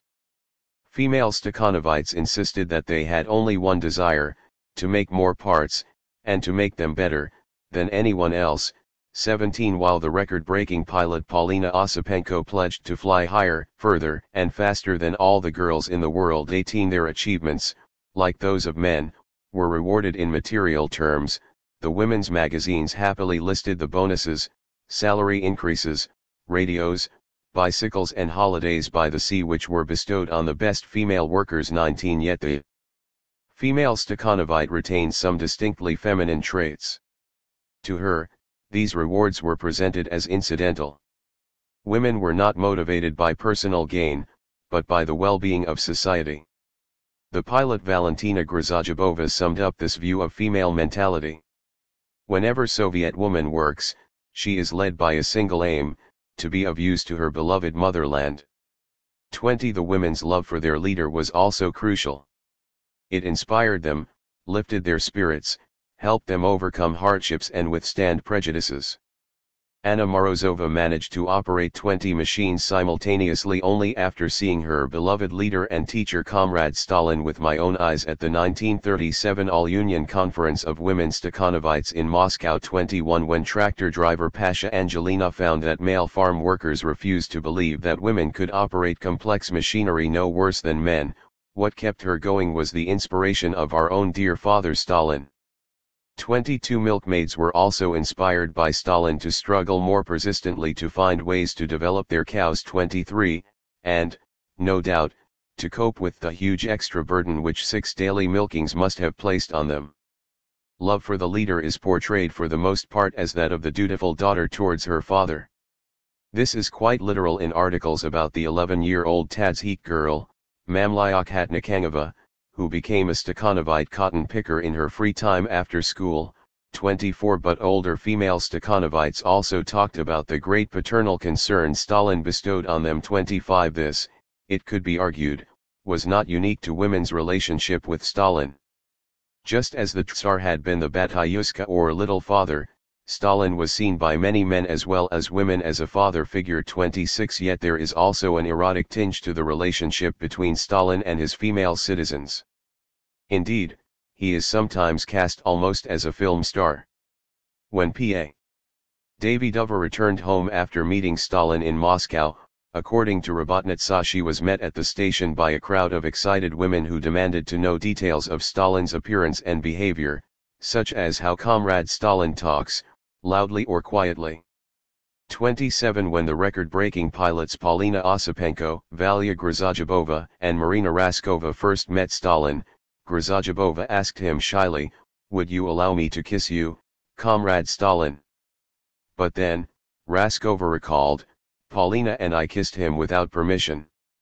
When Stalin addressed Raskova, she was so overcome with emotion that she was unable to respond, so Stalin tactfully gave her time to regain her composure by talking to the other pilots. Significantly, the conversation he initiated was not about the flight the women had just completed, but about their children. In short, the achievements of female Stakhanovites were attributed both to women's newly acquired male traits and to their traditional female qualities. Rationality, innovation, hard work, and the competitive spirit traditionally associated with men had to be interwoven with adulation, shyness, modesty, and, above all, maternity, the traditional feminine traits and roles. Drawbacks too. In reality there were far fewer female Stakhanovites than was implied in Rabotnitsa and Krestyanka. Protective legislation barred women from many of the leading occupations which produced the greatest number of Stakhanovites, such as underground mining and the operation of heavy lathes, and the extra work they had to do in the home also made it difficult for them to compete with men. Most Stakhanovites were skilled workers, and while men could study and improve their skills after work, women were too busy doing the cooking and the cleaning. Was also not compatible with multi-child motherhood, which was promoted from the mid-1930s. The upheavals of the first 5-year plan had resulted in an alarming drop in the birth rate which the authorities were anxious to overturn, yet female Stakhanovites prioritized their careers to the extent that many remained unmarried and childless. Female Stakhanovites could not, then, function as exact counterparts of male Stakhanovites in terms of ideology. They could not be embodiments of the new Soviet woman. They were more like nuns in a devoutly Catholic society. They were examples of supreme devotion to the cause, not role models for women as a whole. Although there were exceptions, many of the female Stakhanovites described in the women's press came from difficult family backgrounds. They were likely to be orphans, to have been abandoned by their parents, or to have run away from dysfunctional families. Some female Stakhanovites noted that the only praise, encouragement, and love they had ever received had come from their work collectives. 29 Readers were offered an alternative image of family life, then, in which the factory and the party stood in for the traditional family. In this way an oblique explanation could be found for the fact that female Stakhanovites generally remained single and childless. They had not voluntarily turned their back on family life, but had been denied it. For them, Soviet society as a whole functioned as one big happy family. Stalin was the benign patriarch at the head of this family. One Rabotnitsa article told of a female tractor driver who had spent her early years, in true Cinderella fashion, at the beck and call of a wicked stepmother and 5 step-siblings. Stalin was the prince who rescued her from this plight. It was he who opened up the path along which we can step freely forward. 30. There was another way in which women could join the ranks of the most amazing people of our country. 31 Without jeopardizing their reproductive role, they could become Stakhanovite wives. They could make their contribution to society not by breaking records themselves, but by encouraging and enabling their Stakhanovite husbands to do so. With no trace of irony, the women's magazines applauded the tender ministrations of the kept Stakhanovite wife no less than the backbreaking work of the female Stakhanovite. They published enthusiastic reports of conferences organized by such wives to find new ways of ensuring the well-being of their husbands, which consisted of keeping the home clean and comfortable, taking continual interest in their husband's work, and bringing up their children in an exemplary manner. 32 Such women also had to find time to develop their intellectual abilities. One wife recounted in Rabotnitsa how she got up very early in the morning in order to study and improve herself before beginning the day's devotion to husband and family. 33 However, this was mainly because their husbands required interesting and cultured companionship.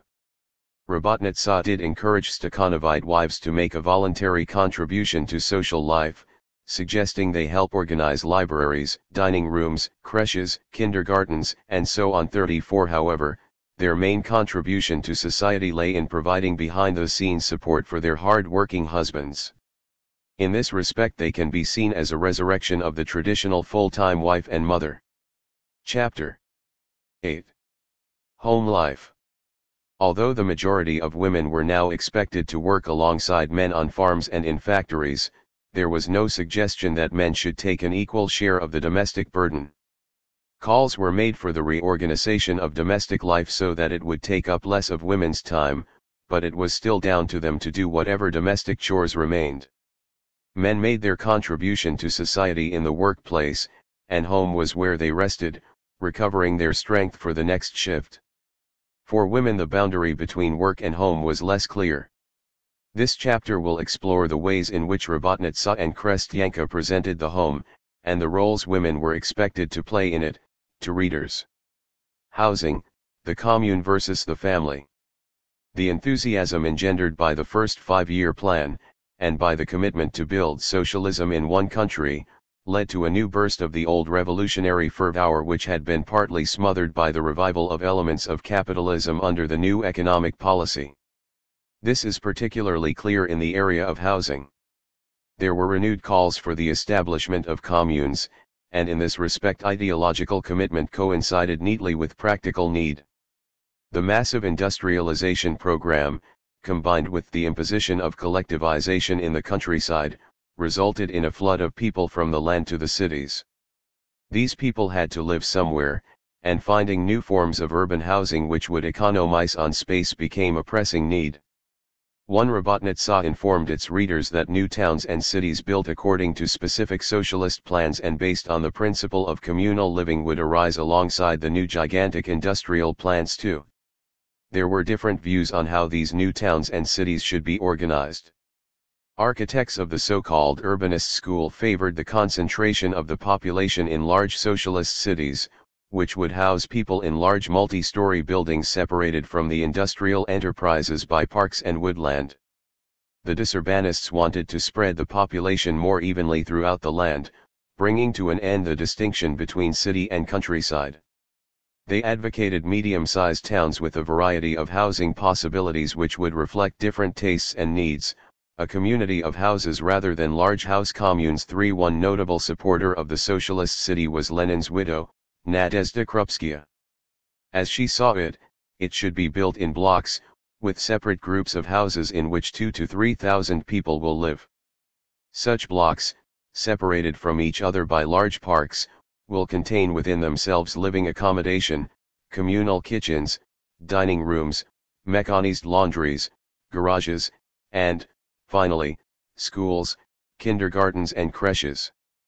For although she had reassured parents in the 1920s that children would continue to live in their own families and go to child care institutions only during the day, she now insisted on the need for. Up to now our children's lives have been directly connected with the lives of adults. In tiny patches of living space parents and children have been shoved in together from morning till evening. Children have been reared, either intentionally or unintentionally, in the old lifestyle, often taking on bad habits from ignorant or politically unconscious parents, have observed non-progressive goings-on, and so on. Both the father and mother work, the quality of pedagogical institutions is still insufficient, there is no special provision for upbringing, and children are left to grow up by themselves, exposed to the harmful influence of the street. 5. For Krupskaya the idea was to have separate children's villages located some 15 to 20 miles outside of the cities. However, this plan met with such opposition from mothers when it was discussed in factory meetings that she was forced to propose a less radical alternative. Children would still live separately, but their quarters would be in the city within easy reach of their parents' housing. Robotnica was also a strong advocate of the socialist city, though it acknowledged that many details had to be worked out. Hostel accommodation for single people might coexist with separate apartments for families, or perhaps every person will have a separate room 6, which would in effect mean that the individual family would cease to exist. The magazine's commentators were not all convinced that separate children's quarters were the best arrangement. Some thought that children should go to creches or kindergartens only while their mothers sick were at work or engaged in cultured leisure activities Kulturnego OTDHA 7. Others insisted that children disturb the other inhabitants of an apartment, and for this reason they should be in creches and kindergartens round the clock. 8. Mothers would benefit no less than other members of the commune since they would be able to relax in their own rooms, away from the children's continual racket. 9. In any case, people would spend little of their time in the residential section of the city. The living quarters for workers and employees will be intended only for living, or more precisely for sleeping, 10. Explained one journalist. Other activities would take place in communal locations, eating, working, and satisfying cultural needs. The latter would be particularly important because greater productivity under socialism would result in more free time. As Robotnitsa explained, we might suppose that in 10 to 15 years the 7-hour day in industry will be shortened, the 5-day week will become 4 days, and the length of leave from work will be increased 11. Accordingly, socialist cities would be well endowed with leisure facilities, there would be clubs and libraries, music and sports rooms, solariums and swimming pools. There was some disagreement over whether shops would still be necessary. Some writers thought that people would still need to buy some products for personal use, while others envisaged the complete eradication of any kind of trade system. Workers would receive all products and services free of charge, and would not need money of their own. M. Ongarova described an existing house commune which anticipated the future by dispensing with individual budgets. Members placed their salaries in a common box from which they helped themselves whenever they needed to pay for anything, tram fares, cinema or theater tickets, items for personal use. She admitted that there had been teething problems, with one member stealing money set aside to help the needy relatives of commune members. However, she argued, people just needed time to get over the concept mine, my money, my earnings, my dress. It is at present still difficult to change these individualistic words to the word more appropriate to the collective, our. On one point there was complete agreement: communal living meant liberation for women. As one writer put it, women would be freed from the pots and pans and from looking after children. In the words of another, it would enable them to escape the kitchen, the nappies, the washing, the offspring, and the stench which dries up the woman's brain and heart. 14. The magazine acknowledged, however, that women were not always enthusiastic supporters of communal living, yet once they started living communally they soon appreciated the advantages. Examples were given of women who had been bullied into joining communes by their husbands, but who came to realize that communal living brought them enormous relief. It relieved them of a significant portion of their household work, made it possible for them to study and bring up their children with more awareness, and to carry out socially useful work. Communal living also freed women from reliance on individual men, and even made it possible to live without them. One rural commune had been established for single mothers who had been abandoned by their husbands, and had been so successful that it now had 676 members. The women lived in hostels, with each dormitory accommodating 25 to 30 women, while the children had their own quarters. Nor did women need to wait for their husbands to leave them. If the husband turns out to be a coarse person, there is nothing to prevent the wife from leaving him. Victims of male abuse were advised not to whimper and do nothing, and not to be afraid of divorce, but to seek refuge in a communal house. 18. In 1929 the first custom-built house commune in Moscow was completed and ready for occupancy. Robotnitsa's enthusiastic report makes it sound like the ultimate in luxury living. The 6-floor building had space for 1,500 people. It contained an enormous dining room, a kindergarten occupying an entire floor, a laundry, hairdressing salon, library, sports center, relaxation room, and even, like a talented artist's final brush stroke on a painting, a rooftop solarium, flanked by a row of showers. There was a large screen on the roof, and once the sun had gone down the solarium would become an open-air cinema. 19. In fact, reality fell rather short of rhetoric. As always, the Stalinist house commune failed to free women from domestic work, but simply turned it into a communal venture. Rabotnitsa's article on the first Moscow house commune acknowledged that running the communal dining room, which would have to feed up to 2,000 people daily, would be the responsibility of the house's female residents. Another correspondent who extolled the virtues of the house commune explained to readers that each woman would only have to concern herself with food preparation once or twice a month instead of every day, failing to point out that cooking for an entire commune would take considerably longer than preparing a meal for a single family. The socialist cities encountered particular problems. They were to be constructed around industrial enterprises which were already up and running, and temporary accommodation had to be found for the hordes of people arriving for work. The new steel town of Magnitogorsk, for example, which was described as one of the great cities of the future, had thousands of people already in residence before a single house commune had been built, and a shanty town of tents, mud huts, and primitive wooden barracks sprang up around the steel works. Housing was now a state monopoly, which meant it had to compete with a host of other demands on state resources, with inevitable results. Money was poured into the construction of new industrial complexes and the administrative and governmental buildings which accompanied them, while housing got the crumbs left over. Built with such limited resources, the house communes ended up, as Bliznikov notes, no better than military barracks or pre-revolutionary workers' dormitories. The houses in Magnitogorsk were built without cooking and washing facilities since these were supposed to be communal services, but those which were established could not cope with the demands placed on them. Bathing facilities, for example, were sufficient to provide a bath for each city inhabitant only once in every 10 or so days, and there were so few creches and kindergartens that most children had to fend for themselves. Women inevitably had to make up for the inadequacies in the state services. As Stephen Kotkin writes, it was an open secret among male workers that whatever the collectivist rhetoric and, to some extent, practice, if they wanted to keep their living areas and clothes clean, and to improve their diet, they needed to get married. Female workers knew this secret too, as well as its wider meaning for their lives. Rabotnitsa admitted that the socialist cities were as yet far from perfect, there were few amenities, it was necessary to stand in long lines even for essential foodstuffs, and living quarters were overcrowded, noisy, and dirty. However, women could do much to improve the situation. It insisted that much of the dirt in the hostels resulted from the fact that women persisted in cooking for their own families, using individual primus stoves, which made the air heavy with smoke. Instead they should set up communal kitchens, overcoming the fear of other housewives that it would be very crowded, and that quarrels and fights would be unavoidable.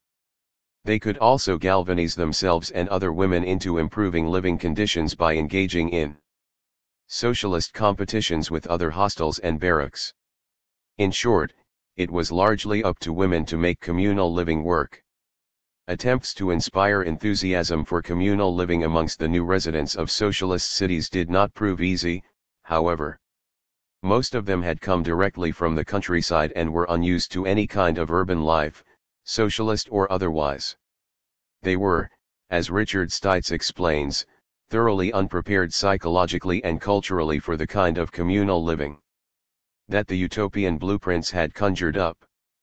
They steadfastly attempted to create some kind of private family life in the crowded barracks in which they were crushed together with strangers. In any case, the immediate need to house the growing urban population in whatever way possible meant that the socialist plans were often disregarded. Rabotnitsa complained bitterly that individual apartments were still being built, complete with that ultimate challenge to socialism, the individual kitchen. Even new one-room apartments had their own kitchens, which was individualism taken to the limit, to the point of absurdity. It squandered space which would otherwise be available for social facilities, and meant that women were still saddled with their old domestic chores. It was true that some housewives continued to reject communal kitchens, that they were for some reason not able to get along together and engaged in continual fights and quarrels over trifles. However, the state should be trying to re-educate them in communal ways, not give in to them and make a hopeless attempt to combine the old with the new. A petty bourgeois way of life with the new communist way of life. 31 By 1931 the magazine was expressing fear that the House Commune project as a whole was close to collapse, and asked readers to write in pledging their support for it. Apparently more than 400 did so. Some insisted that women would never be liberated until the House Commune was fully established, since they would be too weighed down with housework and child care to develop their own potentialities and play a full role in social and economic life. As one reader put it, "We will remain uneducated if we do not support the House Commune, and not only support it, but fight for it." A year later Robotnitsa was still insisting that the socialist city had a future and that we are building cities of joy in which the old way of life has no place. 34 Yet in reality communal living had by then fallen out of official favor. 35 With so few resources made available for the socialization of domestic facilities, they simply had not been working. If women were willing to go on performing their old domestic duties, why try to dissuade them? Communal living also represented a challenge to the traditional family and gender roles, and Stalin was more conservative in these matters than his revolutionary predecessors. Furthermore, the first five-year plan had resulted in such upheaval and dislocation in people's lives that there had been a worrying drop in the birth rate.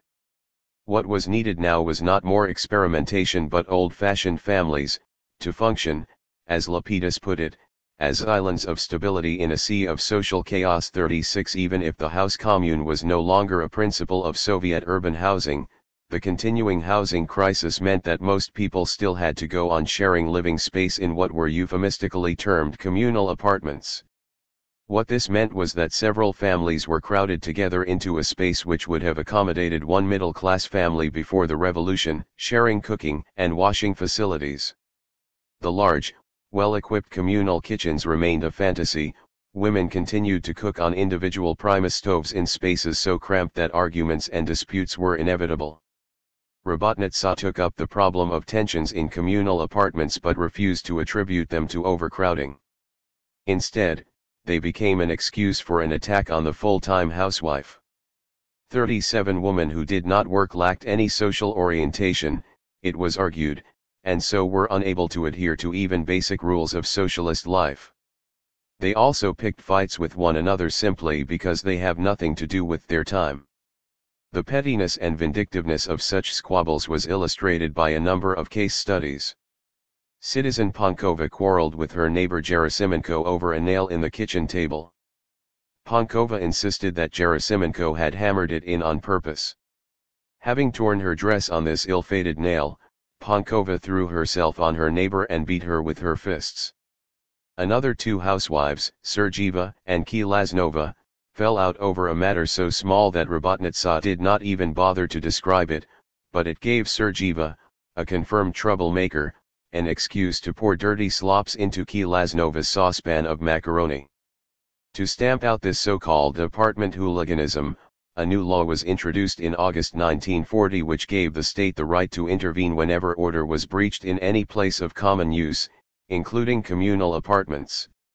Crimes such as those described above would be punished with a year's imprisonment. 38 If women would not accept the benefits of communal living voluntarily, it would now be imposed on them through the courts. Such evident antipathy to the full-time housewife suggests that she had no place in Soviet society. This notion is reinforced by the text of the 1936 Constitution, which states that, work in the USSR is obligatory and a matter of honor for every citizen who is capable of work, and who does not work does not eat. 39 In fact, there were exceptions to the rule. As we saw in the previous chapter, the wives of Stakhanovites were relieved of the obligation to work. The same was true of women married to other members of the Soviet elite, such as engineers and Red Army officers. Although the reason was not spelled out, it was presumably that they made their contribution to society by devoting themselves to the well-being of their husbands, so enabling the latter to work better and break more records. Since some of the new towns and settlements had been built around a single industry, such as coal mining, there were not always enough jobs considered suitable for women. The wives of workers in these areas were also, of necessity, relieved of the obligation to have paid jobs. There was no acknowledgement in the press that there was a contradiction here. Even Nadezhda Krupskaya, who had once insisted that domestic work be shared between men and women, now seemed to agree that in some situations wives could devote themselves to their husbands' needs. She gave the following advice to miners' wives: the husband comes home from work tired, and he wants to have beside him a person he feels close to. He wants to tell his wife what he has been doing, what conversations he has had at work, and with whom. If he sees she is concerned about him and is interested in what he has been doing, he will be in a good mood and he will be happier in his work. A man's failures at work were at least partly the responsibility of his wife, she continued. If her husband is a slacker, the wife should look to herself, she should see if perhaps she is somehow to blame. 40. As we noted earlier, Rabotnitsa did encourage Stakhanovite wives to play a voluntary role in social life. 41. Women who did not have paid work simply because there was nothing suitable for them to do were under rather greater pressure to contribute to socialist construction in an unpaid capacity. Rabotnitsa published reams of letters and articles from these female social activists, or obshchstveniцы. Many organized themselves into housewives' brigades to carry out a range of tasks in their local community. They ran literacy programs, kindergartens, and children's clubs. They looked after the courtyards between the apartment blocks, did sanitary raids on canteens, and monitored the quality of the workers' food. They made sure the hostels for single male workers were clean and comfortable, and washed and repaired the men's bed linen. They grew fresh vegetables for the workers in vegetable gardens. 42. Some housewives' brigades also provided male workers with entertainment by forming amateur drama groups and putting on evening events. They also kept a close eye on their own husbands and made sure the latter were working to the best of their ability. 43. Rabotnitsa described a typical day in the life of one selfless wife. In the morning, from 6:00 to 8:00, she cleans the apartment, prepares breakfast, feeds her children and husband, and works in the vegetable garden. Then she rings her actors to tell them to come to the club in the evening and rehearse their new play.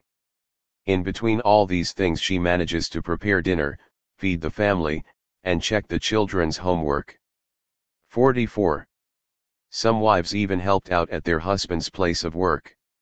One housewives' brigade took over the men's jobs on the latter's day off. 45, destroying any chance of family leisure. Another carried out the less demanding auxiliary work: we hack coal, transport it to the railway line, load it onto the wagons. We fought together with our husbands on the front in the Civil War, to achieve a new, happy life. How could we not help on the work front? 46. Whereas in the past Rabotnitsa had stressed the independence and self-worth which women derived from work outside the home, it now insisted that the full-time housewife of a key worker had sufficient cause to be proud. In a short story called Housewife, the protagonist, Evdokia Mikhailovna, had just turned 51, and was worried that she had done nothing with her life apart from cooking, shopping, and rearing children. Her husband was a Stakhanovite and had won prizes, including seaside holidays, and appeared in the newspaper. The only honor she had ever received was a message of thanks for her volunteer work improving the factory settlement. Suddenly a letter arrived from the Factory Enterprise Committee, thanking her for the indirect help she had given them over the years and telling her that her husband's good work depends largely on you. You feed him on time, send him off to work on time, worry about him, keep up his morale. By providing a good, correct family life, you have developed in your husband an honest attitude towards work, preserved his strength, and made sure he does not go absent or get ill. Your modest work as a housewife is necessary and useful both to our enterprise and to our country. There were also letters from her adult children, her son, a military surgeon in the Far East, and her daughter, a teacher in Smolensk. Both insisted that she was responsible for making them strong and healthy, teaching them how to work honestly, and instilling in them a sense of duty. Evdokia Mikhailovna realized that here was her reward, her own order of Lenin, in these letters.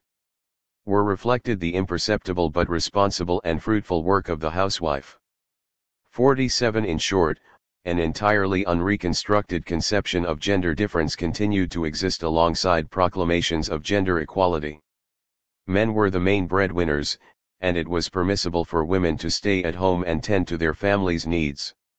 Men had to be paid for their work, but women would work as volunteers for the good of society. Men were rewarded with fame and prizes, but for women it was enough to know they were loved and appreciated. Full-time housewives who were married to ordinary workers rather than Stakhanovites or other elite workers were presented in a very different light. Their domestic work did not have social significance, since it did not lead to greater achievements on the part of their husbands. In other words, they served only their own families, not society as a whole. While honoring the kept wives of the elite, then, Robotnitsa denigrated the kept wives of ordinary men. They were backward elements with no sense of social responsibility, and the magazine attempted to shame them into performing their social duty by turning them into figures of contempt. This was done with the help of readers' letters. 48 A spate of such letters was published in Robotnitsa in 1940 denouncing these female parasites after a hapless reader called Maria S. wrote to the magazine seeking advice. This 28-year-old woman had been working in a textile factory and studying part-time until her husband decided that he was earning enough for them to start living a normal life. He told her he wanted me to stay at home and devote myself to women's work. He was sick of eating in canteens. I want to eat with you, just the two of us, and to know that everything we eat has been prepared by your own hands. So Maria settled down to a life of domesticity. For the first few months she was relatively happy, but in due course she began to feel a sense of emptiness and isolation. At first friends from the factory still came to visit me, she wrote, but with each passing month we had fewer and fewer common interests, and so, gradually, they stopped coming round. By chance she began to learn about the achievements of the new generation of Soviet women, and to realize that work was a social duty. Now she felt ashamed if she ran into her old friends. Although she was nervous about standing up to her husband, she had decided she must return to work, and asked Robotnitsa for help in going about it. 49 Instead of applauding her for her new civic-mindedness, Robotnitsa's readers chided Maria for her years of inactivity. She was typical of those thousands of women who think that concern about the family, their own well-being, and love of their husbands is enough to replace the full, creative life of the working woman in the Stalinist epoch. 50 Other women managed to combine work in social production with family life, and so should she. 51 Clearly they saw housework as women's responsibility whether or not they worked. One reader, however, E. Kupriyanova, did make the oblique suggestion that the husbands of working women might be able to take on some of the domestic burden when she described her own life. She had two jobs, she explained, as a librarian and a machinist, and until recently had done everything at home for a family of 8, her husband, their 3 children, her mother-in-law, and another elderly relative. Recently, however, she had also started to train as a doctor, and her husband had acquired such respect for her that he has begun to free me from the job of going to the market. He helps to chop the wood and the coal, and he does other household tasks as well. 52 There was no hint of resentment concerning this rather minimal contribution, nor the lack of help he had offered in the past. The author was simply proud that he now volunteered any help at all. While work in social production was the duty of both men and women, work in the home remained the duty of women alone. Chapter 9. Compulsory Motherhood. While the majority of women were now expected to pull their weight in the sphere of production, this did not relieve them of their reproductive duty.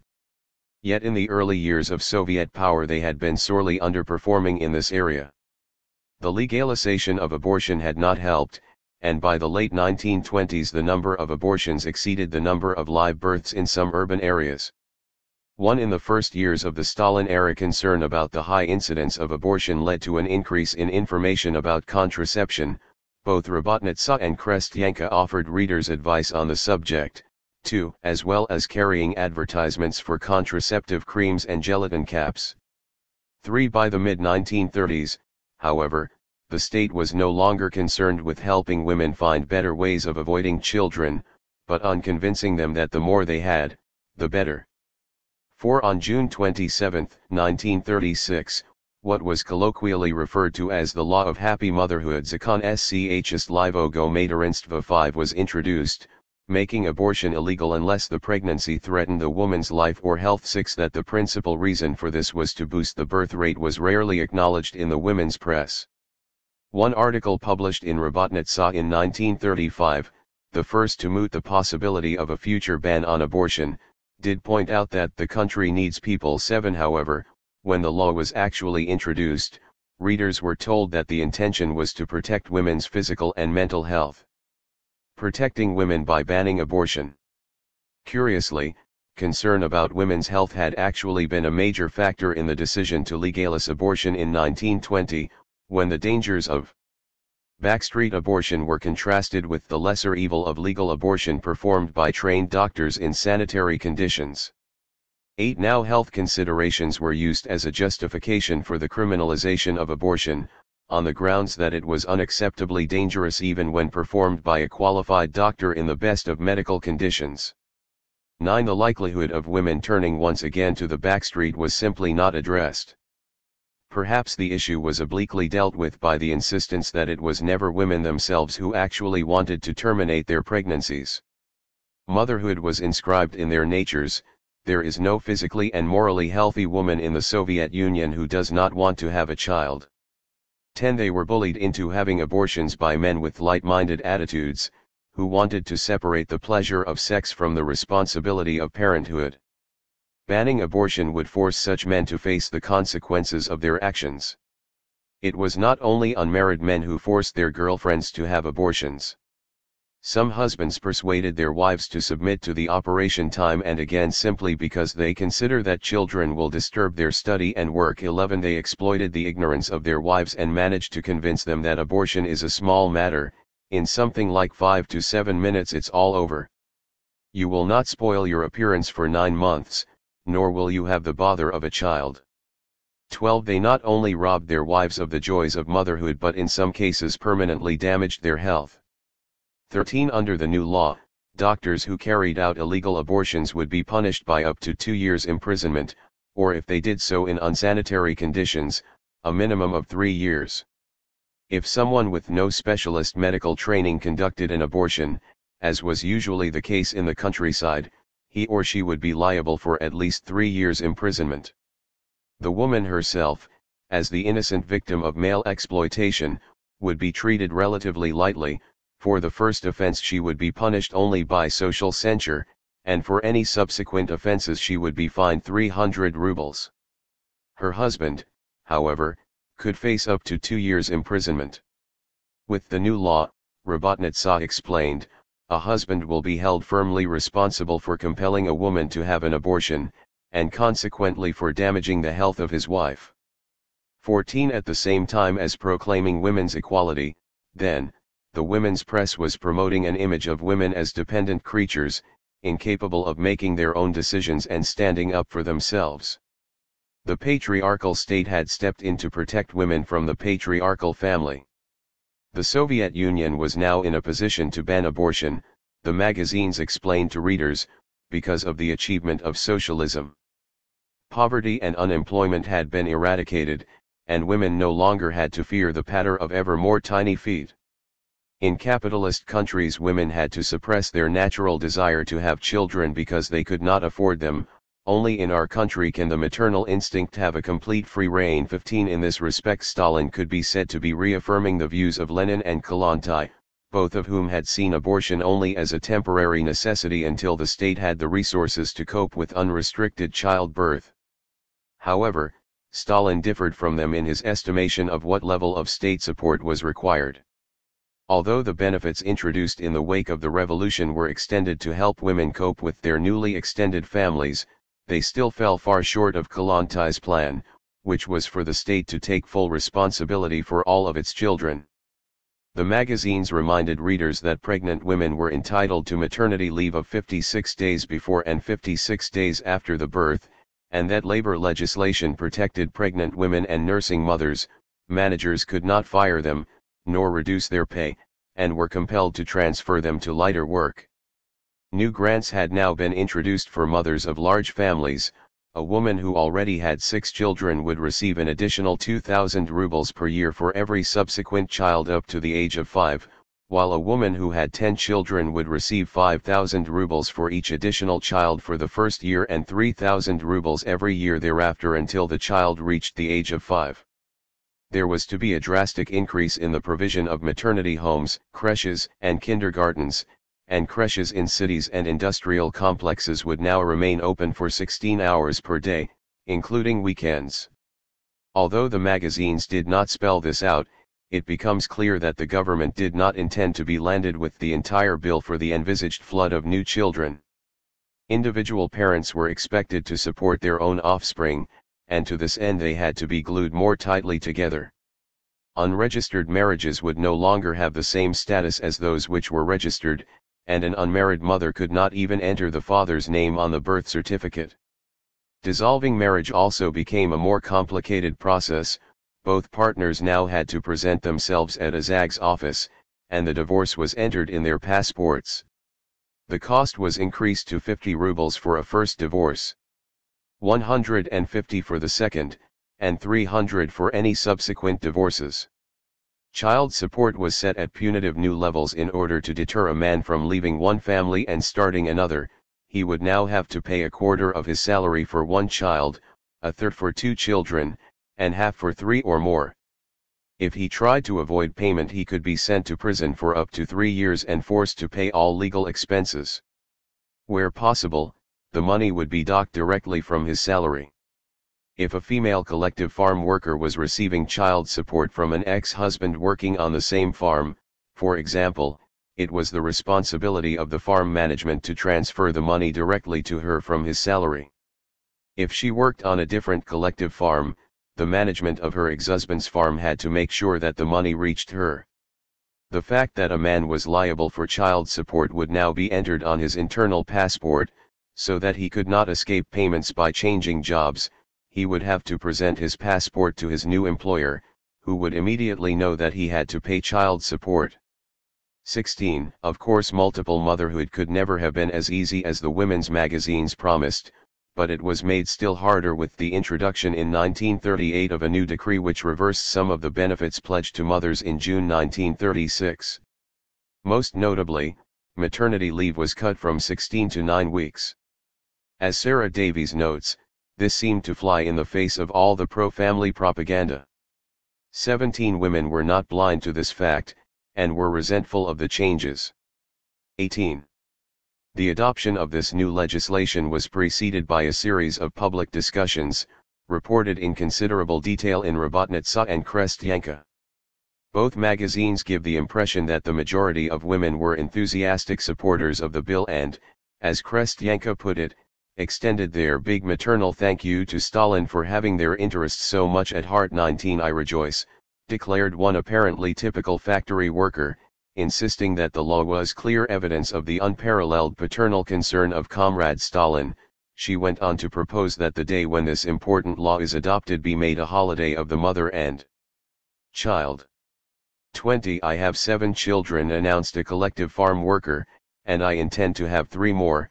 I know that the state will help me to bring them up. 21. The magazines did acknowledge that there were some objections to the bill, most of which focused on the practical and material problems which an increase in the number of children might bring. A number of women expressed concern that even with the envisaged expansion of nurseries there would not be enough places for so many extra children. 22 others complained of the excessive provision that divorced fathers would now have to make for the children of their first marriages, and insisted that the children of second marriages would inevitably suffer. One woman explained in Krestyanka that she and her husband had 2 children of their own, and he had 1 more from a previous marriage. My husband receives 150 rubles, and I get 85 rubles. After deductions, we have 220 rubles left, and according to the new law we must give from this sum 50 rubles in child support. That means that for the 4 people in my family there is only 170 rubles left. Meanwhile, her husband's ex-wife earned 270 rubles and the new law would entitle her to a further 320 rubles in state benefits. While her own family sank deeper into poverty, her husband's first family lived in relative luxury. How could she have any more children in such circumstances, she wanted to know. 23 Another farm worker was worried that women's already heavy workload would increase. Women had to work all day on the collective farm and then come home to the housework.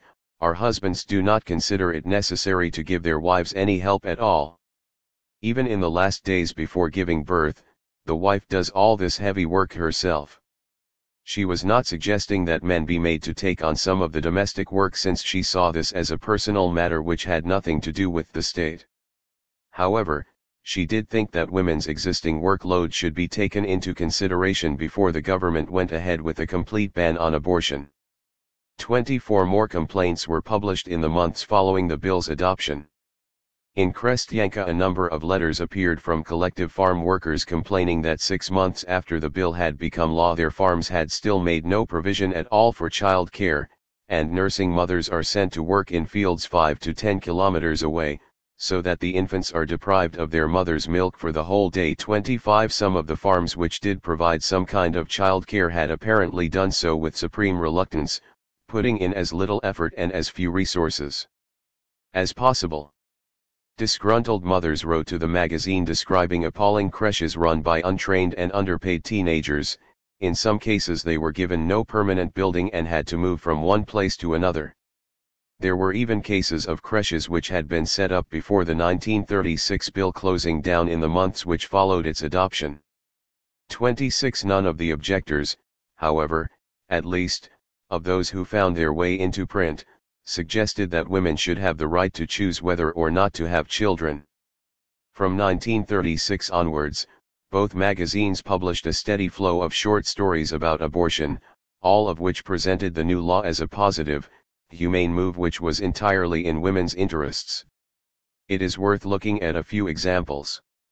In one Rabotnitsa tale, by Irizkov, an actress called Zura had aborted an unwanted pregnancy shortly after she had married. She had somehow had the false idea that a child would interfere with her work. This is such nonsense. But she realized this too late. Now she and her husband were desperate for a child, but she was unable to conceive. "Oh, Zura, if only we had a son," her unhappy husband would often whisper in her ear. Then fate came to Zura's aid. An acquaintance, Kromova, had fallen pregnant during a brief affair and wanted an abortion.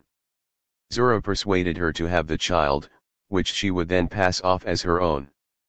Zura's husband was on an extended work placement in another city, which made it possible for her to convince him she was pregnant, and her talent as an actress also enabled her to fool the neighbors in the communal apartment. A baby boy was duly born. Zura told the neighbors she was unable to breastfeed and introduced Kromova as her wet nurse, explaining that she would have to live in the apartment until the baby was weaned. Zura was terrified that Kromova would refuse to hand the child over, but when the time came she did so with apparent relief, happy to return to her carefree life. Then, when the child was a year old, her maternal instinct suddenly flared up, and she demanded the boy's return, unmoved by Zura's tears or her offer of money. When Zura's husband came home from work that day he learned for the first time that the child was not his own. The story ended with him and Zura embarking on a legal battle for custody of the child on the grounds that Kromova had already abandoned him once and would clearly prove an irresponsible parent. 27 It is worth noting that the author did not judge Zura harshly for having had an abortion in her youth. This was a cautionary tale, and if it was to function effectively readers had to be able to empathize with its wretched heroine. Rizkov made it clear that Zura was not a party member and had limited political awareness. She had simply failed to understand that in the Soviet Union having children did not disrupt a woman's life. The consequences of her mistake would punish her for the rest of her life. The fact that readers were given no clue as to the outcome of the case prolonged Zura's agony even beyond the story. The author's sympathy for Zura did not extend to Kromova, whose casual attitude towards sex, indifferent attitude towards her newborn baby and happy resumption of a carefree life were incompatible with socialist morality. Yet even such a worthless woman could not escape the maternal instinct. Women could be forgiven even for having sex outside of marriage, however, especially if they were young and inexperienced, if they faced up to the consequences of their actions.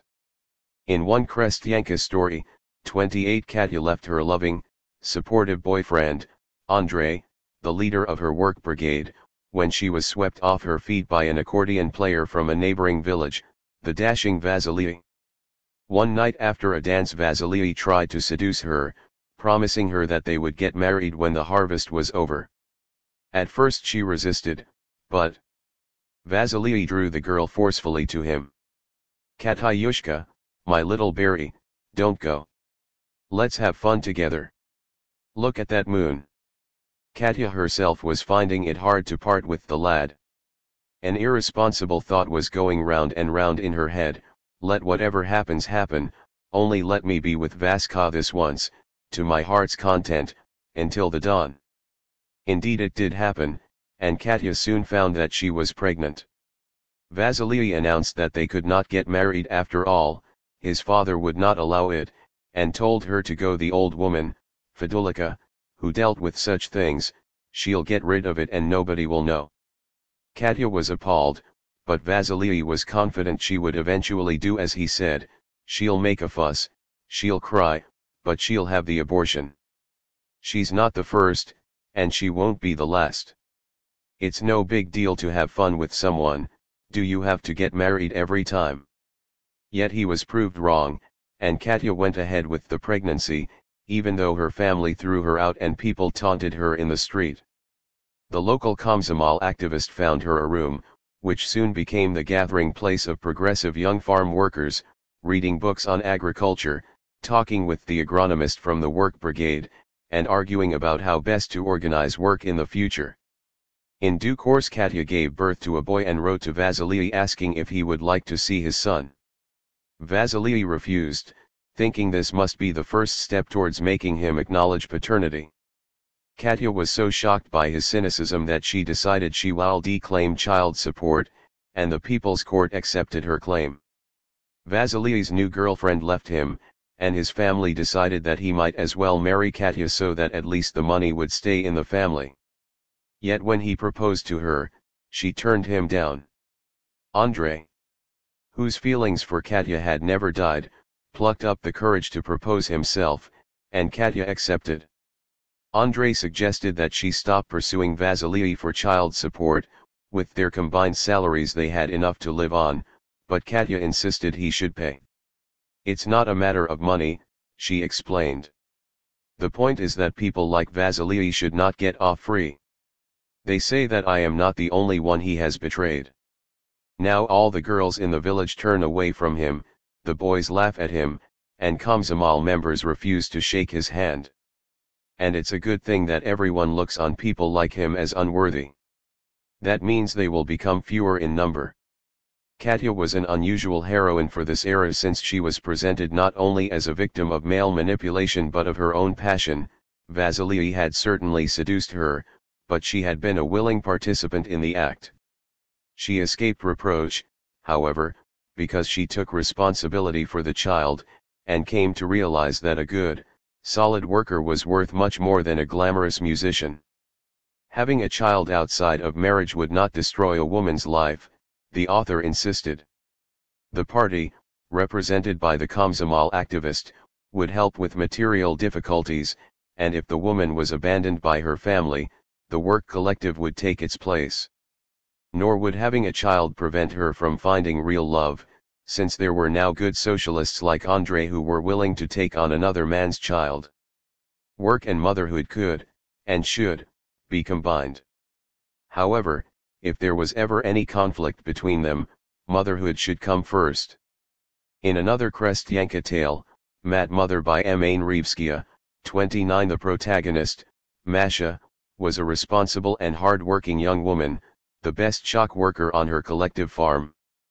All the same, she was foolish enough to allow her boyfriend to have his way, and inevitably she fell pregnant. She was astonished when he asked her what she intended to do. "Why, you and I will get married, Vasia." His response appalled her. "So in your opinion I must settle down with you on the collective farm and give up my studies at the technical college? I can't do this. We have to get rid of it, that's all there is to it." Masha's parents were of the same opinion, though for different reasons. They feared that she would become a social outcast, and would not have the means to provide for the child. Masha protested, "These are not the old days. We live on a collective farm. I'll go to work, and he'll go to the creche." Yet her resolve faltered when she was suddenly given the chance to go to the city for a course in tractor driving.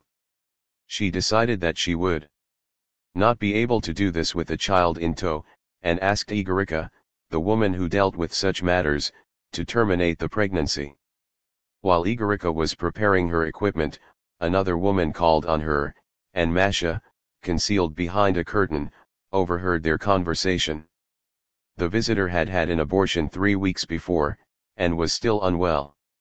Her legs felt as if they belonged to someone else, and she was unable to do even the lightest of tasks. She would rather have given birth to 10 children, she wept, than endure this. "I had it in my head that a third child was too many, even though we have a good creche on the collective farm." Igorika was unsympathetic, and warned her not to go to the doctor since this would mean trouble for both of them.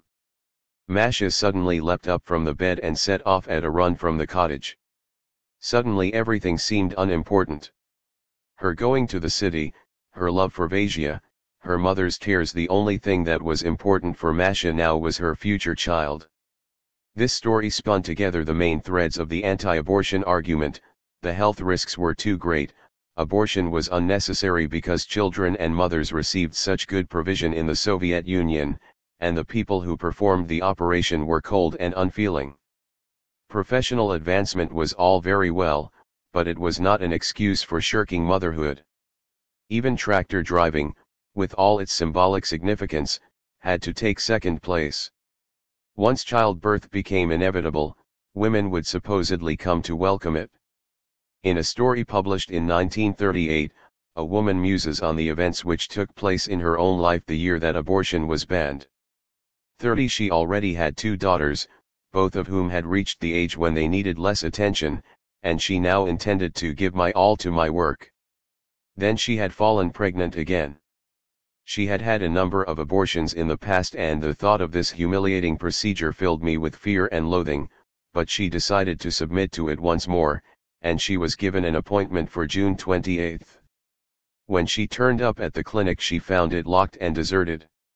Her desperate knocking summoned a nurse who asked her, "What, citizen, haven't you heard about the new decree?"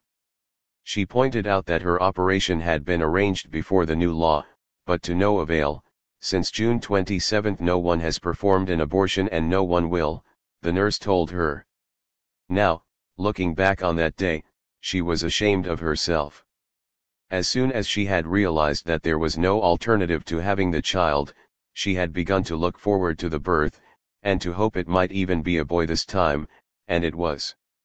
She adored the child, and had never felt that he stood in the way of her work. Again, the message is that children can be combined with work, but that ultimately they should come first. There is also a strong hint that choice in such serious matters is a terrible burden, and that the state had done women a kindness in removing it from their shoulders. Consequences of the ban on abortion. With abortion banned and with contraception no longer promoted, there would supposedly be an unbroken connection between sex and childbirth. Indeed, in this new moral climate there was no other reason to have sex. As Robotnica happily assured its readers, the normal sex life of normal people is inevitably connected with pregnancy. 31 There was clearly no room now for sexual activity which could not possibly lead to pregnancy, and in 1934 homosexual acts between men were criminalized, punishable by up to 8 years in prison. 32 The criminal code made no reference to lesbianism. Stalin, like Queen Victoria, clearly could not imagine such a thing. There was an initial increase in the birth rate after 1936, but this was not sustained, and by 1938 it was in decline again. Clearly women were finding ways of procuring abortions despite the ban. The women's magazines started warning readers again about the dangers of the operation, especially when it was conducted underground, in secret, by ignorant people, and implored them to remember that having a secret abortion might make the woman an invalid forever and destroy her whole life, deprive her forever of the joy of motherhood. 33 When such warnings failed to work, Robotnica adopted a sterner tone. By 1941 it was reminding readers that abortion performed outside of medical facilities is a crime, and insisting that citizens should take it on themselves to report any cases they heard of to the authorities. It is the direct duty of every worker to denounce underground abortionists and to inform the judicial organs about them in time to prevent the woman from attempting to go through with an abortion. 34 Fines and public censure were clearly not enough to dissuade women from seeking abortions, and some were actually sent to prison. Discussing the cases of 2 such women, each of whom received a 2-year sentence, a Robotnica correspondent pondered what might have driven them to such an incomprehensible act. Material necessity? The lack of living space? Family conflict? No. Simply the lack of desire to give birth to a child, something which should be abnormal in a healthy woman.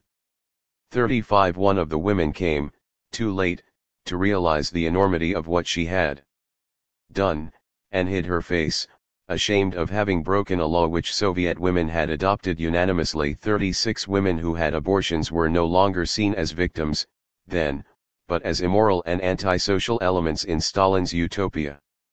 Chapter 10. As we saw earlier, Kollontai had envisaged the creation of a new type of woman under socialism, one who challenged the traditional model of femininity. She would be independent, full of confidence, aware of her own worth, a person in her own right. With Stalin in power, however, the new woman was a more complex and contradictory creature. On the one hand she was still hailed as a new, improved being, with Stalin himself proclaiming that, we did not have such women in the past. These are completely new people. Yet she was now expected to combine her new qualities and functions with many of the old norms of female behavior. This chapter will highlight the contradictory image of women which emerged in the women's magazines in the 1930s. Women as heroes. Among the most celebrated new traits of Soviet womanhood were physical fitness, strength, and the capacity for heroism. From the start of the industrialization drive, women were applauded as heroes of labor, working alongside men and making no less of a contribution to the process of socialist construction. However, women's newfound heroism had an even tougher test ahead. Throughout the 1930s there was a constant stress on the threat of war, and these new women would have to play no less a part than men in defending the country. Firstly, it would be their task to keep industry going while their men were off fighting the enemy. The country could rest assured that the departure of men to the front will not bring in its wake the stoppage of our factories and enterprises. Our women Stakhanovites will take their places at the machines, indeed they already do so, and supply the Red Army with everything it needs to repulse the enemy. 2 Women's contribution would not stop here, however. So grateful were they for the bright, joyful life which Soviet power had given them that they would fight the enemy themselves, with their own hands. If the enemy attacks, women together with men will turn their breasts to the defense of their splendid country. 3 To be capable of fulfilling this demand, women had to enjoy good health and a high level of physical fitness. Accordingly, throughout the 1930s great stress was placed on sport and physical culture, physkultura. The women's magazines insisted that these was particularly important for women for aesthetic reasons. They make the woman healthy, slender, and beautiful. However, this was not their most important purpose. The same author continued, the basic aim of the person engaging in physical culture is to be prepared for work and defense. 5 Prepared for work and defense became one of the principal slogans of the era, appearing on badges worn by sports stars and repeated in almost every article on sporting achievements. Even the sports parades on Red Square were taken as an exhibition of Soviet industrial and military might. A photograph of one such parade published in Robotnitsa was accompanied by the caption, 105000 sportsmen and women show their readiness for work and defense. 6. Some sports had particularly obvious links with the military. An abundance of articles on newly established shooting and flying clubs for women explained that their members had chosen these sports in order to become defenders of the Soviet country. 7. To defend the borders of our motherland and the proletariat of the whole world. 8. Women were learning how to use weapons and fly planes so that they can repel those who dare to attack the Soviet Union. 9. Female parachutists told reporters that we go step in step with our husbands in their glorious defensive activities. We will be ready to defend our great motherland. 10. The young woman who set a new world record for the highest parachute jump by a woman declared that I completed this jump in honor of our great, glorious motherland, for which I am always ready to give even my life. 11. The title of one article on parachute jumping put it bluntly, this is not only a sport, but military preparation. 12. The feats of the celebrated female pilots were also said to serve a military purpose. Paulina Osipenko explained in Robotnitsa that she and her fellow pilots had wanted to show what Soviet women are capable of when our participation is required in a future war, and pledged that they would do anything required of them, including carrying out a terrible raid on the camp of an enemy which had dared to attack our country. 13. Yet even sports with less obvious military links turned out to be primarily concerned with defense. A group of female mountain climbers explained that 1/3 of the Soviet borderland lay in the mountains, and so it was likely that an enemy attack would start from there. If women knew how to climb and survive in the mountains, they could actively participate in the defense of the country. 14. A woman show jumper insisted that horse riding is not just a pastime, but a great, difficult job which has great significance in terms of defense. 15. Cycling, skiing and long-distance walking were also linked with defense. 16. That women were capable of acts of heroism formerly associated only with men comes across particularly well in a Robotnitsa short story of 1930. 4. Men, setting off on a long train journey, were disappointed when a woman sat down in their compartment. They would now have to clean up their jokes and soften their language. The woman was carrying a briefcase, which meant she was a professional woman, and this prompted the men to make loud disparaging remarks about women's capabilities. One insisted that men and women could never be equal since women lacked the courage and heroism which men routinely displayed. As an example of male courage and heroism, he told them about a teenage lad who at great personal risk had saved his life during the Civil War. When he had asked the boy what he wanted by way of a reward, he had requested only a copy of the homemade tattoo the man had on his own arm. The woman sat in silent forbearance until the narrator had finished his story, when she suddenly rolled up her sleeve and revealed the very same tattoo. "Do you recognize your own handiwork?" she asked the astonished misogynist. Supreme courage, then, was no longer a male preserve. In times of war the new Soviet woman was, quite literally, indistinguishable from a man. 17. Women as domestic servants. In contrast, articles about home life stress gender difference rather than similarity. The promised public domestic services and institutions had failed to materialize, and someone had to do the cooking, the cleaning, the sewing, and the child care. Women may have entered the former male domains, but men were not anxious to join them in the kitchen and the nursery. When women first began to enter the workforce in considerable numbers, the magazines did express concern about them having to spend all their supposedly free time doing domestic chores.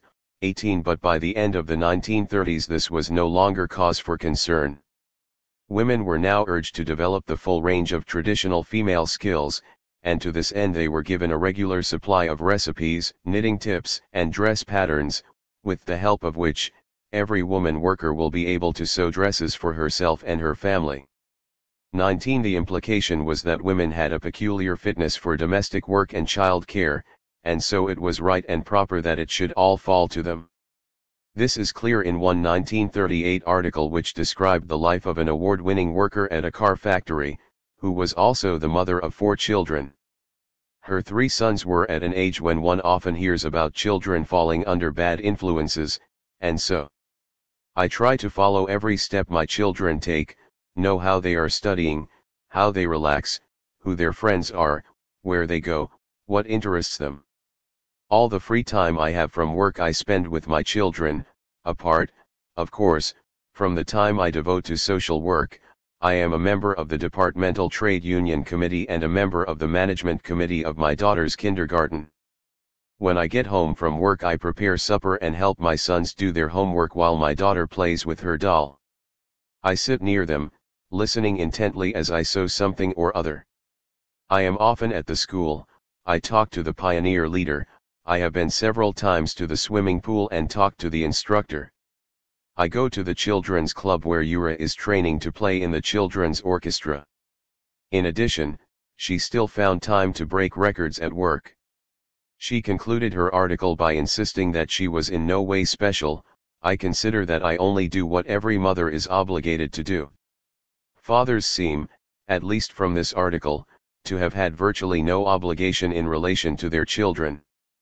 The author, Ryajanova, mentioned her husband only once, to say that he helped the boys with their homework on the occasions when she worked the night shift. Notwithstanding the importance Robotnitsa placed on women's roles in the workplace and the military, when it was discussing women's domestic roles it presented these as the most important aspect of her life. Ryajanova explained that although her paid job was important, its main purpose was to enable her to set a good example for her children and inculcate in them a love of work. She had received innumerable awards for her work, but the award which is dearest to me is that which I received from the kindergarten for bringing up my children well. 20. The magazines also managed to convey a covert message, that however much women did, they were never quite as important as men. Zinaida Kalia, who had celebrated the bold, impetuous new woman in her writings in Kommunistka in the 1920s, 21 adopted a rather different tone in Robotnitsa in the Stalin era. In an article about the wife of a military hero, she reported with indulgent amusement that when this woman told her husband she was pregnant, he insisted that she produce a son, and promised her a car if she complied. "And if it's a daughter?" Valia asked with a smile. "Well, then you'll get a bicycle." 22 A regular series of articles about great women in Russian and Soviet history made it clear that women's greatness could derive exclusively from the support and devotion they bestowed on their husbands. Readers learned, for example, that Maria Nikolaevna Fokonskaya had earned her place in history by being married to one of the Decembrists, the army officers who had attempted to start a revolution in 1825, and sharing with her husband for 30 years the burdens of his exile and incarceration. 23. Beauty, fashion, and femininity. As we have seen, in the 1920s there was some confusion about the extent to which socialist women should concern themselves with their appearance. In the difficult early years of the revolution, squandering money on luxury items like beautiful clothes and makeup was clearly inappropriate. Some activists had felt that such things might be permissible once socialism had been achieved. By the end of the decade, however, Robotnitsa's commentators were insisting that an interest in fashion and cosmetics was incompatible with socialism. The new society required a new understanding of beauty, which linked it to traits required in the workplace. This was no longer the case in the 1930s, despite the fact that large numbers of women were now entering the workforce. While congratulating women for their success in what were previously considered male roles, the magazines now embraced a more conventional understanding of female beauty. They held that women had a natural desire to look attractive, which, it transpired, meant to look traditionally feminine. In other words, the revival of romantic notions about women's domestic roles was reflected in ideas about beauty and fashion. This can be partly explained as an attempt to provide a palliative to the heavy work women were expected to perform, and to find a way of combining their masculine and feminine roles. Accordingly, readers of Robotnitsa and Krestyanka were assured that hard work was not incompatible with beauty and femininity. The numerous articles about one of the toughest new jobs women had entered, construction work on the Metrostroy, the Moscow Metro, invariably made the women out to be as girlish and vivacious. One had a very young sweet face, she looked more like a schoolgirl than an underground worker. 24 others were described as energetic jolly girls in bright berets. 25 They all dressed immaculately when they finished their shifts, they changed their overalls for bright red spring dresses.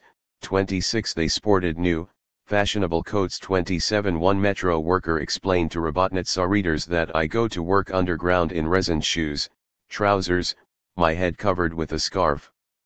But at home and on my day off I love my clothes to be fashionable, beautiful, and smart. All our girls love to dress well.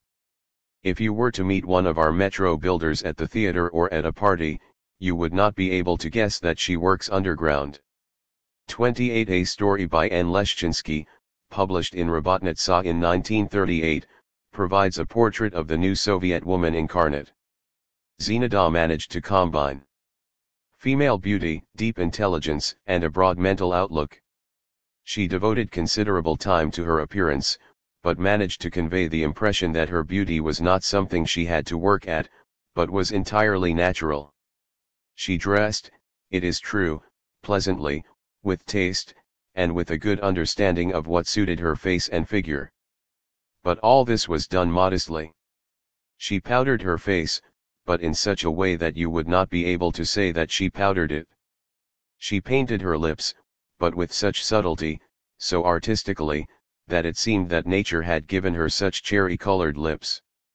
The expression on her beautiful face, combined with such modesty, such simplicity, seemed to me in some way special, I would say wise. This is exactly what the Soviet woman should be. 29. The ironic twist was that Zinada was a spy, intent on getting the narrator, a military engineer, to fall in love with her and provide her with state secrets. This does not alter the fact that she provided the classic image of the new Soviet woman. This was, after all, the height of Stalin's terror, when enemies were everywhere and were capable of taking on the most perfect of disguises. Even the new Soviet woman was not beyond them. Women who did not manage to combine heavy work with femininity were now a cause for concern. In a short story by Fedor Panfilov, published in both Krestyanka and Robotnitsa, a journalist was sent to interview the female president of a collective farm. He was expecting a simple country woman in a long wide skirt, a blouse with gathered sleeves, a blue headscarf on her head, and a shy and modest manner. Instead, to his confusion, he was met by a creature in khaki-colored jacket and great heavy boots, who approached him with a wide stride like a man's, and greeted him in a deep, throaty voice.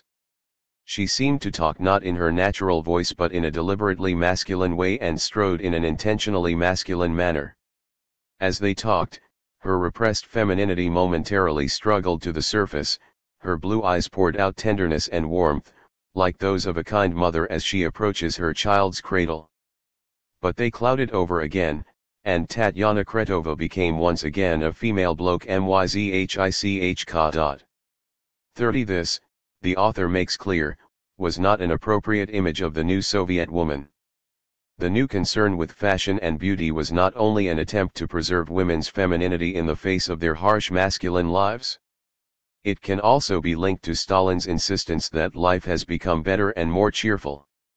For this myth to be at all convincing, there had to be a relaxation of the austerity of the revolutionary period.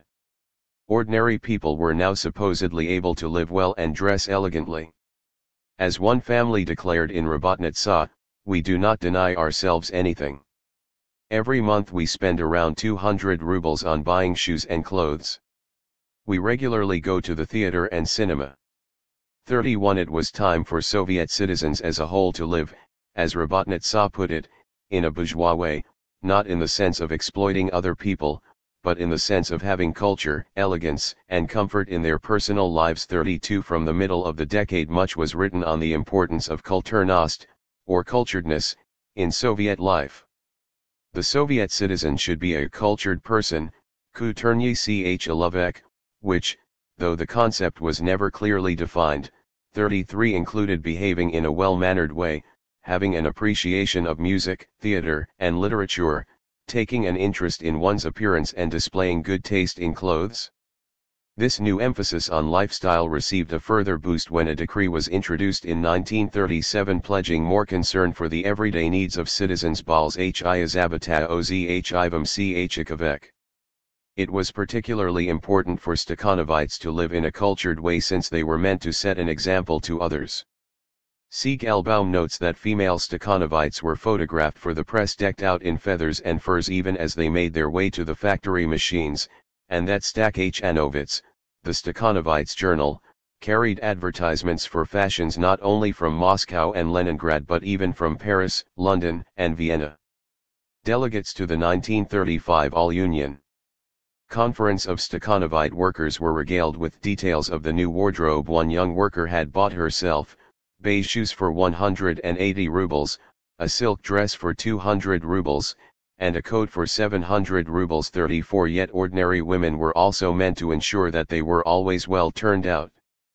The women's magazines now gave enthusiastic reports on fashion shows, including minute details of the materials and styles available to the happy new Soviet woman. Rabotnitsa assured readers that the country could now satisfy women's long-standing dreams of possessing a woolen dress, wine-colored, tender blue or brown. A spring coat made of light, bright wool in the color beige, or with gray check or stripes. Dress materials were available which would please the most discerning tastes. Women will be particularly interested in silk voile and velour, a tender light material with silk and velvet ribs. Crepe satin and artificial silk are also good. 35 Rural women were not to be outdone by their city sisters. Krestyanka informed its readers that the old differences between the countryside and the city had virtually been eradicated. Collective farmers, male and female, want to live not only prosperous, but also cultured lives. They want not only to eat their fill, but also to read books, newspapers, magazines, to listen to the radio, and to dress beautifully and elegantly. 36 When Krestyanka organized a fashion show to tour throughout the countryside, peasant women's responses were overwhelmingly enthusiastic. "Send us more of these dresses," they demanded. "The more expensive ones, or the cheaper ones?" the organizers asked. "Both," came the reply. "We can earn enough now to buy even the expensive ones." 37 Again, the magazine's fiction reflected the new mood. In a short story in Rabotnitsa, Suede Gloves, Zamzhevi Perkachitki, a shock worker called Nastya was involved in the setting up of the new factory club. Two of the decorators turned out to be attractive young women, and when they finished work for the day, Nastya watched, entranced, as one of them took from her pocket a pair of brown suede gloves and with soft elegant movements began to pull them onto her fingers, while the other buckled a belt round her lovely, well-fitting coat. How beautiful they were, she mused, and how well their clothes fit them, she thought with shame of her own baggy coat which did nothing for her figure. The two women were cultured in other ways as well. Nastya walked behind them as they made their way home and heard them talk with confidence about literature and their favorite writers. Much of the conversation was over her head and she began to realize how ignorant she was. Next day Nastya proposed to her two best friends that they form a beauty brigade. They would get together every day during their lunch break and think of ways to improve their appearance and make their clothes more elegant. Work was not enough in itself, she explained.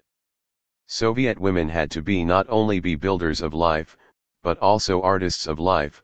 They had to reform their lives like the artists have designed the club, so that it gladdens people's eyes.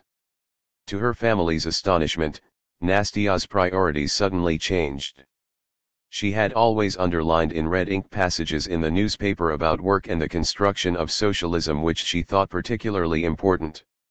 Now she was underlining passages about such things as the importance of always washing one's hands with soap rather than just rinsing them with water.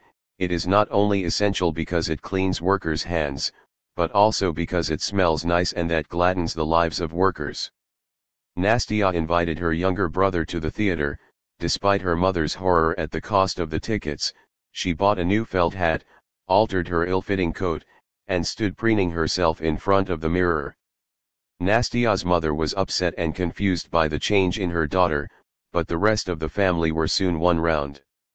Her brother thought with pride that she would not now put the club to shame at the grand opening, and he now understood why she had underlined those words about beauty gladdening eyes. He understood why she had become so concerned about cleanliness, tidiness, and beautiful clothes. Nastia's father explained to his doubting wife, "A cultured life is beginning, old woman. People were earning more now," he continued, "and this meant that we should be able to dress well, It was time she too started to smarten up her appearance. We've done enough scrimping and making do." 38 There was not complete agreement on the subject. T. Vasilyeva, secretary of the Central Committee of the Komsomol, insisted in Rabotnitsa that a cultured person was someone who possesses knowledge, experience, and proletarian modesty, not painted lips, plucked eyebrows, permed hair, manicured nails, a flared dress, and a beret worn at a tilt. 39 Yet hers was a minority position. The general view, put forward by the vast majority of writers in the women's magazines, was that the new Soviet woman was defined as much by her feminine appearance as by her capacity to work and fight like a man. As always, reality fell short of myth. Inadequate resources had been made available to provide the objects, clothes, and housing which denoted a cultured life in sufficient quantity to meet all citizens' needs and desires, and despite the magazine's assurances to the contrary, they were priced beyond ordinary people's means. Accordingly they were mainly available to the new administrative elite. 40 Rabotnitsa did occasionally acknowledge the inadequate supply, drawing attention to the shortage of hairdressing salons, 41 ready-made clothes, 42 and fashionable headwear. 43 One commentator noted that if you saw a woman walking down the street wearing a beautiful dress and asked her where she had bought it, you invariably found that she had had to resort to a private dressmaker. 44 Another complained that, the Soviet woman awaits a stylish, elegant, and comfortable hat, and this need must be satisfied. 45 The outbreak of war in 1941 was to ensure that it was not. Chapter 11. Despite the non-aggression pact which had been signed by the two countries in August 1939, Germany invaded Russia on June 22, 1941. To stimulate the population's loyalty and its willingness to sacrifice itself for the country, the image of the Soviet woman took on a distinctly iconic form. This is particularly clear from the covers of Rabotnitsa and Krestyanka. Throughout the 1930s, female lathe workers and tractor drivers had alternated with mothers and infants. These were now replaced by huge female figures wearing headscarves and flowing skirts, urging their sons on to battle. The motherland was personified, quite simply, as a mother. In case readers missed the point, it was echoed in the articles. 4. Lucky Soviet youth, the motherland has been a most solicitous and loving mother, explained one. 2. It was now her children's duty to return this devotion. Another urged all citizens to do everything in their power to fight for your mother and mine. 3. Two young nurses working at the front promised to be firm and fearless daughters of the Soviet country. We promise to defend our Rodina mat, so beloved of us all. For one author offered a candid explanation as to why the image of the mother was being used in this way: her selfless struggle and bravery, infused with the tenderness and concern of the Soviet woman, inspires our soldiers to wage heroic battle for the motherland. She pointed out that Gorky, in his most famous novel, had portrayed the inspirational woman in the immortal image of the mother. 5. The author Ilya Ehrenberg used similar terms: we will always picture our motherland as a woman, a mother.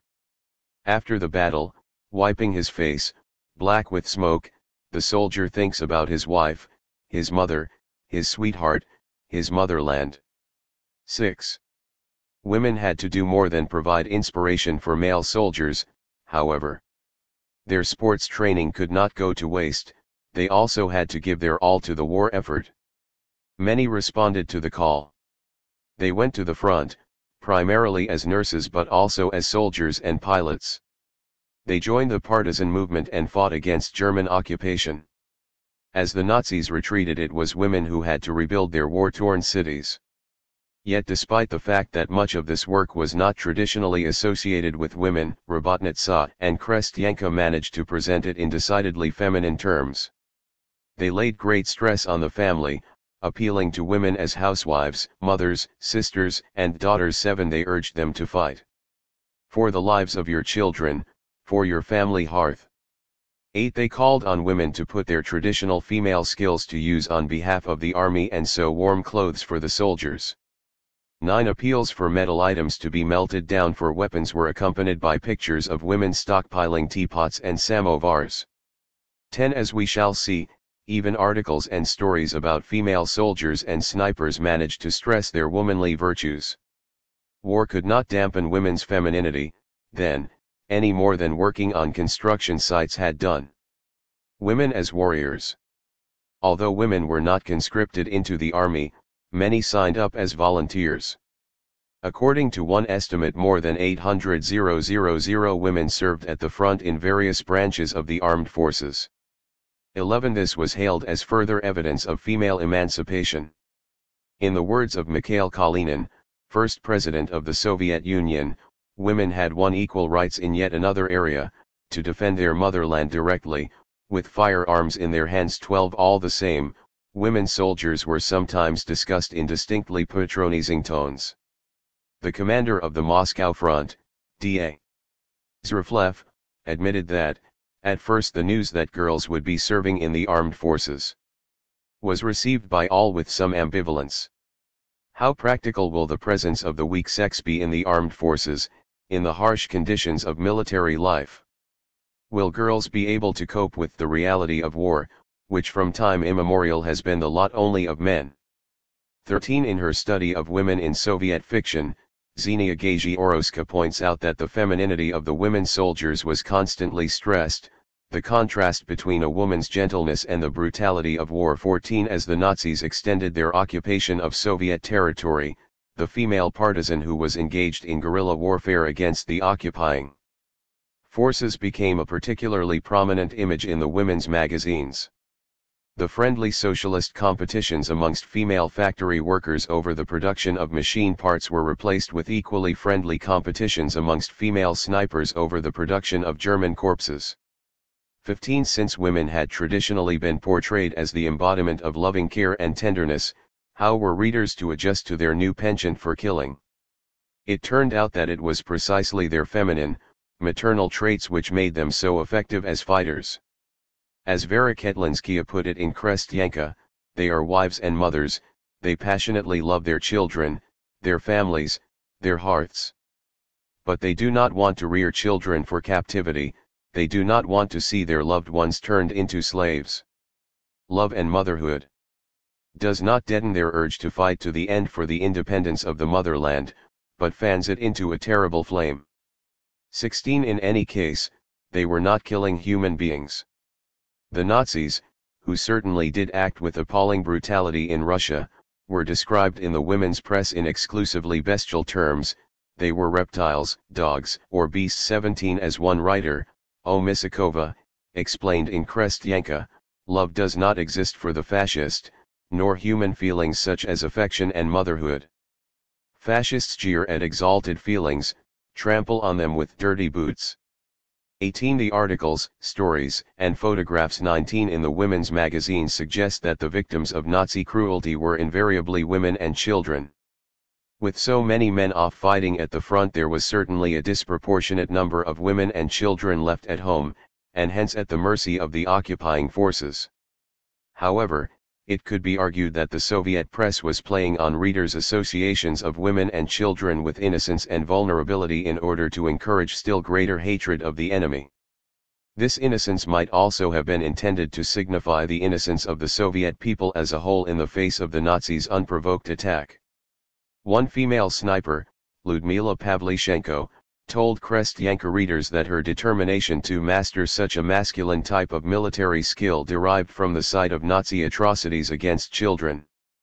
I saw the corpse of a 13-year-old girl. The fascists had tortured and slaughtered her. I saw nearby the corpse of a 3-year-old child. In the house where the fascists were staying, the child had been restless and started crying, and so they killed him. 20 Omisakova wrote, they torment, kill, and burn children in front of their mothers. They rape women in front of their children. They mock mothers by driving their daughters into brothels, trampling their maidenly honor into the dirt. 21 In a short story set in an occupied village, a desperate mother had defied an order to give the Nazis all available food and had hidden a bag of potatoes in order to feed her 7-year-old son. When she was found out, the officer pulled out his pistol and went up to Sima, whose screwed-up face ran thick and fast with childish tears, and shot him in the forehead. The corpse of Sima was placed in the street in front of his mother's cottage with a sign round his neck on which was written, "This is the fate which awaits those who hide food from the German army." 22 A number of short stories told of the humiliation of Soviet women and girls who were transported to Germany and used as slave labor. One tale described the journey of a group of women by truck. One was a 16-year-old who was sick and delirious and was whimpering and calling for her mother. The soldier on guard was smoking a pipe, and he went over to her, and, bending over her, blew a white cloud of acrid smoke into her face. Then he turned to the women and began to laugh maliciously. 23 In another story, 3 Soviet girls are worked to the bone by a cruel German housewife who is likened to a vulture by the author. She was a red-haired woman with a sharp, beak-like nose, and colorless eyes. When hunger and exhaustion rendered one of the girls unable to work, her owner beat her, but anger gave the girl new strength and she struck back, forcing the woman to run away and seek help. Aware that she would never get away with such an act, the girl killed herself before the Germans came back to deal with her. The Soviet people would not be cowed into submission by Nazi cruelty, then, they would rather die than become Germany's slaves. Similar messages emerge from articles and stories about partisans. In the first year of war, partisans were most often portrayed as mature women who had taken up arms to defend their young. However, as the war progressed they became noticeably younger, in many cases little more than children themselves.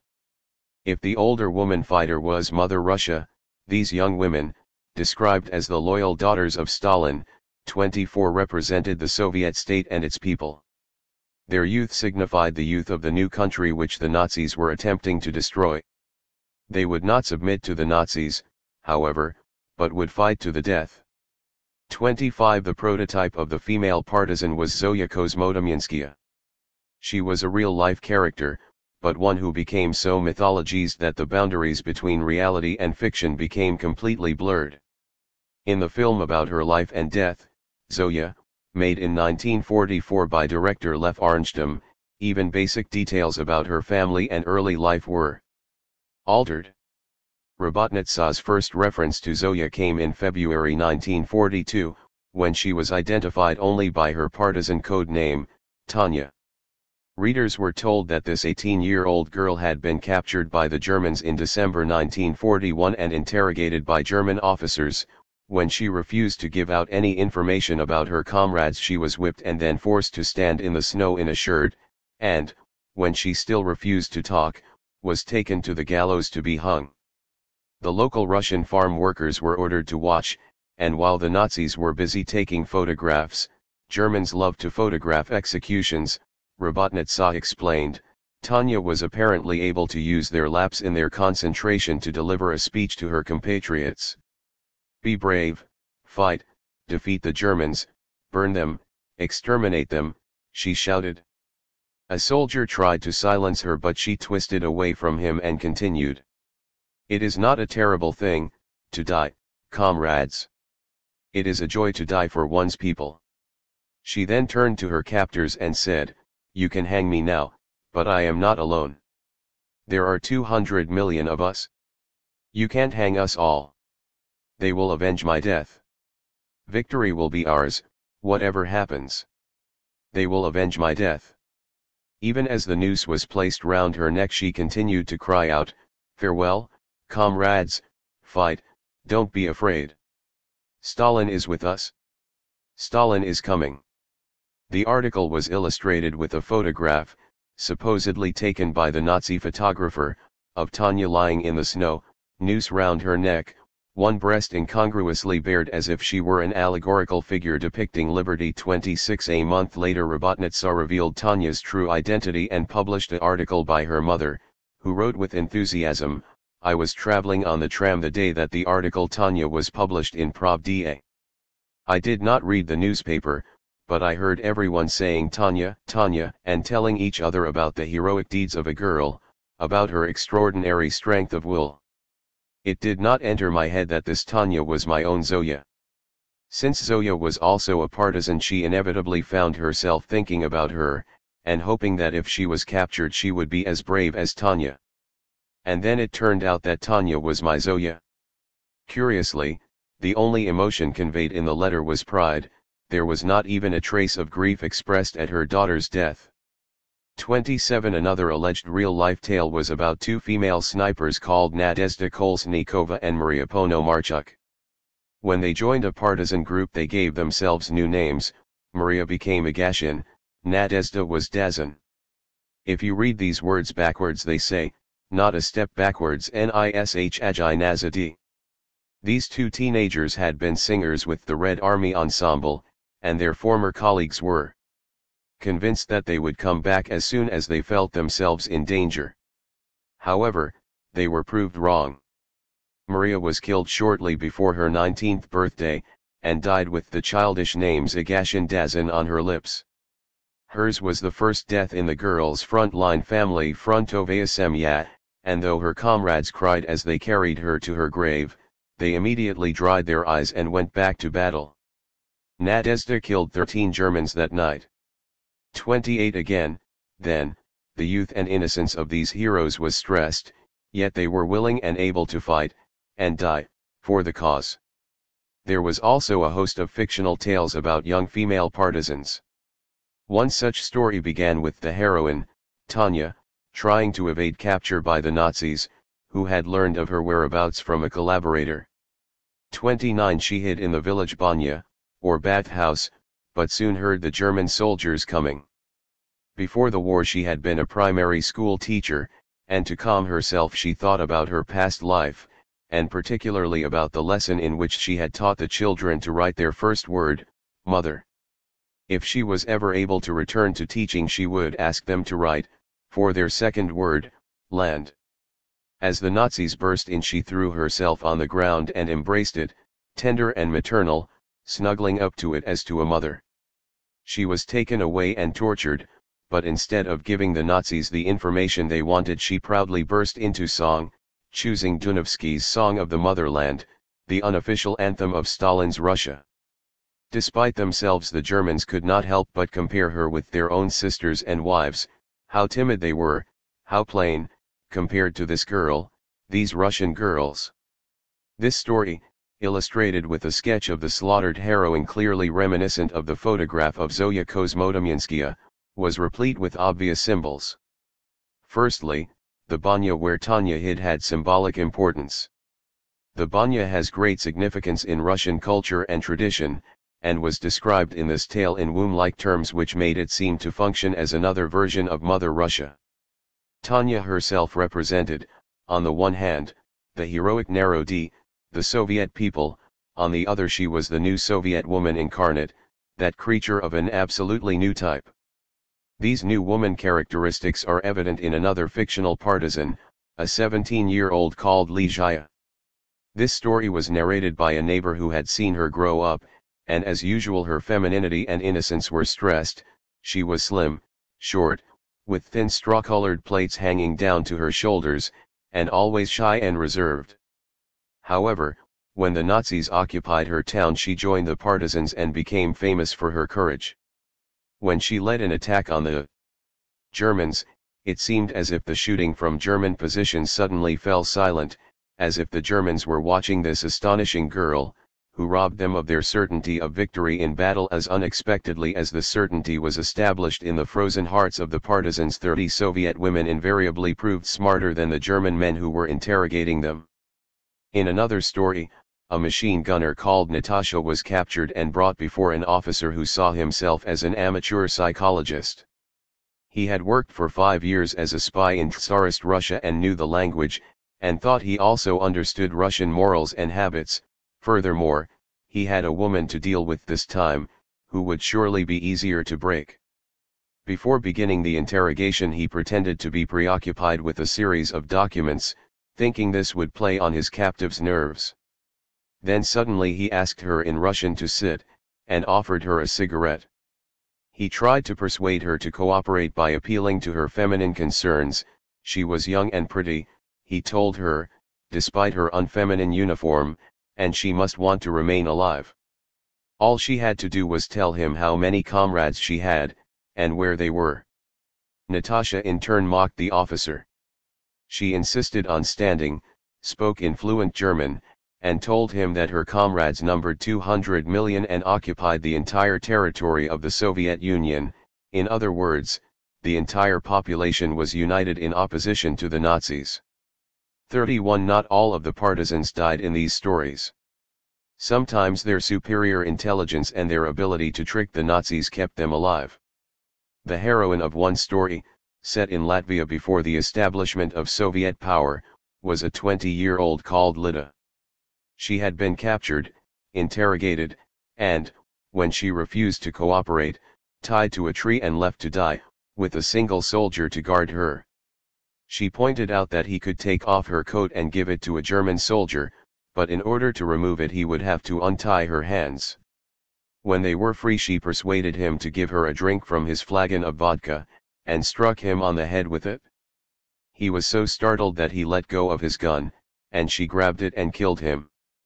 The might of the fascist army, then, was no match for the ingenious Soviet people, or, in this case, people who were soon to be part of the Soviet Union.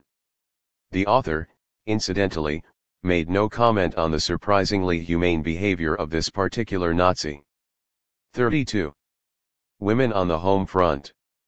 Although Robotnitsa and Krestyanka were replete with accounts of women who had chosen to go to the front, the majority were actually needed at home. They had to take over the factory jobs the conscripted men had vacated, and grow the food that would feed the soldiers.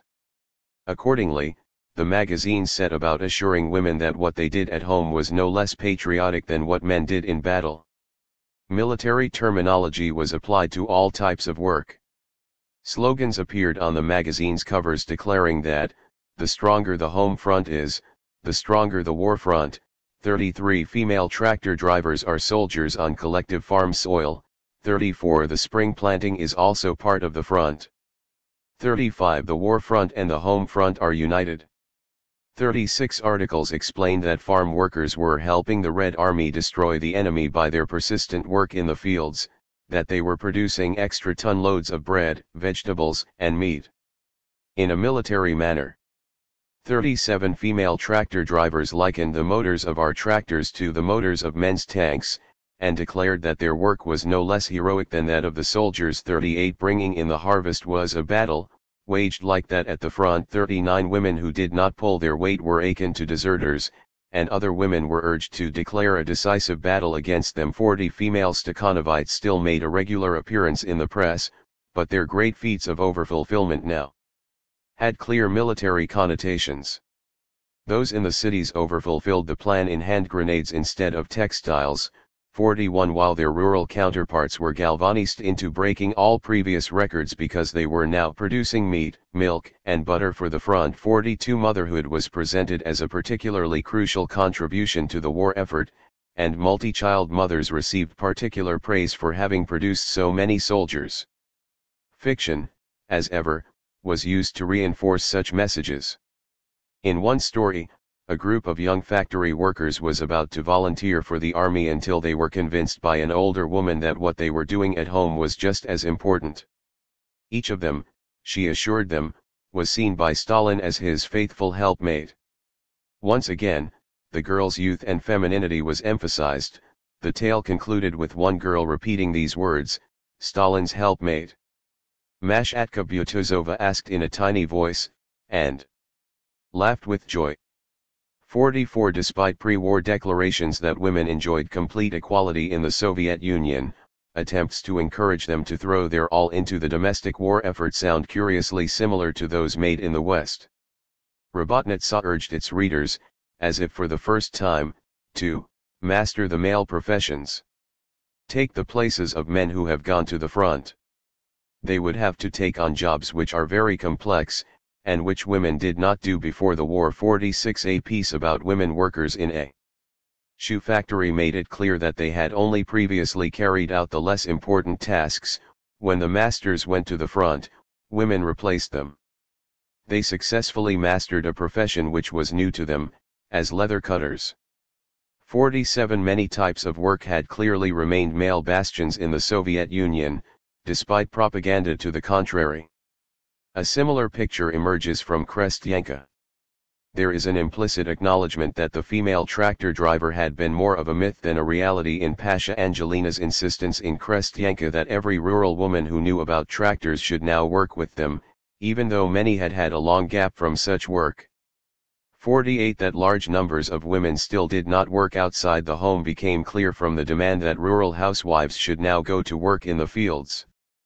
49. There was also a tacit admission that the promised network of creches and kindergartens had failed to materialize. Krestyanka insisted that it should be the honorable, military aim of each collective farm to organize creches.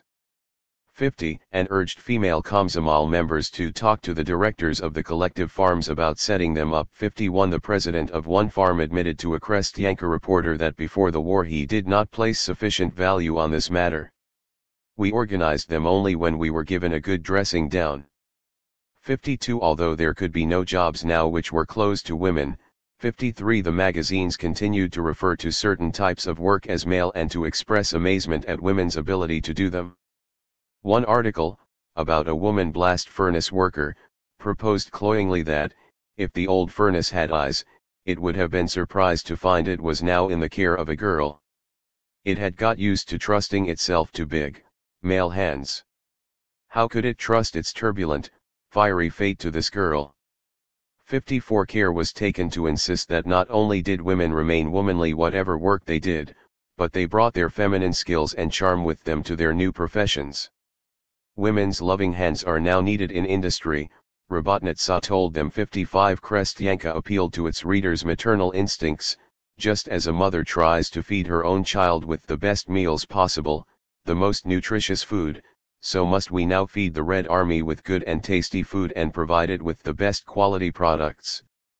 56. The caring hands of women collective farmers were also essential for making presents, like warm clothes, for our soldiers, and looking after the wounded. 57. As the war dragged on and the Nazis extended their occupation of the country, it was not sufficient for women to work in the factories and on the farms, nor to supplement this by knitting clothes for the soldiers. As we have seen, they were also encouraged to join the partisan movement. Your work will help break the Germans, but this is not enough, girls. You, dear girls, must learn to shoot accurately, to throw grenades, to throw bottles full of burning petrol, you must dress wounds, put out fires, dig trenches. 58. When the Nazis began to be pushed back, women had the task, literally, of rebuilding the shattered country. Again, this work was presented in military terms. There was a veritable army of female building workers, as Robotnitsa put it. Readers were told that, the motherland demands from every woman that she help the front by her own work. If we all work together, our sons and husbands will more quickly finish off the cursed Hitler. Then our dear fighters will come home victorious, and we will take them round the city saying, see how we have been at work, so that there would be beauty and comfort in your hometown in time for your return. Although the magazines had been discussing women's entry into the building trade long before the outbreak of war, this was now portrayed as a new, tough job which they were tackling for the first time. 61. They were called on once again to master the male professions, especially building, in order to create, with their hands and in the shortest possible time, bright Soviet cities and villages in place of the ruins. According to an article on the reconstruction of Stalingrad, the original intention had been to confine women to particular areas of construction work. They could do the bricklaying, carpentry, and concrete mixing, but not the roofing. This had to remain a male preserve because it required not only physical adroitness and strength, but was considered especially complex and required great attention and precision, qualities which women apparently did not possess. However, there were not enough men available for work, and so one young woman was allowed to join the Stalingrad roofing brigade. Despite having had almost 2 decades to get used to women's equality, Soviet citizens were, according to this author, astonished at the sight of a female roofer. Often people passing by, having seen the yellow overalls on the top of a 4-story building, stopped in surprise and watched Pena at work. There's a girl on the roof. 64 Once again the magazines sought to assure readers that their femininity would survive entry into yet another male realm. The building workers were invariably described as small and slim. 65 Once they had finished their work and removed their overalls, you would not recognize the girls. Their hair is neat, and they are dressed in clean, fresh dresses. They were motivated primarily by tender feminine love for their men. They should not have to come home to ruins but to warm, tidy apartments. 67 Despite the toughness of their work, the women were still capable of outbursts of feminine emotion. When a Kharkov woman set up a women's brigade to rebuild the city, her recruits were so happy that they turned up for work crying, "They embraced me, they stroked my hair." Whatever other work Soviet women were called on to do, they were still, ultimately, mothers. Their capacity to mother had now to be put to a new use. Many children had been orphaned because their fathers gave their lives for our freedom and happiness. Let each of us, with our maternal caresses, warm the orphans and children of soldiers struck down at the front. 69 If they would not actually adopt a child, the least women could do was help out at a children's home, make toys for the orphans, invite them home on visits, and organize activities for them in the evenings. Your woman's heart will tell you what you need to do in order to give a child back its smile. This is our duty to our motherland and to the Red Army. Soviet women will fulfill this sacred duty. Hero Mother. Women's maternal caresses could not, of course, be confined to orphans. As the war came to an end, the phenomenal losses it had exacted in human terms meant that women had another patriotic maternal duty to perform. They had to replenish the population.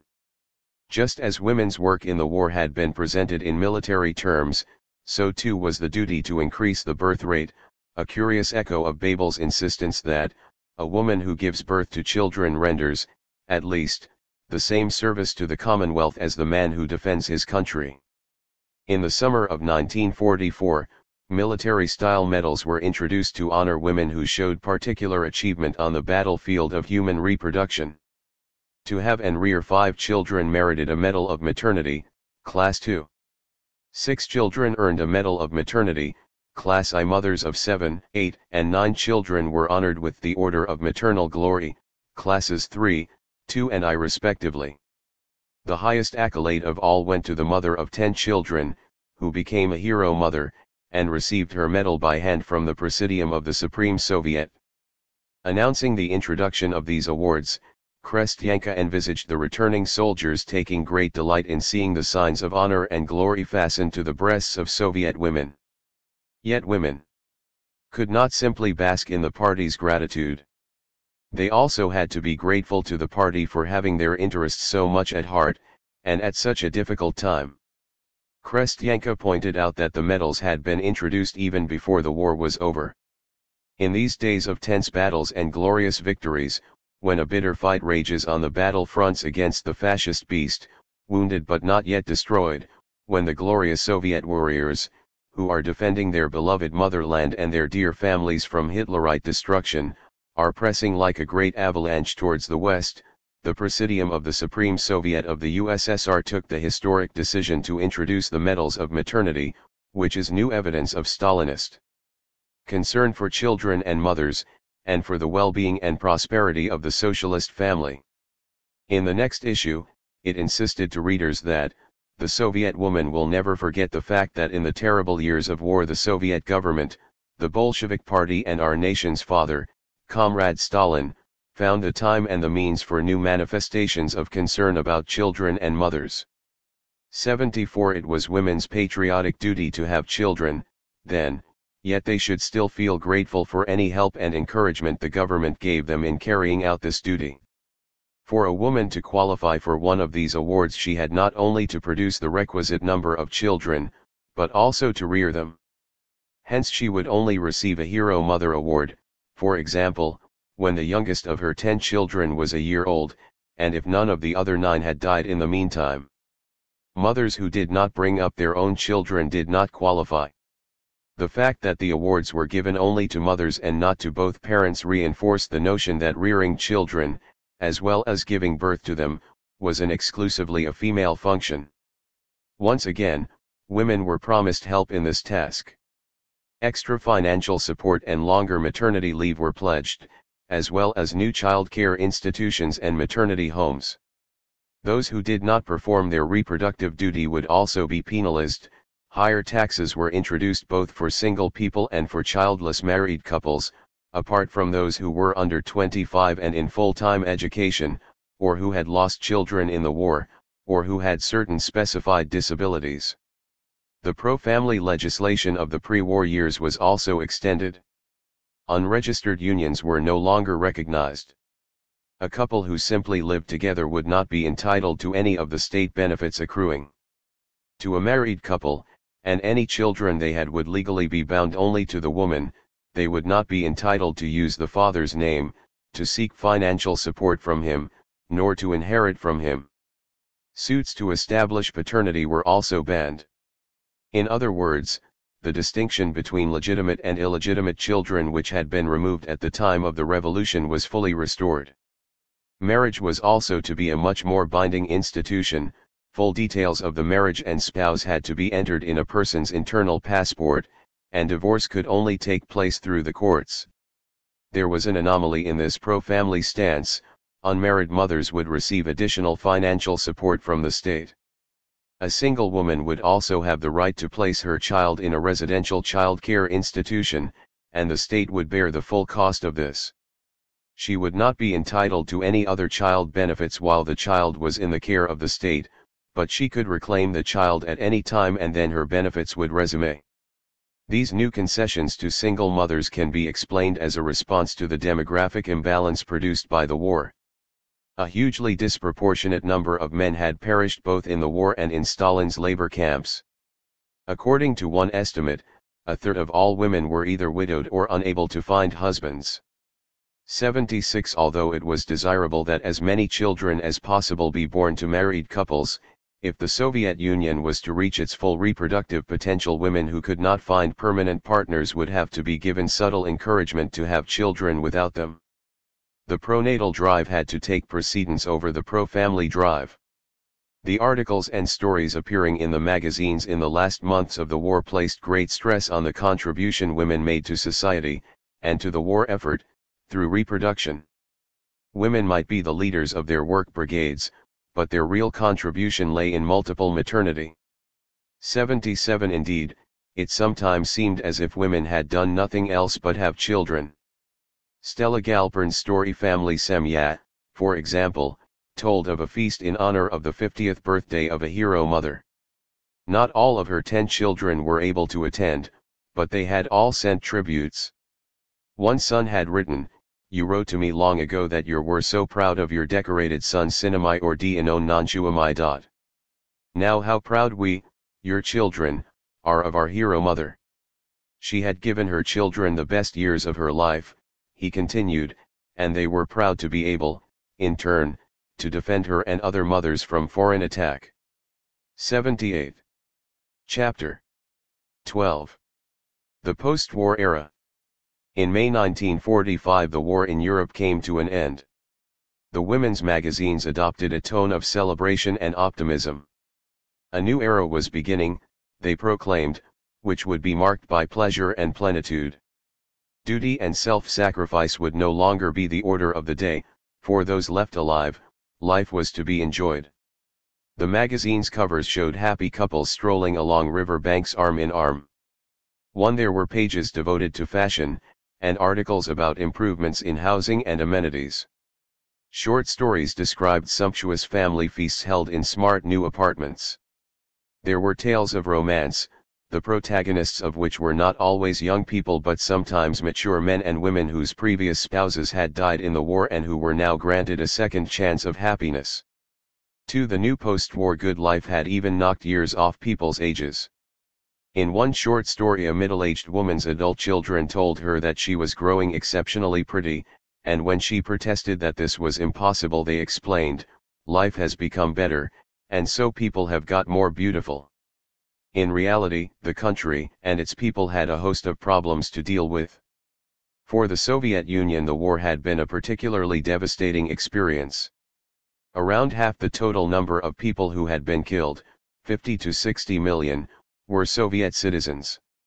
Stalin would only admit to 7 million Soviet deaths, but under Khrushchev this figure was raised to 20 million, and in the Gorbachev era it rose again to 27 million. Even that may be a conservative estimate. Some analysts suggest the figure could be as high as 40 million, or 1/7 of the population. For the country itself was left in a deplorable condition. According to official figures, the Nazis had destroyed more than 6 million buildings, 31,000 industrial enterprises and 65 kilometers of railway lines. Some 25 million people had been rendered homeless. 5. The return of the veterans from the front was not even a straightforward matter of joy and celebration. Many of them were physically or psychologically damaged, or at the very least had problems adjusting to the changes. Women had virtually taken over running the domestic economy, and their labor remained essential. What role would the veterans play in the new society? Many of the soldiers had not returned at all, of course. This exacerbated an already significant demographic crisis. The country needed new people, but there were simply not enough young men available to father them. If the birth rate were to be raised, some women would have to have children outside of marriage. Robotnitsa and Krestyanka did acknowledge some of these problems, if in a rather oblique way. This resulted in some rather ambiguous images of life in the post-war era, particularly concerning women's roles. The magazines continued to celebrate women's achievements in the workplace, but held up motherhood as their most important function. They glorified the family, but encouraged the single mother. They insisted that the era of self-sacrifice was over, but demanded self-sacrifice on the part of wives of wounded veterans. This chapter will explore these ambiguities, paying particular attention to the magazine's short stories since they provide the most evocative examples of the confusion around gender roles. Women's place in the post-war workforce. The war had necessitated a huge increase in the use of female labor, not only in the Soviet Union but also in Western Europe and the United States. Women had entered areas of the economy which had been considered male bastions before the war, and many had moved high up professional ladders. In the West there was considerable pressure on them to give up their jobs after the war to the returning soldiers, and to go back to full-time domesticity. In the Soviet Union, however, the situation was more complicated. Proportionately fewer soldiers had returned, and female labor was still vital in certain areas of the economy. Accordingly, the need to find appropriate roles for the veterans had to be balanced against the need to preserve female labor where it was required. There was, in any case, still an official commitment to women's equality. Vera Dunham's analysis of middle-brow post-war fiction indicates that some attempts were made to persuade women in high-powered positions to step down and let the men take over. Many of the tales she describes followed a common pattern. A soldier traumatized from the battlefield found himself in an unfamiliar world in which a new breed of tough, self-confident woman was in control. His own wife had become an important professional, and in some cases was actually running the collective farm or the factory. The unfortunate man had to suffer the indignity of having to work under his wife and take orders from her. His manhood challenged, he became increasingly depressed and passive. The wife mistook this for laziness, and the marriage reached the point of collapse. It was saved through the intervention of an outsider, a party official, a work colleague, or simply an older and wiser person, all of whom were male in the examples Dunham gives, who convinced her that she was at fault. Men needed to be in positions of superiority over their wives. As one character explained, it is possible to change a great deal in life, in the relations of man to man as well as in those of an individual to society. But in the domain of relations between man and woman, physiology is all important. And you cannot change physiology. 6. It was not only in men's interests that they had the upper hand, deep down this was also what women wanted. As another character put it, a woman's ambition consists not of a drive to surpass one's beloved, but, rather, in being able to consider him superior to anybody else, including herself. 7. While official proclamations still held that women were equal, Dunham points out that the Soviet understanding of gender equality was governed by the Orwellian doctrine, that while all people were equal, men were more equal than women. 8. Curiously, the short stories in Robotnitsa and Krestyanka on this theme were very different. Their female protagonists continued to work after the war, and were applauded by the authors for doing so. Men might initially resent their newly confident wives, but the feeling did not last. By the end of the stories they had invariably grown proud of their new women. We will look at some examples of these stories, and then attempt to account for this difference. In one Robotnitsa story, by Kamazovsky, Alexei had returned from the war with a physical injury which left him unable to walk. His mental injuries were equally debilitating. He was confused, depressed and angry. His wife had become a construction worker while he was away, and he seethed with resentment when she set off in the mornings. He spent the days staring out of the apartment window at a different world where people had somewhere to hurry to during the day, and went strolling together arm in arm in the evening. In due course his wife was assigned to a new construction site on their own street, visible from their window, and he began to watch her at work. He found himself fascinated. Throughout the years of their marriage he had seen her wash clothes, cook, scrub the floor, but this was absolutely different. He was so impressed with her that he began to stop feeling sorry for himself. He was soon preparing lunch for her and her colleagues, responding with good humor when they teased him about his new domestic skills. His improved mental state encouraged him to overcome his physical injuries, and when his wife was assigned a new apartment as a reward for her good work, Andrei refused the wheelchair provided to take him there and managed to arrive on foot. Respect for his wife had cured him, then, of both his mental and physical ailments. 9. In another story, by Elena Kononenko, an officer called Ryabushkin came home to his doting and childlike wife, Nastya. He was a kind-hearted man but had a haughty manner with women. He liked his wife to be obedient, and considered the husband to be the top person in the family. Before the war he had been a brigade leader, while Nastya had been a simple worker. He liked the differentiation in their positions and the fact that she took pride not in her own achievements but in his. Now he proudly showed her the medals on his chest and assured her that people would point her out in the street and say, "That Nastya, she's so quiet, but look at the husband she managed to pull." He tried to persuade her to take the day off work to celebrate his return but she refused. He assumed because of her usual lack of courage, she was too scared to stand up to her brigade leader. That evening there was to be a meeting and party for the demobilist soldiers at the factory club, and Nastya had been particularly keen for him to come. "She wants me to go to the club with her so that she can show off her husband to the other women, Babam," he thought to himself. Yet when he arrived Nastya was nowhere to be found. He fell into conversation with a male factory worker who told him that all the key posts were filled by the female sex now, sergeant, the brigade leaders, the foreman mastery. In the course of this conversation Ryabushkin was astounded to learn that far from being scared of her brigade leader, his wife was a brigade leader herself, as well as being president of the factory committee. She had even been to the Kremlin to collect an award for improving production rates. His shock turned to pride when the meeting began, with Nastya confidently chairing it. 10. In a story by D. Prokofiev, a demobilist soldier landed a good job at the local assembly plant, and since he was now earning enough to keep his family, he urged his wife, Anna, to give up her job. It was time she had a rest after her hard work during the war, he told her. Anna happily agreed, touched by her husband's concern and pleased at the prospect of having more free time. Yet she soon found that the housework expanded to fill all the time available and consisted of nothing but repetitive, boring tasks. She grew increasingly depressed, while her husband, in contrast, came home from work each day full of the joys of life, full of fresh impressions. She tentatively suggested that she go back to work, but he insisted it was better for their son to have your maternal gaze on him the whole time, and yes, it's nice for me to have a wife waiting for me at home.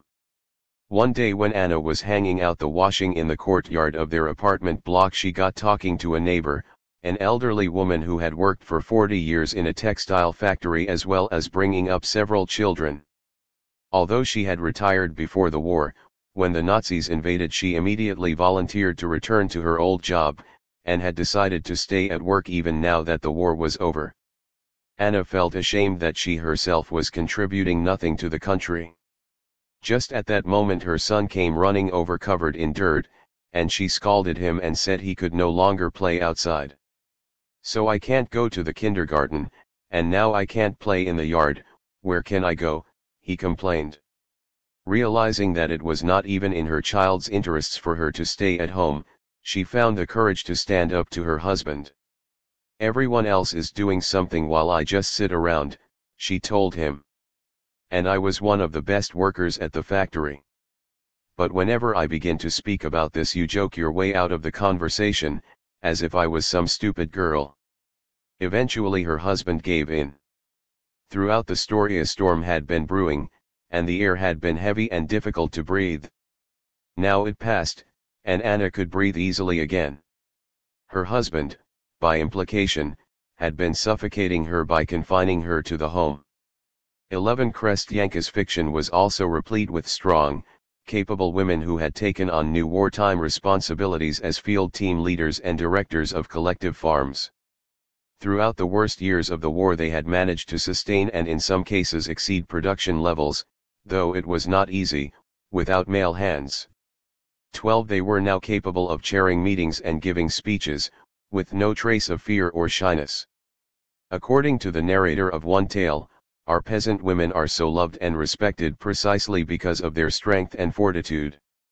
By way of illustration he recounted a meeting with a besotted sergeant at the front who could not stop talking about his remarkable wife, who had taken on her shoulders a huge amount of arduous work. In the past it was called men's work. But she bore it all with pride, not sagging under its weight, not complaining about how hard it was. 13 Some of the returning soldiers were not initially so sure about these tough new women who were now running their farms, but in the end they came to accept and respect them. In one such tale, a soldier who had always claimed to have a high opinion of women's capabilities proved rather less liberal when he was actually confronted by women in unusual jobs. He was astonished when he encountered his first female train driver, and stunned to learn that his collective farm was now run by a woman. Yet his ambivalence turned to pride when he discovered that the latter was none other than his own wife. "Women," he concluded, "are great people." 14 In The Wife, by Georgy I. Sokolov, a demobilist soldier, Yakov Nikitenko, came home to a hero's welcome, with a great party held in his honor. Next day he woke late and expected to find his wife, Galia, fussing round him and preparing his breakfast. Instead he was served by his mother, who explained that Galia was already at work in the fields. Yakov was surprised and not a little hurt that Galia had not taken the day off to be with him, and when she disappeared again that evening his disappointment turned to anger. Soon he was accusing her of having an affair. At this point Galia sat him down and talked to him about the effect the war had had on her. "Before, my entire world consisted of you. It seemed to me that love was the most important thing in my life. My only concerns were how best to care for you, feed you, send you off to work, greet you after work. I had no other interests, no other concerns. But the war opened my eyes to many things, I began to have a wider view on things. It's not only you soldiers on the front who grew during these years, but also us, your wives. We did not sit here with our arms folded, but helped you. We worked, and I grew through this work. I'm now a field team leader and a member of the leadership of the collective farm. Jacob realized that his suspicions had stemmed from an excess of male ego and self-love, and was ashamed of himself. Galia was now a new woman, and whereas I simply loved my previous wife, this one I not only love, but am extremely proud of. 15. Why are men so much more understanding and supportive of their new wives in these stories than in those discussed by Dunham, and why is women's work presented as something positive instead of a disaster for family relations? The answer probably lies in the fact that Robotnica and Krestyanka were aimed at a rather different constituency than the publications analyzed by Dunham. They were read primarily by factory and farm workers, not the new Soviet middle class. Although some of the female protagonists of the stories in Robotnica and Krestyanka held important managerial positions, few of their readers would be likely to do so. The kinds of unskilled and semi-skilled work performed by the latter would not constitute a threat to male egos. More importantly, these were the areas of the economy in which female labor was still required. Accordingly, these women had to be encouraged to go on working, whatever the reaction of their partners.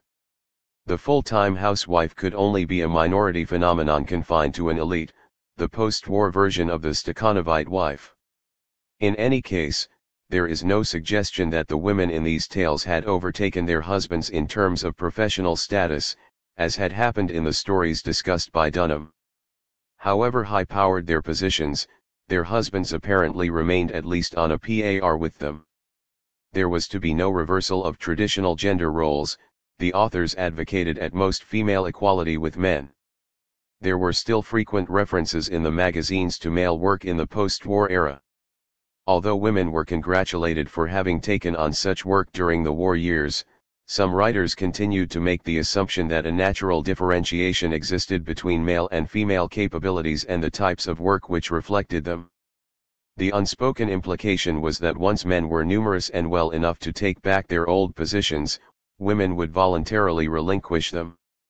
Many soldiers had returned from the war not just emotionally vulnerable, but physically damaged. They had lost their limbs, or at the very least their looks, in defense of their wives and families. Their wives, in turn, now had to sacrifice themselves for their husbands. Women had proved themselves willing to take on their husbands' work in the war years, now they had to take on their husbands, regardless of the state they were in. Again, the women's magazines used fiction as the main vehicle for this message. In some stories the pressures of war and the long separation from his wife had proved too much for the soldier, and he had been tempted into the embrace of another before his injury. His lover invariably abandoned him when she learned what had happened, but his wife was always willing to take him back. Occasionally it was the wife who had strayed, however. As soon as she heard of her husband's fate she turned her back on her own dreams of happiness and dedicated her future to him. For the wives of disabled veterans, fidelity and the capacity for self-sacrifice were the most important post-war attributes. The female protagonist of a story by Seaman Mintz, Marfa, was a paragon of fidelity. While her husband was away at the front she had provided lodgings for a man who had been evacuated from a city in the path of the Nazi advance. He fell in love with her, mainly because of her extraordinary mix of womanly charm and manly capacity for work. She related to everyone with maternal tenderness, yet at the same time had the most astonishing diverse abilities.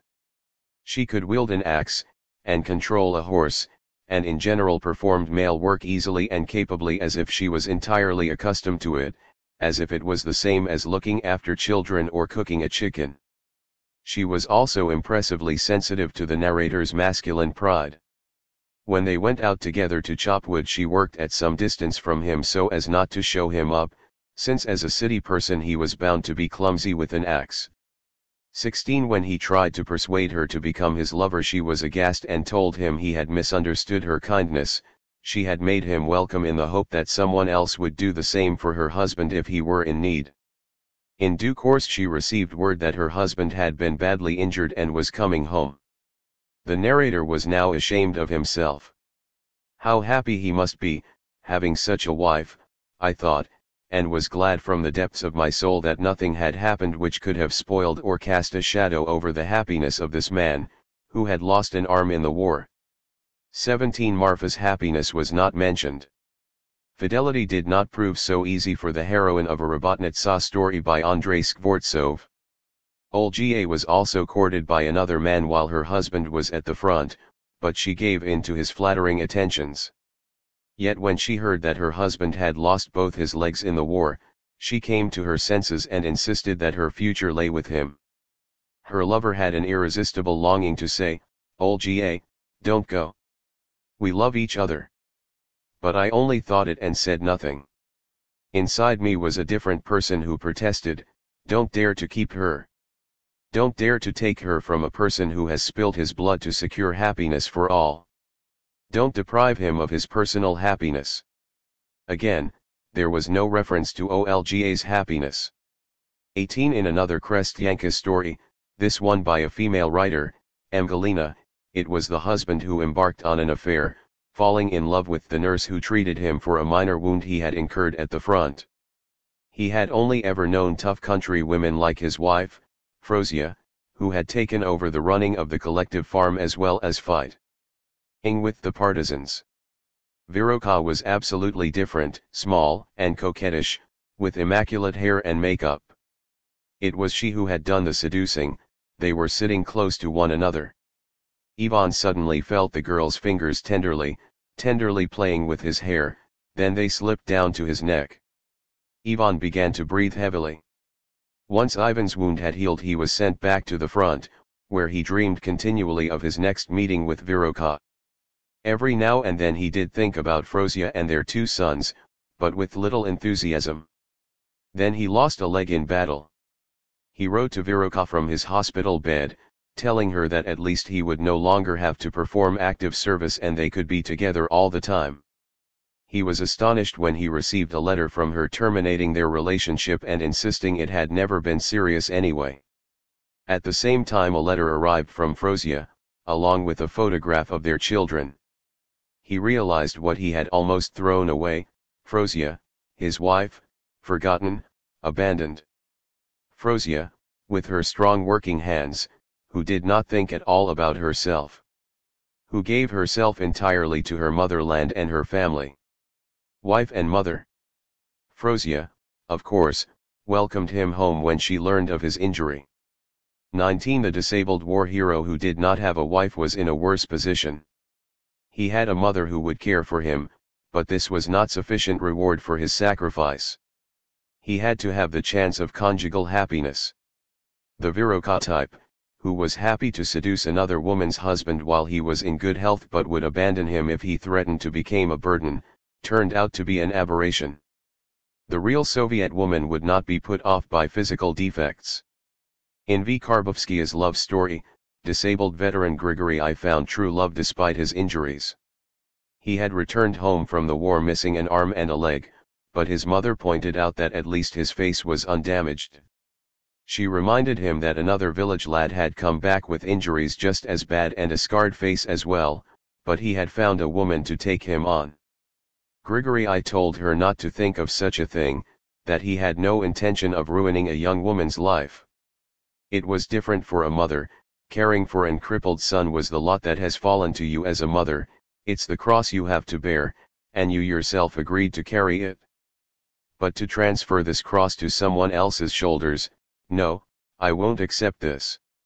In due course Grigory I was given an administrative job he could perform well despite his disability, managing the farm's milk production and supervising the milkmaids. He turned out to be exceptionally good at his job. He was strict but good-natured with his workers, and under his guidance some of them achieved such high yields from their cows that their pictures appeared in the local newspaper. One of them, Valyushka, fell in love with him, but he resisted her advances. She understood his reasons, and eventually managed to convince him that he was so active and committed to his work that even with his disability he achieved more than most able-bodied men. By the end of the story they were married. 20. Grigory I's amputations can be seen almost as a symbolic castration, which he overcame through work, his ability to direct and control a team of women ultimately restored his manhood. Motherhood. Although the readers of Robotnica and Krestyanka were expected to work in social production, this was not their most important role in the post-war era. The state needed people, and the principal function of women was to produce them. Accordingly, motherhood was glorified more than ever. An editorial article entitled "The Upbringing of Children, the Great and Honorable Duty of the Mother" began with a particularly cloying tribute to mothers, attributed to Maxim Gorky: "Glory to the woman mother, whose love does not know any boundaries, whose breast feeds the whole world. Everything that is splendid in the human being comes from the rays of the sun and the milk of the mother, who saturates him with her love of life. Without mothers there would be neither poets nor heroes." 21. Motherhood was presented as the woman's most important function, and the source of her greatest pleasure. The female partisans whose bravery had been so celebrated during the war were now cast in a very different light. Articles looking back to the war now gave the impression that the majority of partisans had been male, and the few women in their midst had acted as their surrogate mothers rather than comrades. In a supposedly true story about a partisan brigade, recounted by Vyacheslav, only one woman was mentioned at all, and she was the wife of the partisan leader rather than a partisan in her own right. She acted like a mother to everyone, she looked after anyone who fell ill, she prepared lunch for the partisans, she did their washing. The fighters loved her as if they were her sons, and when they talked about her amongst themselves they never referred to her as anything other than mother. 22. Women's most important contribution to the war effort, it now seemed, had been to bear and rear the country's soldiers. Many stories revolved around family dinners held in honor of a newly returned soldier, prepared and presided over by a mother who seemed to be a full-time housewife. There was no mention, at least, of her holding a job outside the home. In one such tale, the Smirnov family had gathered for such a feast in honor of the eldest son, Pavel, an army officer home on leave. The mother looked round the table at her children with great satisfaction, a great maternal smile permanently imprinted on her face. Producing this great brood was seemingly her sole contribution to society. In Sergei Feoktistov's story The Mother, the protagonist had not been so lucky, she had produced 4 soldiers, but only one had survived the war. The story ended with a feast to celebrate his safe return, and as she fussed around him, the author gushed, "How much maternal kindness there is in the heart of this woman." 24. Even when an article or story conceded that mothers worked in social production, their maternal duties were now presented as their most important function. An article in Krestyanka about an award-winning collective farm applauded the efforts of one worker in particular, Anna Platonova, but notwithstanding her success at overfulfilling production norms, she would be remembered above all as a mother who gave the country 8 soldiers and workers. 25. Similarly, Stakhanovite milkmaid Anastasia Andreevna managed to procure an astonishing 22 liters of milk per day from each of her cows, but her most important achievement was the yield she produced from herself. She had reared 5 children, for which she had been honored with a Medal of Maternity. In the script for a play by R. Bruislovsky, the protagonist was the director of a collective farm, but, more importantly, a hero mother. When she was interviewed for a local newspaper, the journalist proved more interested in hearing about her children's achievements than her own. Significantly, when she ran through their professions she started with the 6 boys, the 2 eldest of whom were, of course, Red Army heroes, then went on to the 5 girls. Indeed, it seems as if they were actually born in that order, since the sons were all adults while 2 of the girls were still at school and one was still an infant. One can perhaps interpret this bizarre anomaly of nature symbolically. The writer had placed the girls at the bottom of 2 hierarchies, one based on sex and the other on age. The mother's clear pride in her children's achievements was matched by great modesty concerning her own. Widowed in the war, she insisted she had only been able to carry out her professional responsibilities because of the help and support they gave her.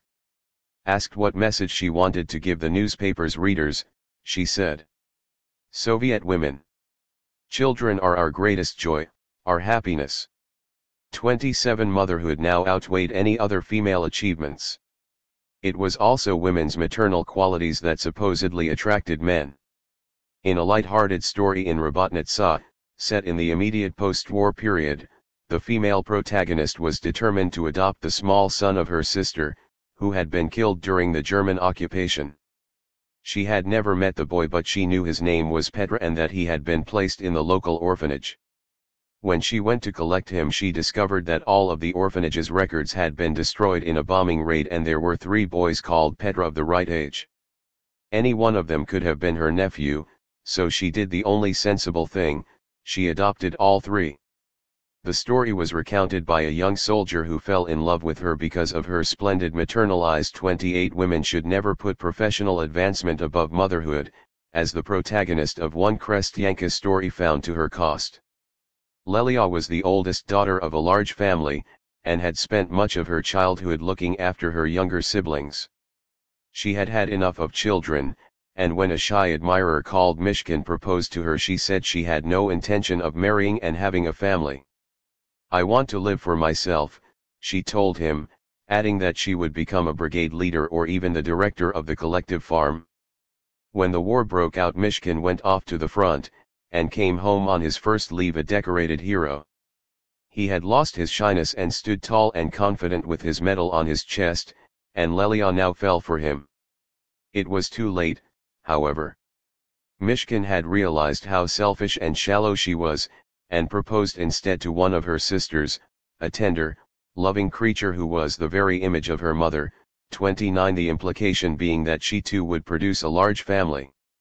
Lelia had lost her man because of her excessive commitment to work and her weak maternal orientation. Her ambition to become director of the farm was presented not as an admirable desire to serve society but as wanting to live for herself, while not wanting children was an unforgivable moral failing. Although the focus was now on real mothers rearing real children, the image of the motherland as mother did not disappear completely. In fact, the 2 representations of motherhood complemented one another.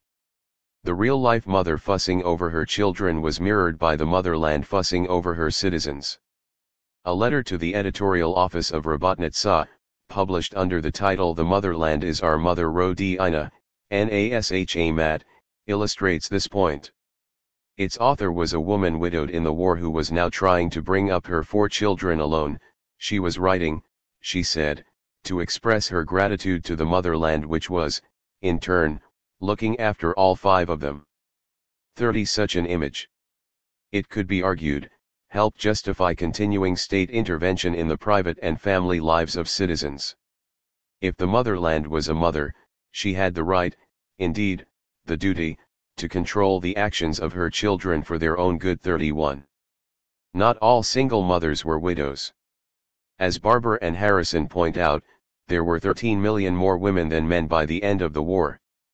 32 In this pronatal climate, it was considered better for children to be born to unmarried women than not to be born at all. Accordingly, the women's magazine set about explaining to readers that in certain circumstances single motherhood, and its obvious antecedent, sex outside of marriage, were acceptable.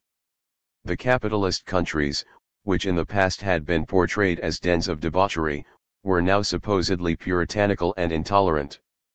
There, single mothers were stamped with disgrace. Relatives turn against the single mother, friends and acquaintances hold her in contempt. She is not able to find work.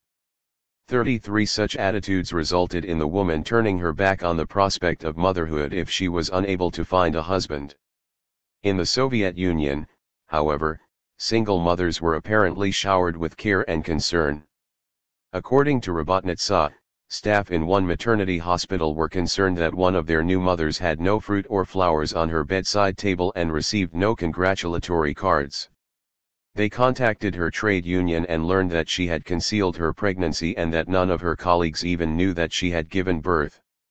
Now they all dashed to the hospital with presents, arranged transport for her and the child when it was time for them to leave the hospital, and pledged their continuing support. The single mother never had to fear that she would be left to cope alone. She can always be sure that her relatives, her work comrades, professional organizations and the state will help her bring up the child. 34 This message was repeated in the magazine's fiction. In one tale, by Yekaterina Ryazanova, a young Stakhanovite worker in a cigarette factory told her boyfriend she was pregnant, expecting him to propose to her immediately. Instead he confessed that he had a wife and 2 children back in his hometown.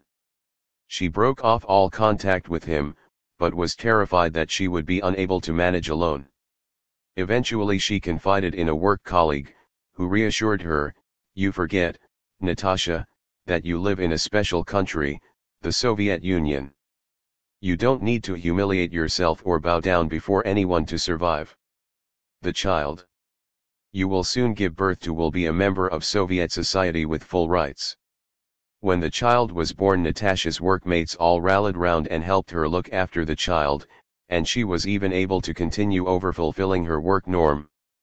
The story ended with the factory winning a competition for the highest rate of cigarette production. 35 In a story by Elena Kononenko, 2 old friends, Masha and Katya, met by chance at the local children's clinic where their children were having routine health checks. They had not seen each other for years, and Masha invited Katya back to her apartment so they could catch up on each other's news. To Katya's astonishment, a car was waiting outside the clinic for Masha and her son. "Your husband must be an important person," she said, but Masha laughed, "No, he's just an ordinary technician. It's me who's important." She was a Stakhanovite multi-machine worker, she explained, and her factory committee had rewarded her with the use of a car whenever she wanted. She had also been assigned a beautiful new apartment with all modern conveniences. Katya's own life has not turned out so well. The father of her child had been an irresponsible man who had tried to persuade her to have an abortion when she fell pregnant. She refused, and he abandoned her. With the help of the state she was managing to rear the child. Every time she took Alenka to the children's clinic or the factory kindergarten she was seized with a feeling of gratitude for her dear Soviet power, but Alenka was a sickly child, and Katya had to take so much time off work that she was unable to fulfill her production norm. Masha, full of sisterly concern, insisted that Katya and Alenka move in with her and her family. She told Katya that her husband's name was Vadim, and noticed that this produced an unpleasant reaction in Katya. When Vadim arrived home it became clear why: he was the father of Katya's own child. Masha instantly threw him out. "Such a person is not worthy to be my husband, nor the father of my son," she told him. What luck, that the Soviet woman can throw out a scoundrel without a second thought, because she is independent. It was unfortunate that her child would grow up without a father, but this was the fate that Vadim himself had imposed on Katya's daughter. By the end of the tale she was cheerfully reorganizing the apartment to accommodate Katya and her child. 36 If a woman could not find a husband, then, or had saddled herself with a bad one, she should consider bringing up her child alone. This was not an invitation to all wives to leave their husbands, however. The magazines attempted to walk a tightrope between promoting single motherhood and protecting the two-parent family. In the story we have just been discussing, Elena Kononenko was clearly endorsing her heroine's decision to leave her husband, and was promoting in the place of the traditional family the establishment of an all-female household. In another story published the following year she was cautioning readers against divorce, and insisting that families needed fathers. The protagonist of this tale was a young boy called Sasha, who was devastated when his father left home. Sundays were particularly hard since on that day they had always gone out together as a family. Now, as he walked through the town with his mother and sister, it seemed to him that all other families had fathers, and he imagined people whispering behind his back, "There's that boy whose father left him." On one of the rare meetings he now had with his father he was introduced to a new girlfriend, Nina. This was too much, he refused to shake Nina's hand, spurned the gift his father had brought him, and ran away. Nina stopped the father running after his son. She had had enough of the boy's tantrums, she said in a cold, hard voice. Later that evening Sasha's father went to visit his ex-wife and begged her to let him see the children. Sasha was already in bed and pretended to be asleep when his father whispered to him that he could not bear the separation, that he was so miserable without his children. 3701, it seemed, gained from divorce. Single motherhood should only be a last resort, not a choice. The good life in the post-war era, creature comforts and fashionable clothes. After the austerity of the war years there was a general desire on the part of the Soviet population for an improved standard of living and at least some degree of luxury. In real life such things remained hard to come by, but people could dream. Rabotnitsa and Krestyanka helped them do so, telling them about new developments in housing and the consumer goods industry and feeding them a regular diet of fashion and beauty tips. Fiction went further, portraying a new era of relative ease. As Dunham has pointed out, the right of the average citizen to desire comfort grew into a powerful theme in post-war literature. 38 Improved housing was one of the most important aspects of the post-war lifestyle. There were enthusiastic articles about the new apartment blocks being built under the direction of Khrushchev, who a decade later, after Stalin's death, was to take over the direction of the country. 39 The first apartments were ready, they reported, and were being assigned as rewards to the most productive factory workers. These fortunate people now had the great joy, as one Rabotnitsa journalist enthused, of buying new furniture and beautiful tool blinds, of baking pies in their new kitchens and inviting guests. 40 short stories provided small but telling details about people's homes and lifestyles. In Elena Kononenko's story about the two women whose children shared the same father, the Stakhanovite Masha had been given a new apartment in a beautiful building with wide windows and balconies and hanging ivy, which had all its own facilities. We have gas, a bath. 41 Masha also had use of a chauffeur-driven car, perhaps the ultimate icon of the good life. Vera, the protagonist of a story by Vladimir Leiden, was equally lucky. She had become an eminent Moscow professor, and when her elderly mother paid her a visit from the countryside she was taken by chauffeur-driven car to her daughter's luxurious new apartment. 42 Food also made a frequent appearance in the magazine stories, with family gatherings taking place around heaped tables. 43 The recipients of such luxury must not get carried away, however. Vera, in Leiden's story, tried to persuade her mother to come and live with her in Moscow, but the old woman turned her back on all those tempting comforts and insisted on going home. She had been a village midwife for 40 years, and she would go on working while she still had the strength to do so. 44 Fashion was a vital component of the post-war women's magazines. As a designer from the All-Union House of Fashion explained in Rabotnitsa, with the growth of the material well-being of the Soviet people, the demand for clothes has also grown. 45 Another author put it more colorfully, the Soviet person has become more beautiful, both in mind and soul. His clothes must also be beautiful. 46 Both magazines included fashion pages in almost every issue. There were also articles on improvements in textile production and on the new fashion houses opening across the Soviet Union. Earnest discussions took place on how the new Soviet woman should look in the post-war era, and what kind of fashion would be most appropriate for her. The Amazon of the revolutionary era was decisively rejected. As one author explained, 3 whole decades separate us from that time when girls in overcoats and leather jackets were overcoming the difficulties of the first years of the revolution. Capitalists of all countries cast the aspersion that communism meant poverty, a wretched life, a barracks-like existence. But the girls in overcoats held the deep belief that life in the Soviet Union, the country of socialism, would become happier, brighter, and more joyful than in the capitalist countries. And this life has come about. We can and must ensure that the legitimate desire of Soviet women to have beautiful clothes will be fully satisfied.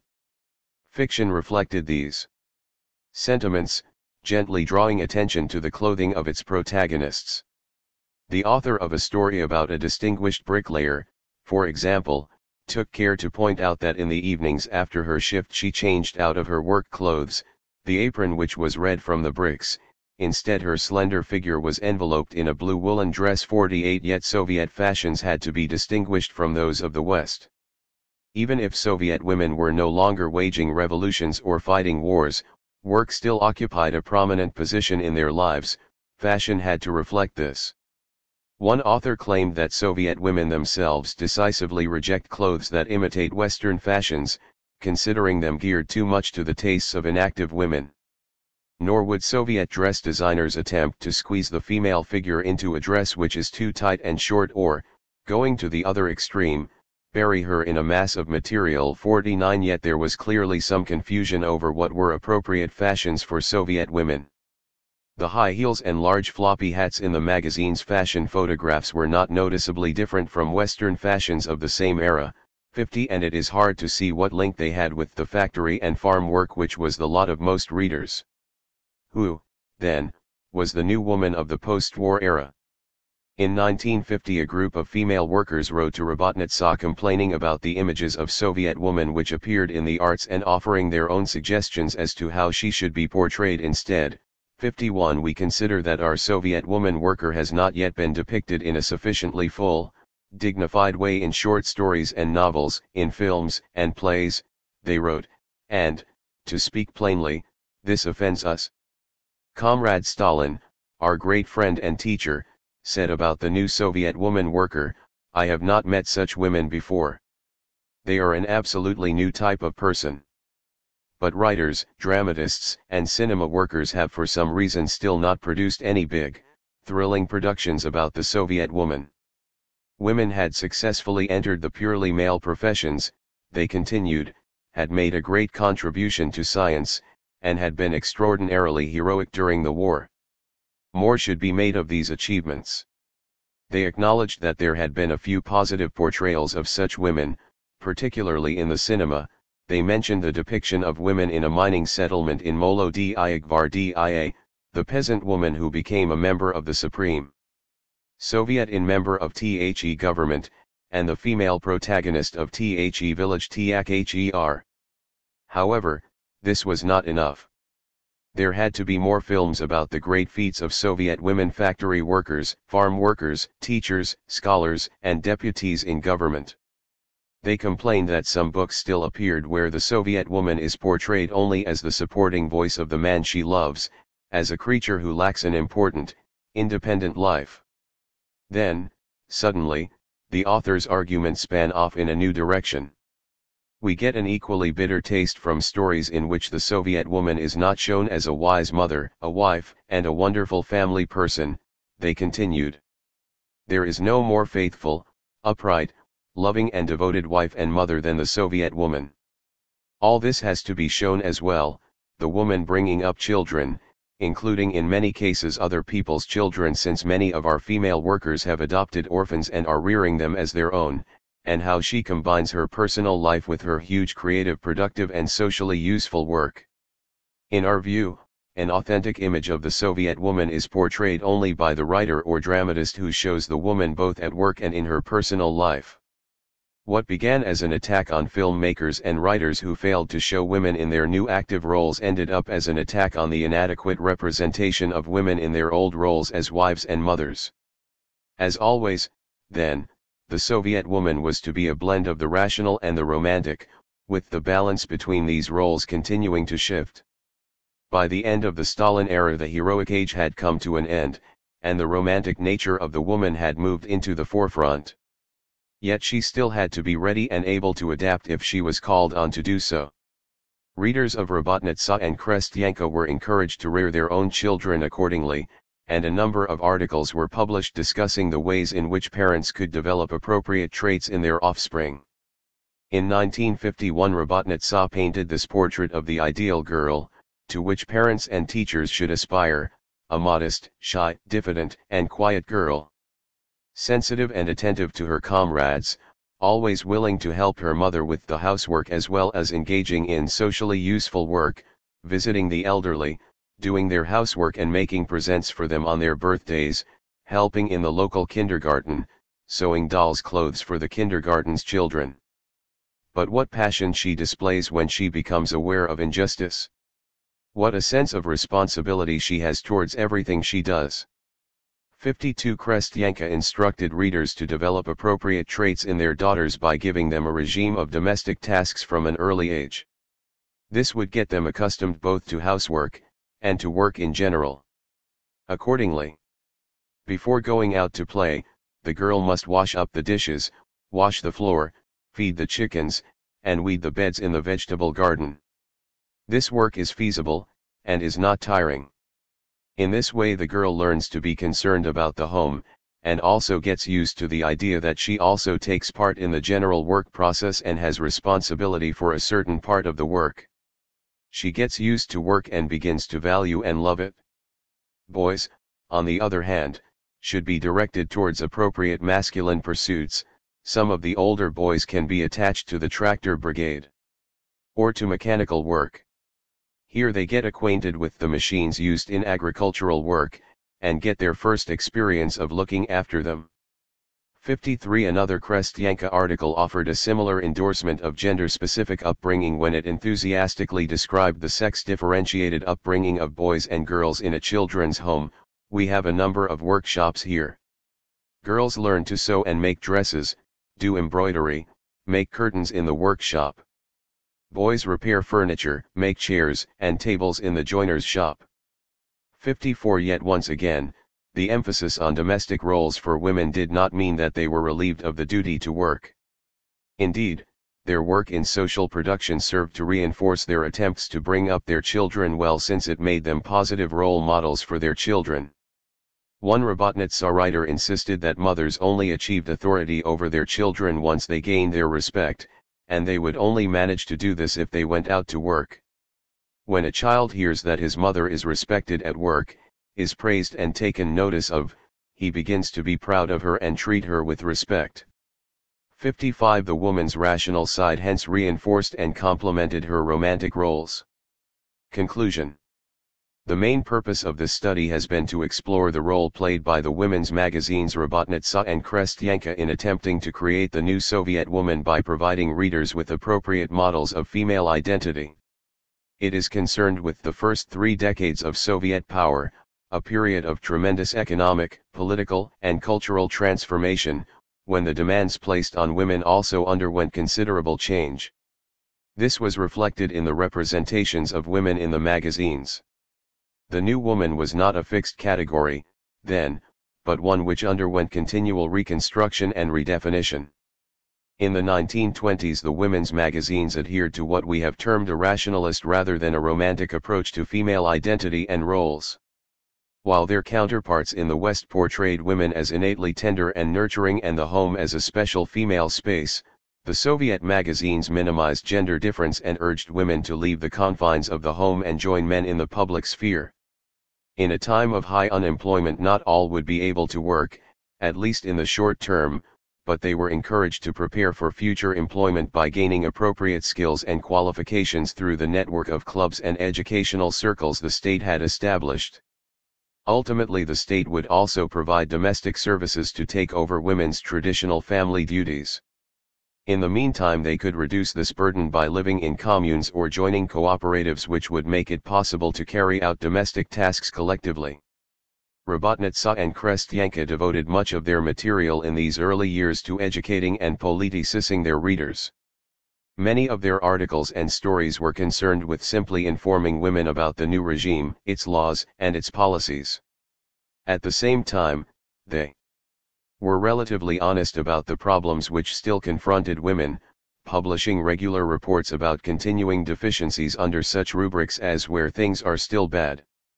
The magazines presented themselves as a vital part of the complex of structures aimed at helping women. They appeared in their own stories as agents in the struggle for female emancipation.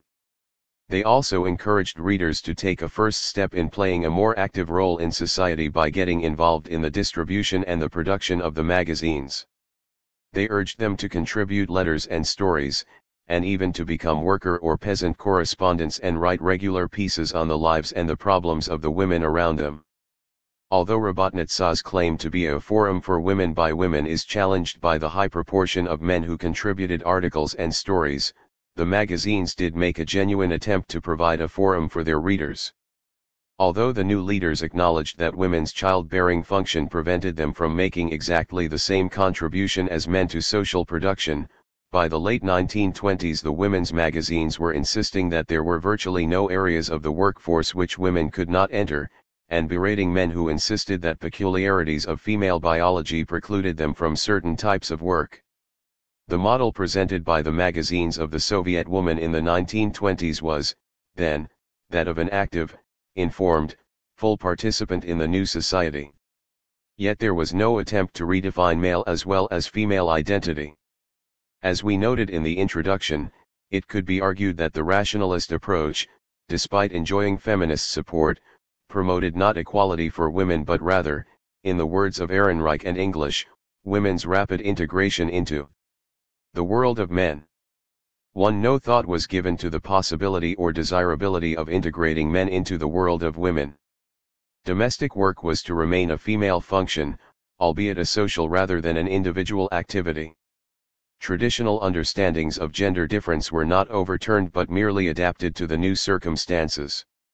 The promotion of equality between men and women was also thwarted by the magazine's continuing adherence to a staunchly hierarchical image of society, the understanding that certain sections of society were more progressive than others and had a duty to help the more backward elements. Urban men were more progressive than urban women, the European republics were more progressive than those of the East, urban women were more progressive than their rural sisters. The male worker in the Slavic heartland stood firmly at the apex of this new society. Ultimately, then, the notion of male superiority was not challenged. In the 1920s there was, at least, a genuine attempt to inform women about what was going on in the new society. Under Stalin this changed, and the women's magazines were reduced to agents in the process of legitimizing the regime. They now contained little that could be described as a genuine depiction of reality, apart from occasional complaints about the inadequacy of child care institutions or the poor provision of manufactured clothes and consumer goods. The model of the new woman also underwent a transformation, becoming an awkward blend of the rational and romantic.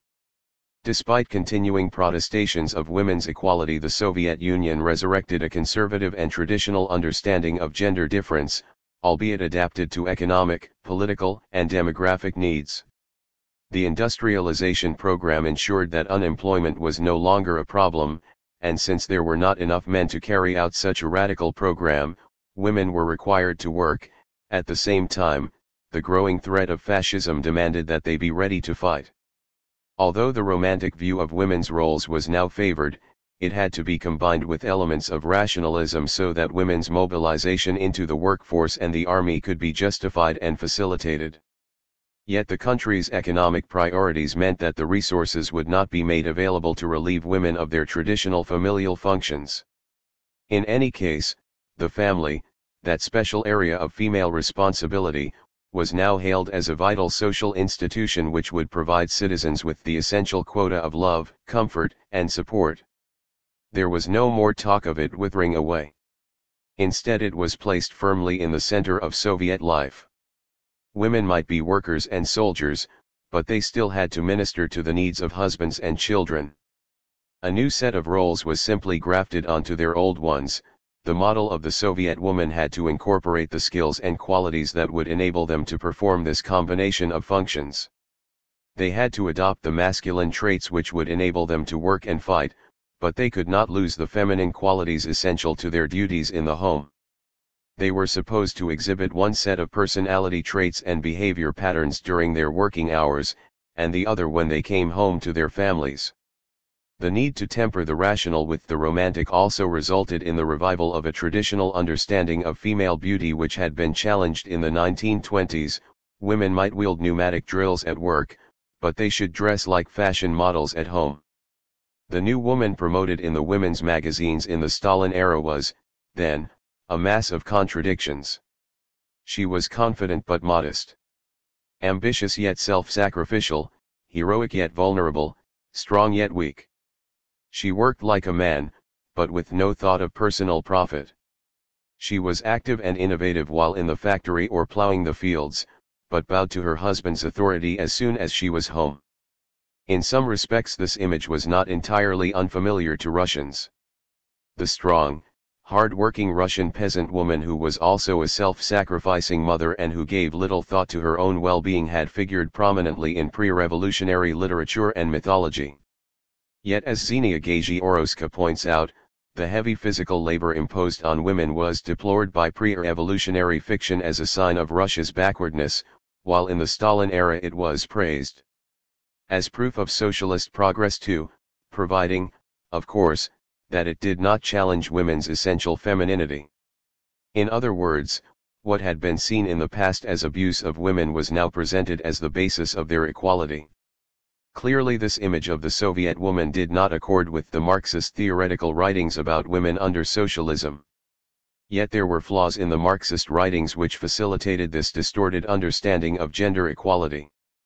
Firstly, there was no real awareness of the complexities of the concepts of gender and gender difference, no discussion or debate around the issues which would come to dominate feminist theorizing on gender in the West, the extent to which differences in male and female personality and behavior stem from social arrangements or from biology, whether they necessarily lead to male dominance and female subordination, whether accepting and affirming gender difference amounts, albeit inadvertently, to supporting female oppression by circumscribing female identity.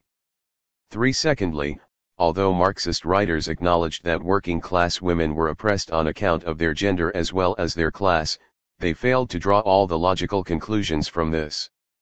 As Heidi Hartman has pointed out, men have little to gain from establishing women's equality.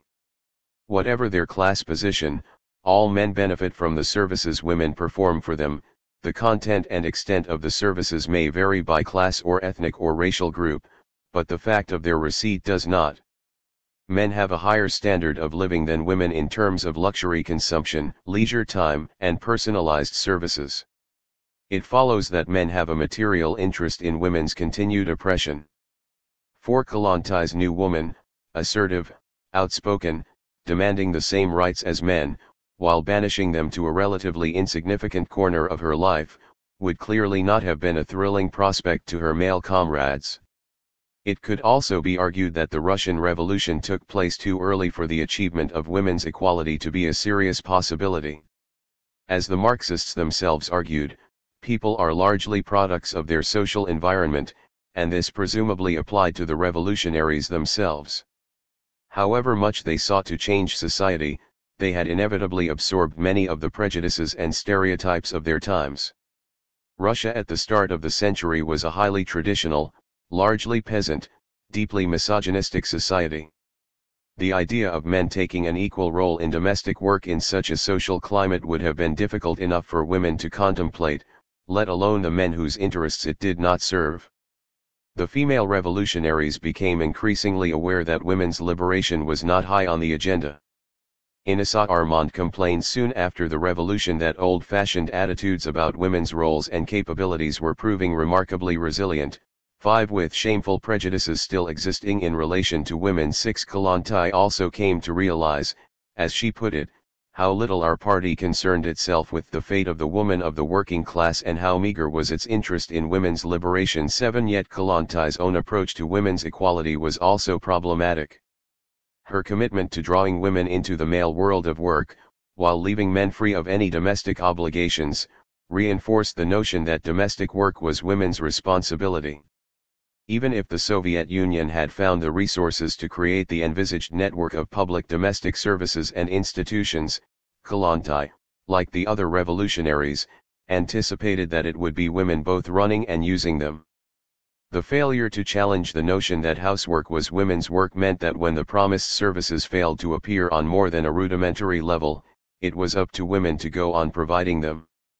This resulted in women laboring under what would later be termed a double burden of paid work and domestic work.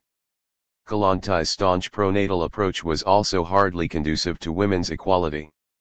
It is difficult to see how women could achieve equality if they did not have the right to determine when or whether to have children. Kalantai did accept the need to legalize abortion in 1920, but saw this as an unfortunate short-term measure which would end once the state was in a position to take over the financial support of all children.